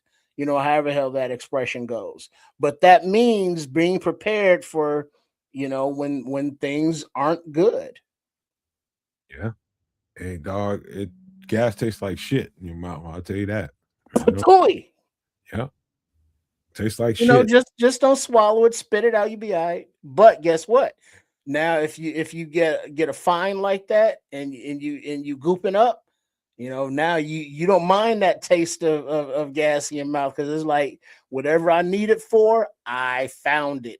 And you return to your base camp, the hero with the fuel. Don't smoke nothing, and don't, be lighting nothing in the mouth, but you will be all right. Hey dog, you just returned me to a part of my childhood. I thought I blinked out.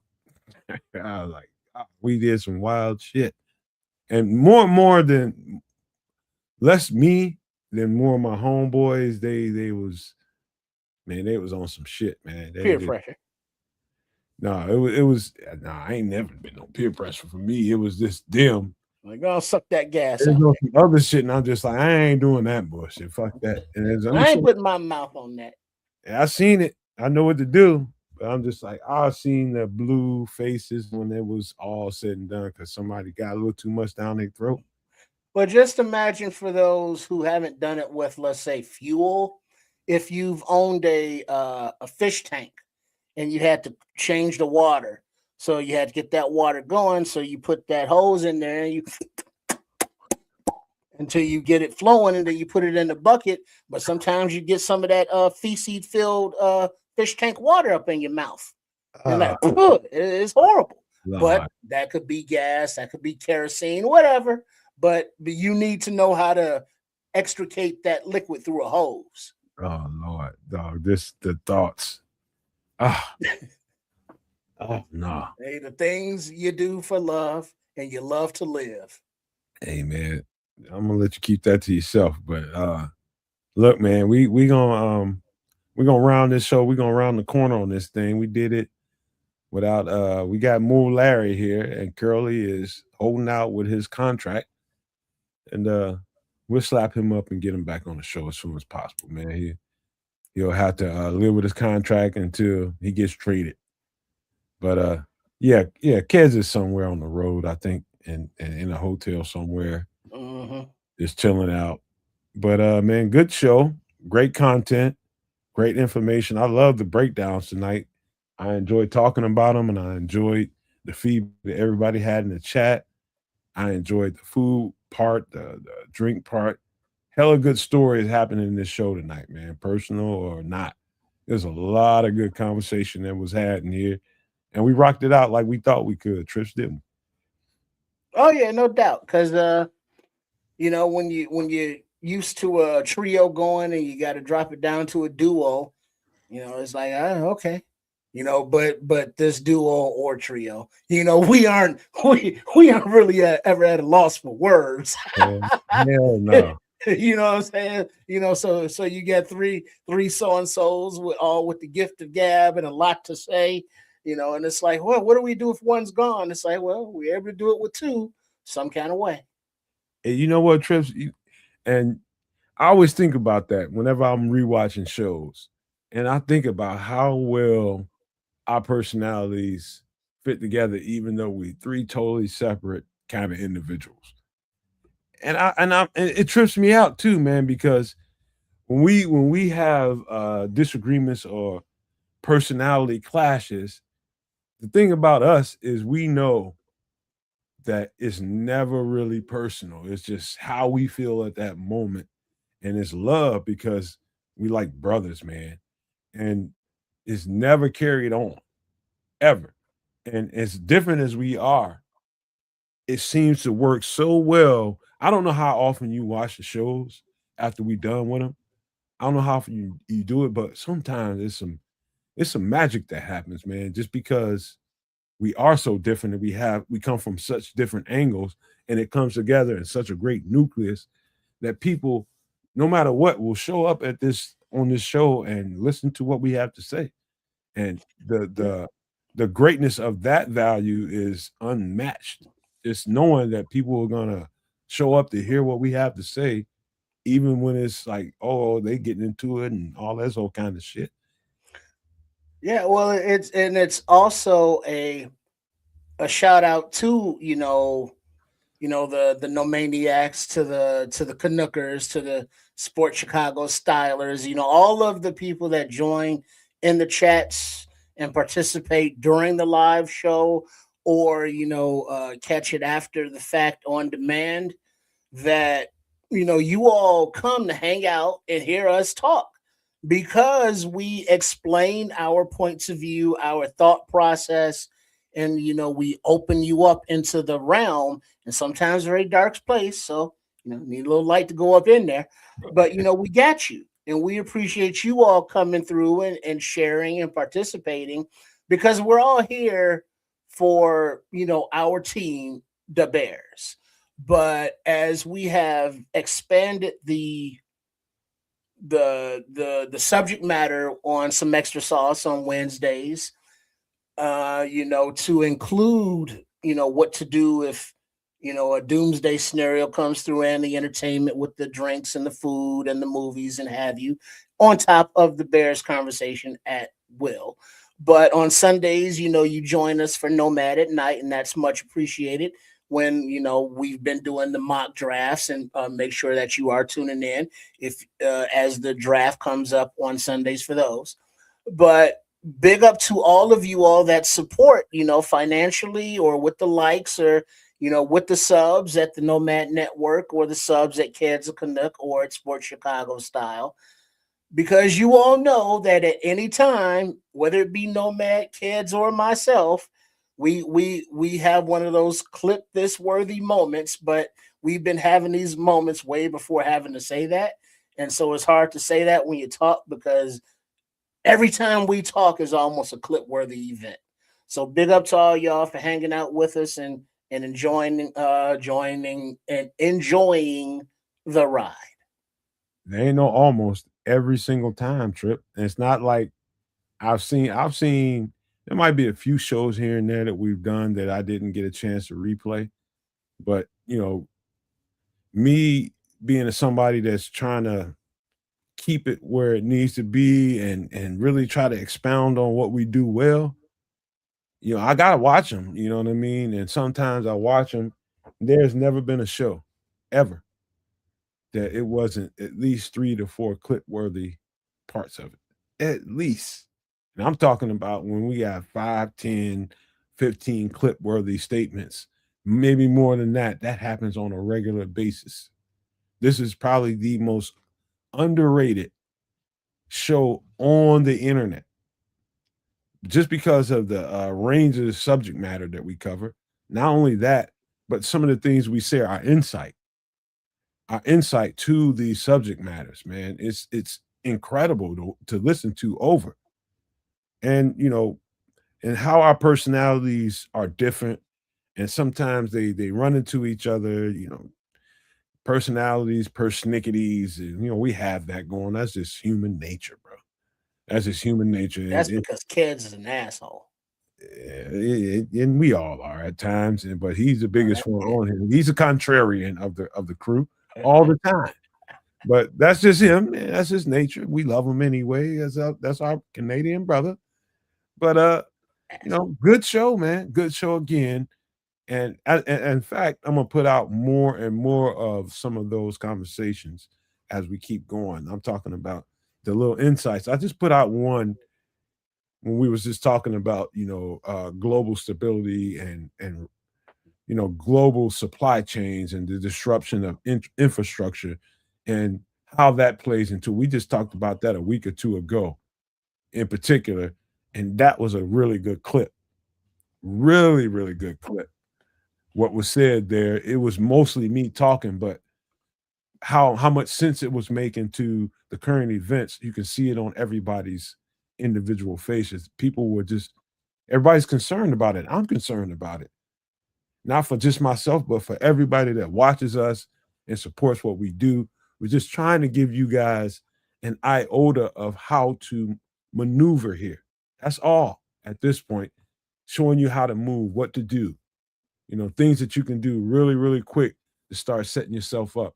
And that part I really, really enjoy, man, just to help people. That's my nature, man. To help people that haven't gone down that road. Right on. All right. I'll tell you what, man. Let's give some last present pleasantries before we get up out of here, man. Call it a night, man. It's been a good one. Yeah, shout out to everybody that participated in the chat. Shout out to everybody who listens live and does not participate in the chat. You just like to lurk, you like to watch, you like to listen. Yep. Hey, do you? I'm not gonna yuck nobody's yum, but do make sure that you do like the broadcast on all three of the networks, the Nomad Network, Sports Chicago Style, Triple R SES, and at Keds a Canuck. Even though he's an asshole, he's a cool asshole. He's our asshole. He's our kids. So make sure you are subscribed to all three channels, and we are that much closer to the draft. So Sunday night on some extra sauce. Be prepared to be the mock GM if you want to. So you hit us up, come on in, and you make the call and see if you can handle the hot seat. So shout out to everybody. Thanks for listening, and look forward to seeing you Sunday. And as always, FGB. Amen to that, Trips. Thank you for being here. This is the first time we ever rocked out some extra sauce together, just me and you. It actually was fun, man. It was just like the stuff we didn't get to the Phoenix Light store. We will get to that. And only reason why we're cutting it short is because time frame and money, for the most part, is because it's going to cost money if we go past 5 hours. And we go past 5 hours, StreamYard ain't gonna be able to give me free clips. And I'm gonna have to pay money to get clips, and that's just the way it is. And we got to get out of here at that before that 5 hour mark. It's the only reason, man, because I would love to talk about some movies and talk about some Phoenix Lights, but the thing about producing the show, you got to feel it. Me and Kez and Trips ran into a little bit of but it has a little bit about that a couple of weeks ago because it went on too long and we probably should have cut out some stuff. And I didn't read the room as well as I should have. And so that's one of the, you take them on the chin as a producer kind of things that has to happen in order to learn each other. But I just love these two guys, man. And I don't say that facetiously and I don't say it enough, man. I just appreciate these guys, man, because we got something going on. They know it. People just lurk and watch this show, whether it be live or on replay. They love the shorts, they love the information, the football content, and all the other stuff that we do on this channel and on Sports Chicago Style. And whenever Kez does his stuff, they love it.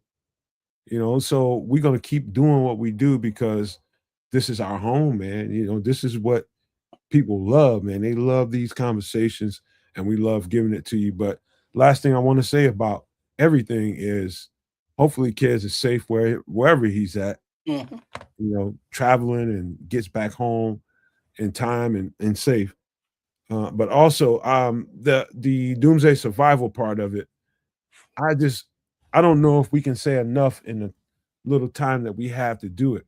I need you all to not only pay attention to the details that we're giving you during that segment, take heed to it, take action, man.